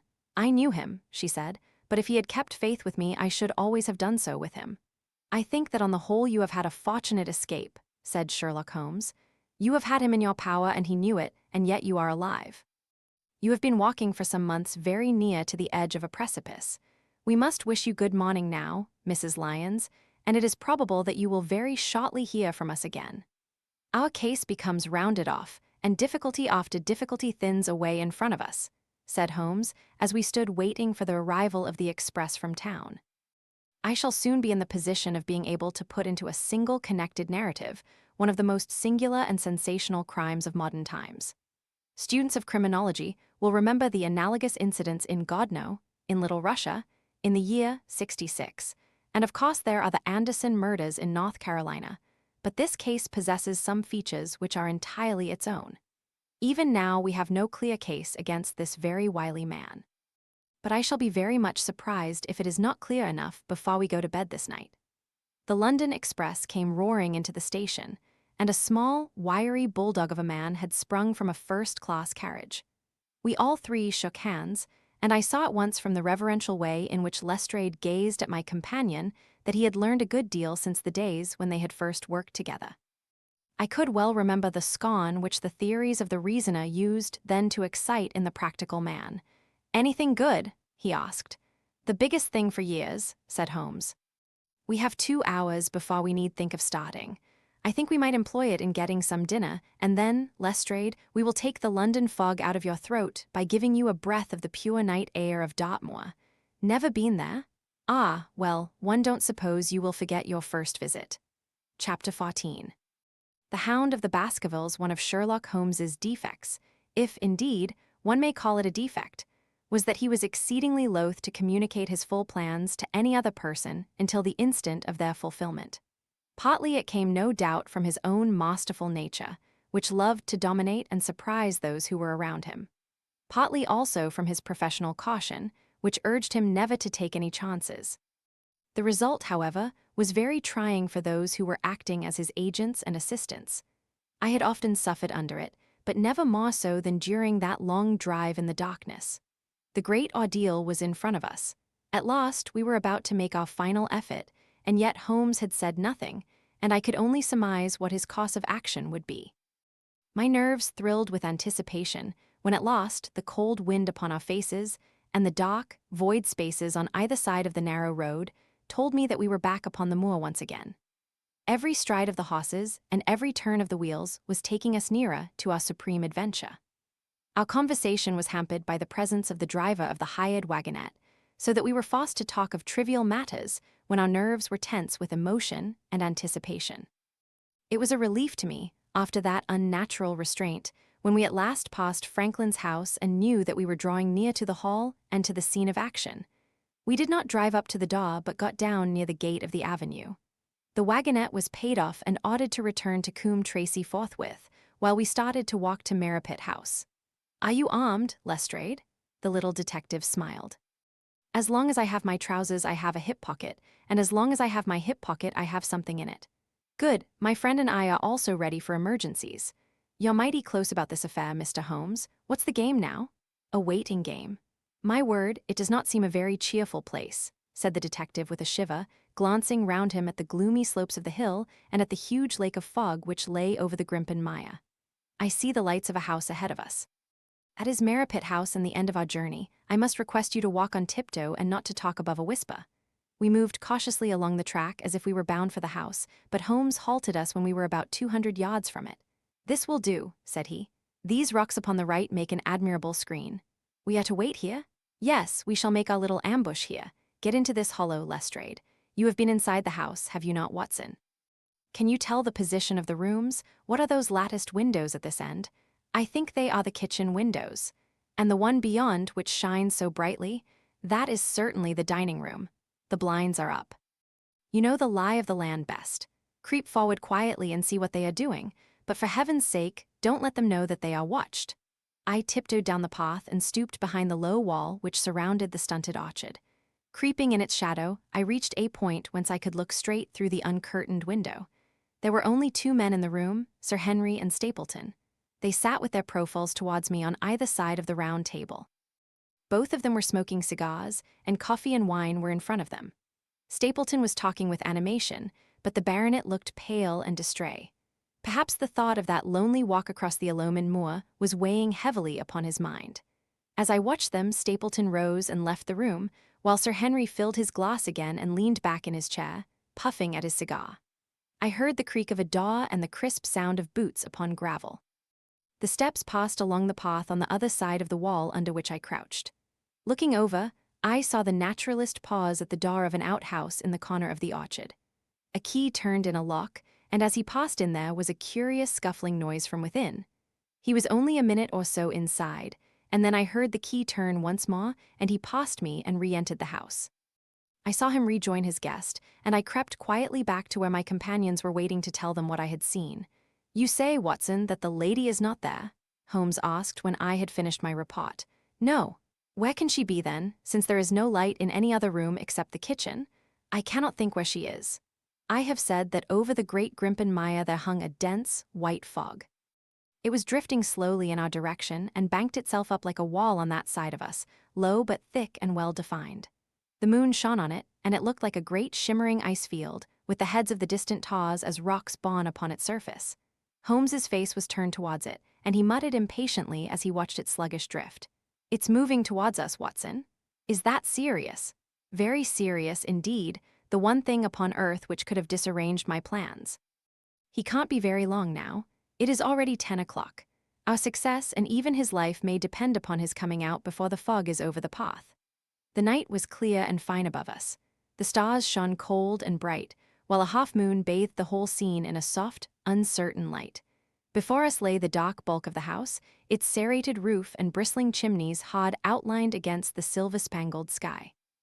Broad bars of golden light from the lower windows stretched across the orchard and the moor. One of them was suddenly shut off. The servants had left the kitchen. There only remained the lamp in the dining room, where the 2 men, the murderous host and the unconscious guest, still chatted over their cigars. Every minute that white woolly plain which covered one half of the moor was drifting closer and closer to the house. Already the first thin wisps of it were curling across the golden square of the lighted window. The farther wall of the orchard was already invisible, and the trees were standing out of a swirl of white vapor. As we watched it, the fog wreaths came crawling round both corners of the house and rolled slowly into one dense bank on which the upper floor and the roof floated like a strange ship upon a shadowy sea. Holmes struck his hand passionately upon the rock in front of us and stamped his feet in his impatience. "If he isn't out in a quarter of an hour, the path will be covered. In half an hour we won't be able to see our hands in front of us. Shall we move farther back upon higher ground? Yes, I think it would be as well." So as the fog bank flowed onward, we fell back before it until we were half a mile from the house, and still that dense white sea, with the moon silvering its upper edge, swept slowly and inexorably on. "We are going too far," said Holmes. "We dare not take the chance of his being overtaken before he can reach us. At all costs we must hold our ground where we are." He dropped on his knees and clapped his ear to the ground. "Thank God, I think that I hear him coming." A sound of quick steps broke the silence of the moor. Crouching among the stones, we stared intently at the silver-tipped bank in front of us. The steps grew louder, and through the fog, as through a curtain, there stepped the man whom we were awaiting. He looked round him in surprise as he emerged into the clear, starlit night. Then he came swiftly along the path, passed close to where we lay, and went on up the long slope behind us. As he walked, he glanced continually over either shoulder, like a man who is ill at ease. "Hist!" cried Holmes, and I heard the sharp click of a cocking pistol. "Look out, it's coming!" There was a thin, crisp, continuous patter from somewhere in the heart of that crawling bank. The cloud was within 50 yards of where we lay, and we glared at it, all 3, uncertain what horror was about to break from the heart of it. I was at Holmes's elbow, and I glanced for an instant at his face. It was pale and exultant, his eyes shining brightly in the moonlight. But suddenly they started forward in a rigid, fixed stare, and his lips parted in amazement. At the same instant Lestrade gave a yell of terror and threw himself face downward upon the ground. I sprang to my feet, my inert hand grasping my pistol, my mind paralyzed by the dreadful shape which had sprung out upon us from the shadows of the fog. A hound it was, an enormous coal-black hound, but not such a hound as mortal eyes have ever seen. Fire burst from its open mouth, its eyes glowed with a smoldering glare, its muzzle and hackles and dewlap were outlined in flickering flame. Never in the delirious dream of a disordered brain could anything more savage, more appalling, more hellish be conceived than that dark form and savage face which broke upon us out of the wall of fog. With long bounds, the huge black creature was leaping down the track, following hard upon the footsteps of our friend. So paralyzed were we by the apparition that we allowed him to pass before we had recovered our nerve. Then Holmes and I both fired together, and the creature gave a hideous howl, which showed that one at least had hit him. He did not pause, however, but bounded onward. Far away on the path we saw Sir Henry looking back, his face white in the moonlight, his hands raised in horror, glaring helplessly at the frightful thing which was hunting him down. But that cry of pain from the hound had blown all our fears to the winds. If he was vulnerable, he was mortal, and if we could wound him, we could kill him. Never have I seen a man run as Holmes ran that night. I am reckoned fleet of foot, but he outpaced me as much as I outpaced the little professional. In front of us, as we flew up the track, we heard scream after scream from Sir Henry and the deep roar of the hound. I was in time to see the beast spring upon its victim, hurl him to the ground, and worry at his throat. But the next instant Holmes had emptied 5 barrels of his revolver into the creature's flank. With a last howl of agony and a vicious snap in the air, it rolled upon its back, 4 feet pawing furiously, and then fell limp upon its side. I stooped, panting, and pressed my pistol to the dreadful, shimmering head, but it was useless to press the trigger. The giant hound was dead. Sir Henry lay insensible where he had fallen. We tore away his collar, and Holmes breathed a prayer of gratitude when we saw that there was no sign of a wound and that the rescue had been in time. Already our friend's eyelids shivered, and he made a feeble effort to move. Lestrade thrust his brandy flask between the baronet's teeth, and 2 frightened eyes were looking up at us. "My God," he whispered. "What was it? What in heaven's name was it?" "It's dead, whatever it is," said Holmes. "We've laid the family ghost once and forever." In mere size and strength, it was a terrible creature which was lying stretched before us. It was not a pure bloodhound, and it was not a pure mastiff, but it appeared to be a combination of the two, gaunt, savage, and as large as a small lioness. Even now, in the stillness of death, the huge jaws seemed to be dripping with a bluish flame, and the small, deep-set, cruel eyes were ringed with fire. I placed my hand upon the glowing muzzle, and as I held them up, my own fingers smoldered and gleamed in the darkness. "Phosphorus," I said. "A cunning preparation of it," said Holmes, sniffing at the dead animal. "There is no smell which might have interfered with his power of scent. We owe you a deep apology, Sir Henry, for having exposed you to this fright. I was prepared for a hound, but not for such a creature as this, and the fog gave us little time to receive him. You have saved my life. Having first endangered it, are you strong enough to stand? Give me another mouthful of that brandy, and I shall be ready for anything. So, now, if you will help me up, what do you propose to do? To leave you here, you are not fit for further adventures tonight. If you will wait, one or other of us will go back with you to the hall." He tried to stagger to his feet, but he was still ghastly pale and trembling in every limb. We helped him to a rock, where he sat shivering with his face buried in his hands. "We must leave you now," said Holmes. "The rest of our work must be done, and every moment is of importance. We have our case, and now we only want our man. It's 1,000 to 1 against our finding him at the house," he continued as we retraced our steps swiftly down the path. "Those shots must have told him that the game was up. We were some distance off, and this fog may have deadened them. He followed the hound to call him off, of that you may be certain. No, he's gone by this time, but we'll search the house and make sure." The front door was open, so we rushed in and hurried from room to the amazement of a doddering old manservant who met us in the passage. There was no light save in the dining room, but Holmes caught up the lamp and left no corner of the house unexplored. No sign could we see of the man whom we were chasing. On the upper floor, however, one of the bedroom doors was locked. "There's someone in here," cried Lestrade. "I can hear a movement. Open this door." A faint moaning and rustling came from within. Holmes struck the door just over the lock with the flat of his foot, and it flew open. Pistol in hand, we all three rushed into the room. But there was no sign within it of that desperate and defiant villain whom we expected to see. Instead, we were faced by an object so strange and so unexpected that we stood for a moment staring at it in amazement. The room had been fashioned into a small museum, and the walls were lined by a number of glass-topped cases full of that collection of butterflies and moths, the formation of which had been the relaxation of this complex and dangerous man. In the center of this room, there was an upright beam, which had been placed at some period as a support for the old worm-eaten balk of timber which spanned the roof. To this post, a figure was tied, so swathed and muffled in the sheets which had been used to secure it that one could not for the moment tell whether it was that of a man or a woman. One towel passed round the throat and was secured at the back of the pillar. Another covered the lower part of the face, and over it two dark eyes, eyes full of grief and shame and a dreadful questioning, stared back at us. In a minute we had torn off the gag, unswathed the bonds, and Mrs. Stapleton sank upon the floor in front of us. As her beautiful head fell upon her chest, I saw the clear red wheal of a whiplash across her neck. "The brute!" cried Holmes. "Here, Lestrade, your brandy bottle. Put her in the chair. She has fainted from ill-usage and exhaustion." She opened her eyes again. "Is he safe?" she asked. "Has he escaped?" "He cannot escape us, madam." No, I did not mean my husband. Sir Henry, is he safe?" "Yes." "And the hound?" "It is dead." She gave a long sigh of satisfaction. Thank God, oh this villain, see how he has treated me." She shot her arms out from her sleeves, and we saw with horror that they were all mottled with bruises. "But this is nothing. It is my mind and soul that he has tortured and defiled. I could endure it all, ill-usage, solitude, a life of deception, everything, as long as I could still cling to the hope that I had his love. But now I know that in this also I have been his dupe and his tool." She broke into passionate sobbing as she spoke. "You bear him no good will, madam," said Holmes. "Tell us then where we shall find him. If you have ever aided him in evil, help us now and so atone." "There is but one place where he can have fled," she answered. "There is an old tin mine on an island in the heart of the mire.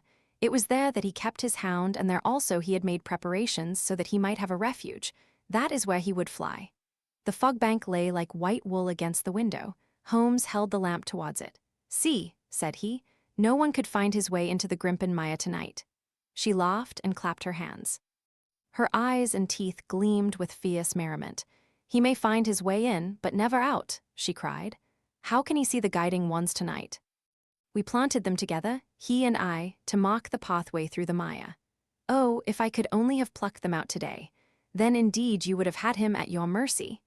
It was evident to us that all pursuit was in vain until the fog had lifted. Meanwhile, we left Lestrade in possession of the house while Holmes, and I went back with the baronet to Baskerville Hall. The story of the Stapletons could no longer be withheld from him, but he took the blow bravely when he learned the truth about the woman whom he had loved. But the shock of the night's adventures had shattered his nerves, and before morning he lay delirious in a high fever under the care of Dr. Mortimer. The two of them were destined to travel together round the world before Sir Henry had become once more the hale, hearty man that he had been before he became master of that ill-omened estate. And now I come rapidly to the conclusion of this singular narrative, in which I have tried to make the reader share those dark fears and vague surmises which clouded our lives so long and ended in so tragic a manner. On the morning after the death of the hound, the fog had lifted, and we were guided by Mrs. Stapleton to the point where they had found a pathway through the bog. It helped us to realize the horror of this woman's life when we saw the eagerness and joy with which she laid us on her husband's track. We left her standing upon the thin peninsula of firm, peaty soil which tapered out into the widespread bog. From the end of it, a small wand planted here and there showed where the path zigzagged from tuft to tuft of rushes among those green-scummed pits and foul quagmires which barred the way to the stranger. Rank reeds and lush, slimy water plants sent an odor of decay and a heavy miasmatic vapor onto our faces, while a false step plunged us more than once thigh-deep into the dark, quivering mire, which shook for yards in soft undulations around our feet. Its tenacious grip plucked at our heels as we walked, and when we sank into it, it was as if some malignant hand was tugging us down into those obscene depths, so grim and purposeful was the clutch in which it held us. Once only we saw a trace that someone had passed that perilous way before us, From amid a tuft of cotton grass which barred up out of the slime, some dark thing was projecting. Holmes sank to his waist as he stepped from the path to seize it, and had we not been there to drag him out, he could never have set his foot upon firm land again. He held an old black boot in the air. Mayer's Toronto was printed on the leather inside. "It is worth a mud bath," said he. "It is our friend Sir Henry's missing boot, thrown there by Stapleton in his flight." Exactly. He retained it in his hand after using it to set the hound upon the track. He fled when he knew the game was up, still clutching it, and he hurled it away at this point of his flight. We know at least that he came so far in safety. But more than that we were never destined to know, though there was much which we might surmise. There was no chance of finding footsteps in the mire, for the rising mud oozed swiftly in upon them, but as we at last reached firmer ground beyond the morass, we all looked eagerly for them. But no slightest sign of them ever met our eyes. If the earth told a true story, then Stapleton never reached that island of refuge towards which he struggled through the fog upon that last night. Somewhere in the heart of the Great Grimpen Mire, down in the foul slime of the huge morass which had sucked him in, this cold and cruel-hearted man is forever buried. Many traces we found of him in the bog-girt island where he had hid his savage ally. A huge driving wheel and a shaft half-filled with rubbish showed the position of an abandoned mine. Beside it were the crumbling remains of the cottages of the miners, driven away no doubt by the foul reek of the surrounding swamp. In one of these, a staple and chain with a quantity of gnawed bones showed where the animal had been confined. A skeleton with a tangle of brown hair adhering to it lay among the debris. "A dog," said Holmes. "By Jove, a curly-haired spaniel. Paul Mortimer will never see his pet again. Well, I do not know that this place contains any secret which we have not already fathomed." He could hide his hound, but he could not hush its voice, and hence came those cries which even in daylight were not pleasant to hear. On an emergency, he could keep the hound in the outhouse at Merripit, but it was always a risk, and it was only on the supreme day, which he regarded as the end of all his efforts, that he dared do it. This paste in the tin is no doubt the luminous mixture with which the creature was daubed. It was suggested, of course, by the story of the family hellhound, and by the desire to frighten old Sir Charles to death.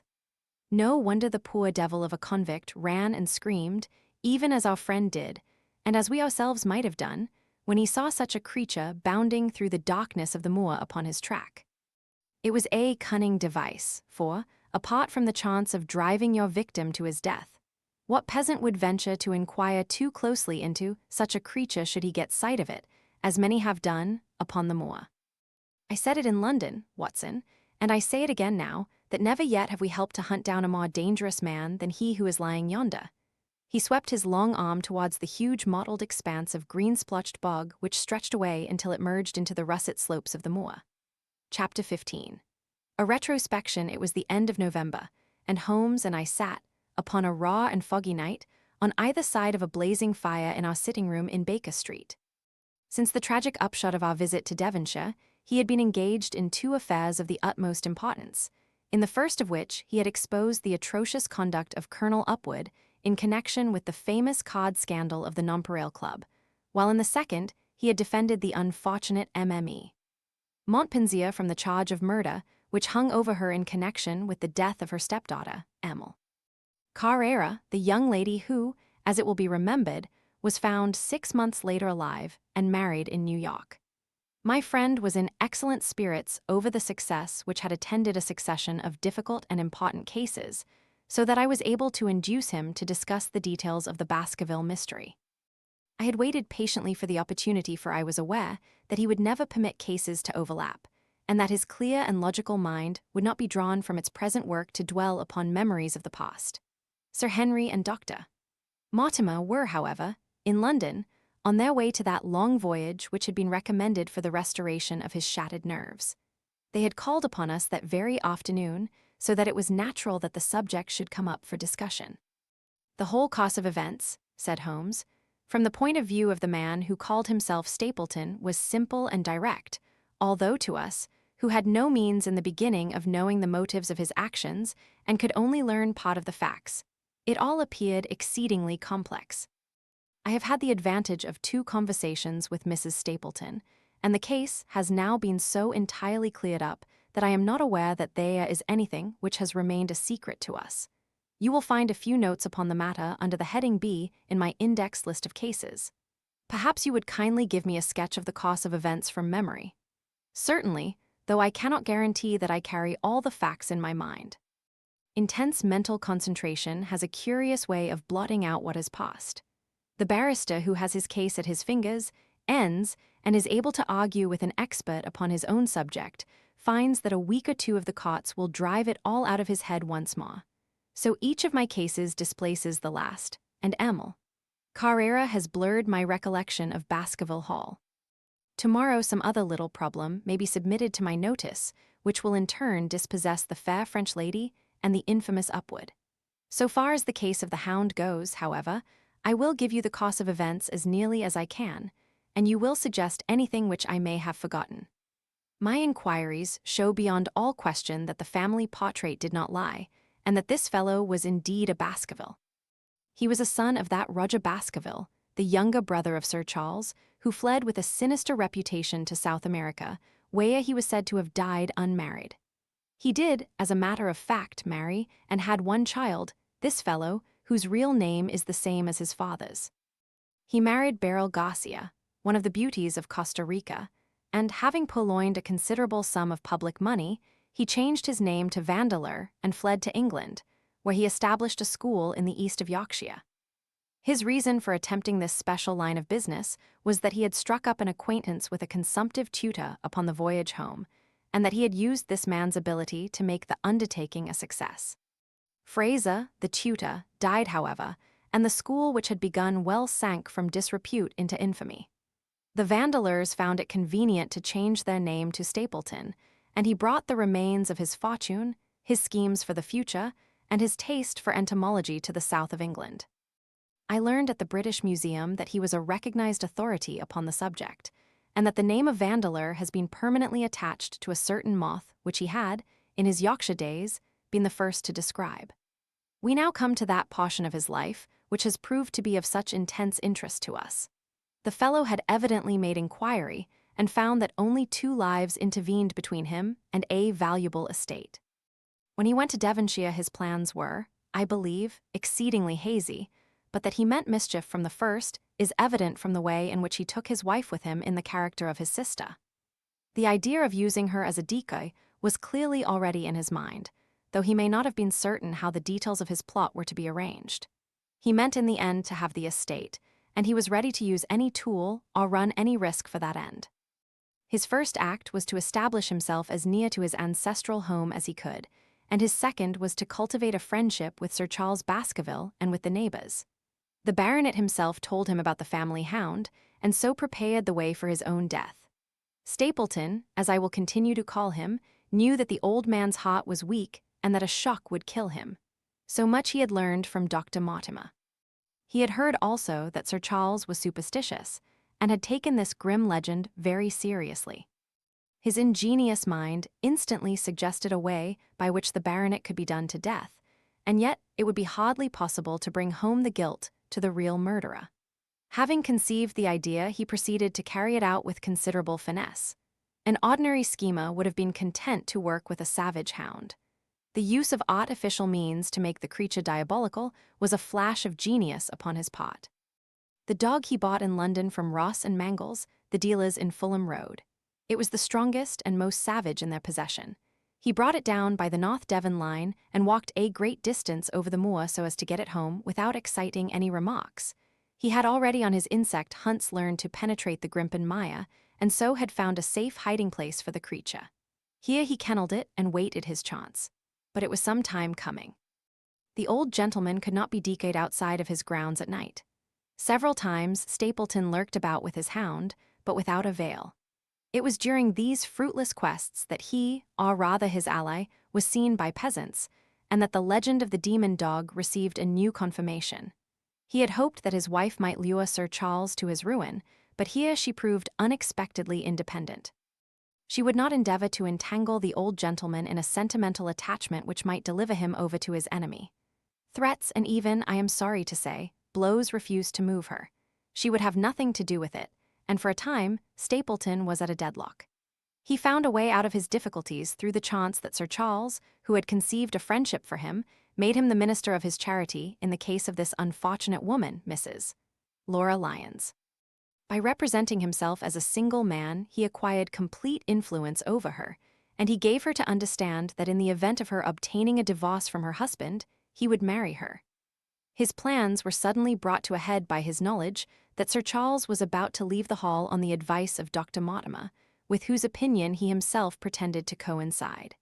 He must act at once, or his victim might get beyond his power. He therefore put pressure upon Mrs. Lyons to write this letter, imploring the old man to give her an interview on the evening before his departure for London. He then, by a specious argument, prevented her from going, and so had the chance for which he had waited. Driving back in the evening from Coombe Tracey, he was in time to get his hound, to treat it with his infernal paint, and to bring the beast round to the gate at which he had reason to expect that he would find the old gentleman waiting. The dog, incited by its master, sprang over the wicket gate and pursued the unfortunate baronet, who fled screaming down the yew alley. In that gloomy tunnel it must indeed have been a dreadful sight to see that huge black creature, with its flaming jaws and blazing eyes, bounding after its victim. He fell dead at the end of the alley from hot disease and terror. The hound had kept upon the grassy border while the baronet had run down the path, so that no track but the man S was visible. On seeing him lying still, the creature had probably approached to sniff at him, but finding him dead had turned away again. It was then that it left the print which was actually observed by Dr. Mortimer. The hound was called off and hurried away to its lair in the Grimpen Mire, and a mystery was left which puzzled the authorities, alarmed the countryside, and finally brought the case within the scope of our observation. So much for the death of Sir Charles Baskerville. You perceive the devilish cunning of it, for really it would be almost impossible to make a case against the real murderer. His only accomplice was one who could never give him away, and the grotesque, inconceivable nature of the device only served to make it more effective. Both of the women concerned in the case, Mrs. Stapleton and Mrs. Laura Lyons, were left with a strong suspicion against Stapleton. Mrs. Stapleton knew that he had designs upon the old man and also of the existence of the hound. Mrs. Lyons knew neither of these things, but had been impressed by the death occurring at the time of an uncancelled appointment which was only known to him. However, both of them were under his influence, and he had nothing to fear from them. The first half of his task was successfully accomplished, but the more difficult still remained. It is possible that Stapleton did not know of the existence of an heir in Canada. In any case, he would very soon learn it from his friend Dr. Mortimer, and he was told by the latter all details about the arrival of Henry Baskerville. Stapleton's first idea was that this young stranger from Canada might possibly be done to death in London without coming down to Devonshire at all. He distrusted his wife ever since she had refused to help him in laying a trap for the old man, and he dared not leave her long out of his sight for fear he should lose his influence over her. It was for this reason that he took her to London with him. They lodged, I find, at the Mexborough Private Hotel, in Craven Street, which was actually one of those called upon by my agent in search of evidence. Here he kept his wife imprisoned in her room while he, disguised in a beard, followed Dr. Mortimer to Baker Street and afterwards to the station and to the Northumberland Hotel. His wife had some inkling of his plans, but she had such a fear of her husband, a fear founded upon brutal ill-treatment, that she dare not write to warn the man whom she knew to be in danger. If the letter should fall into Stapleton's hands, her own life would not be safe. Eventually, as we know, she adopted the expedient of cutting out the words which would form the message and addressing the letter in a disguised hand. It reached the baronet and gave him the first warning of his danger.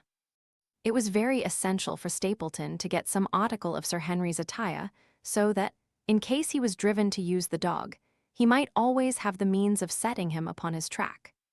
With characteristic promptness and audacity he set about this at once, and we cannot doubt that the boots or chambermaid of the hotel was well bribed to help him in his design.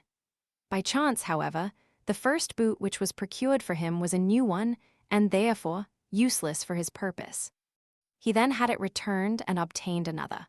A most instructive incident, since it proved conclusively to my mind that we were dealing with a real hound, as no other supposition could explain this anxiety to obtain an old boot and this indifference to a new one. The more outre and grotesque an incident is, the more carefully it deserves to be examined, and the very point which appears to complicate a case is, when duly considered and scientifically handled, the one which is most likely to elucidate it. Then, we had the visit from our friends next morning, shadowed always by Stapleton in the cab. From his knowledge of our rooms and of my appearance, as well as from his general conduct, I am inclined to think that Stapleton's career of crime has been by no means limited to this single Baskerville affair. It is suggestive that during the last 3 years there have been far considerable burglaries in the West Country, for none of which was any criminal ever arrested. The last of these, at Folkestone Court in May, was remarkable for the cold-blooded pistoling of the page, who surprised the masked and solitary burglar. I cannot doubt that Stapleton recruited his waning resources in this fashion, and that for years he has been a desperate and dangerous man. We had an example of his readiness of resource that morning when he got away from us so successfully, and also of his audacity in sending back my own name to me through the cabman.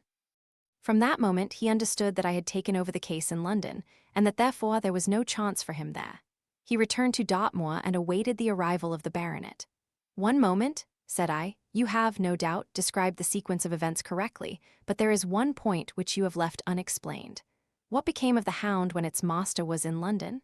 "I have given some attention to this matter, and it is undoubtedly of importance." There can be no question that Stapleton had a confidant, though it is unlikely that he ever placed himself in his power by sharing all his plans with him. There was an old manservant at Merripit House, whose name was Antony. His connection with the Stapletons can be traced for several years, as far back as the schoolmastering days, so that he must have been aware that his master and mistress were really husband and wife. This man has disappeared and has escaped from the country. It is suggestive that Antony is not a common name in England, while Antonio is so in all Spanish or Spanish-American countries. The man, like Mrs. Stapleton herself, spoke good English, but with a curious lisping accent. I have myself seen this old man cross the Grimpen Mire by the path which Stapleton had marked out. It is very probable, therefore, that in the absence of his master it was he who cared for the Hound, though he may never have known the purpose for which the beast was used. The Stapletons then went down to Devonshire, whither they were soon followed by Sir Henry and you. One word now as to how I stood myself at that time. It may possibly recur to your memory that when I examined the paper upon which the printed words were fastened, I made a close inspection for the watermark. In doing so, I held it within a few inches of my eyes, and was conscious of a faint smell of the scent known as white jessamine. There are 75 perfumes, which it is very necessary that a criminal expert should be able to distinguish from each other, and cases have more than once within my own experience depended upon their prompt recognition. The scent suggested the presence of a lady, and already my thoughts began to turn towards the Stapletons. Thus I had made certain of the Hound, and had guessed at the criminal before ever we went to the West Country. It was my game to watch Stapleton. It was evident, however, that I could not do this if I were with you, since he would be keenly on his guard. I deceived everybody, therefore, yourself included, and I came down secretly when I was supposed to be in London. My hardships were not so great as you imagined, though such trifling details must never interfere with the investigation of a case. I stayed for the most part at Coombe Tracey, and only used the hut upon the moor when it was necessary to be near the scene of action. Cartwright had come down with me, and in his disguise as a country boy he was of great assistance to me. I was dependent upon him for food and clean linen. When I was watching Stapleton, Cartwright was frequently watching you, so that I was able to keep my hand upon all the strings. I have already told you that your reports reached me rapidly, being forwarded instantly from Baker Street to Coombe Tracey. They were of great service to me, and especially that one incidentally truthful piece of biography of Stapleton's. I was able to establish the identity of the man and the woman and knew at last exactly how I stood. The case had been considerably complicated through the incident of the escaped convict and the relations between him and the Barrymores. This also you cleared up in a very effective way, though I had already come to the same conclusions from my own observations.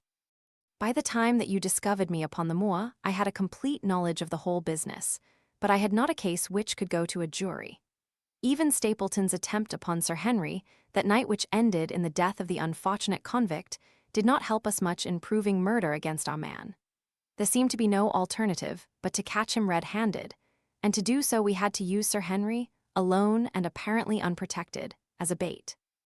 We did so, and at the cost of a severe shock to our client, we succeeded in completing our case and driving Stapleton to his destruction. That Sir Henry should have been exposed to this is, I must confess, a reproach to my management of the case, but we had no means of foreseeing the terrible and paralyzing spectacle which the beast presented, nor could we predict the fog which enabled him to burst upon us at such short notice. We succeeded in our object at a cost which both the specialist and doctor, Mortimer, assure me will be a temporary one. A long journey may enable our friend to recover not only from his shattered nerves, but also from his wounded feelings.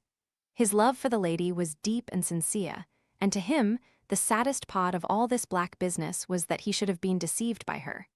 It only remains to indicate the part which she had played throughout. There can be no doubt that Stapleton exercised an influence over her, which may have been love or may have been fear, or very possibly both, since they are by no means incompatible emotions.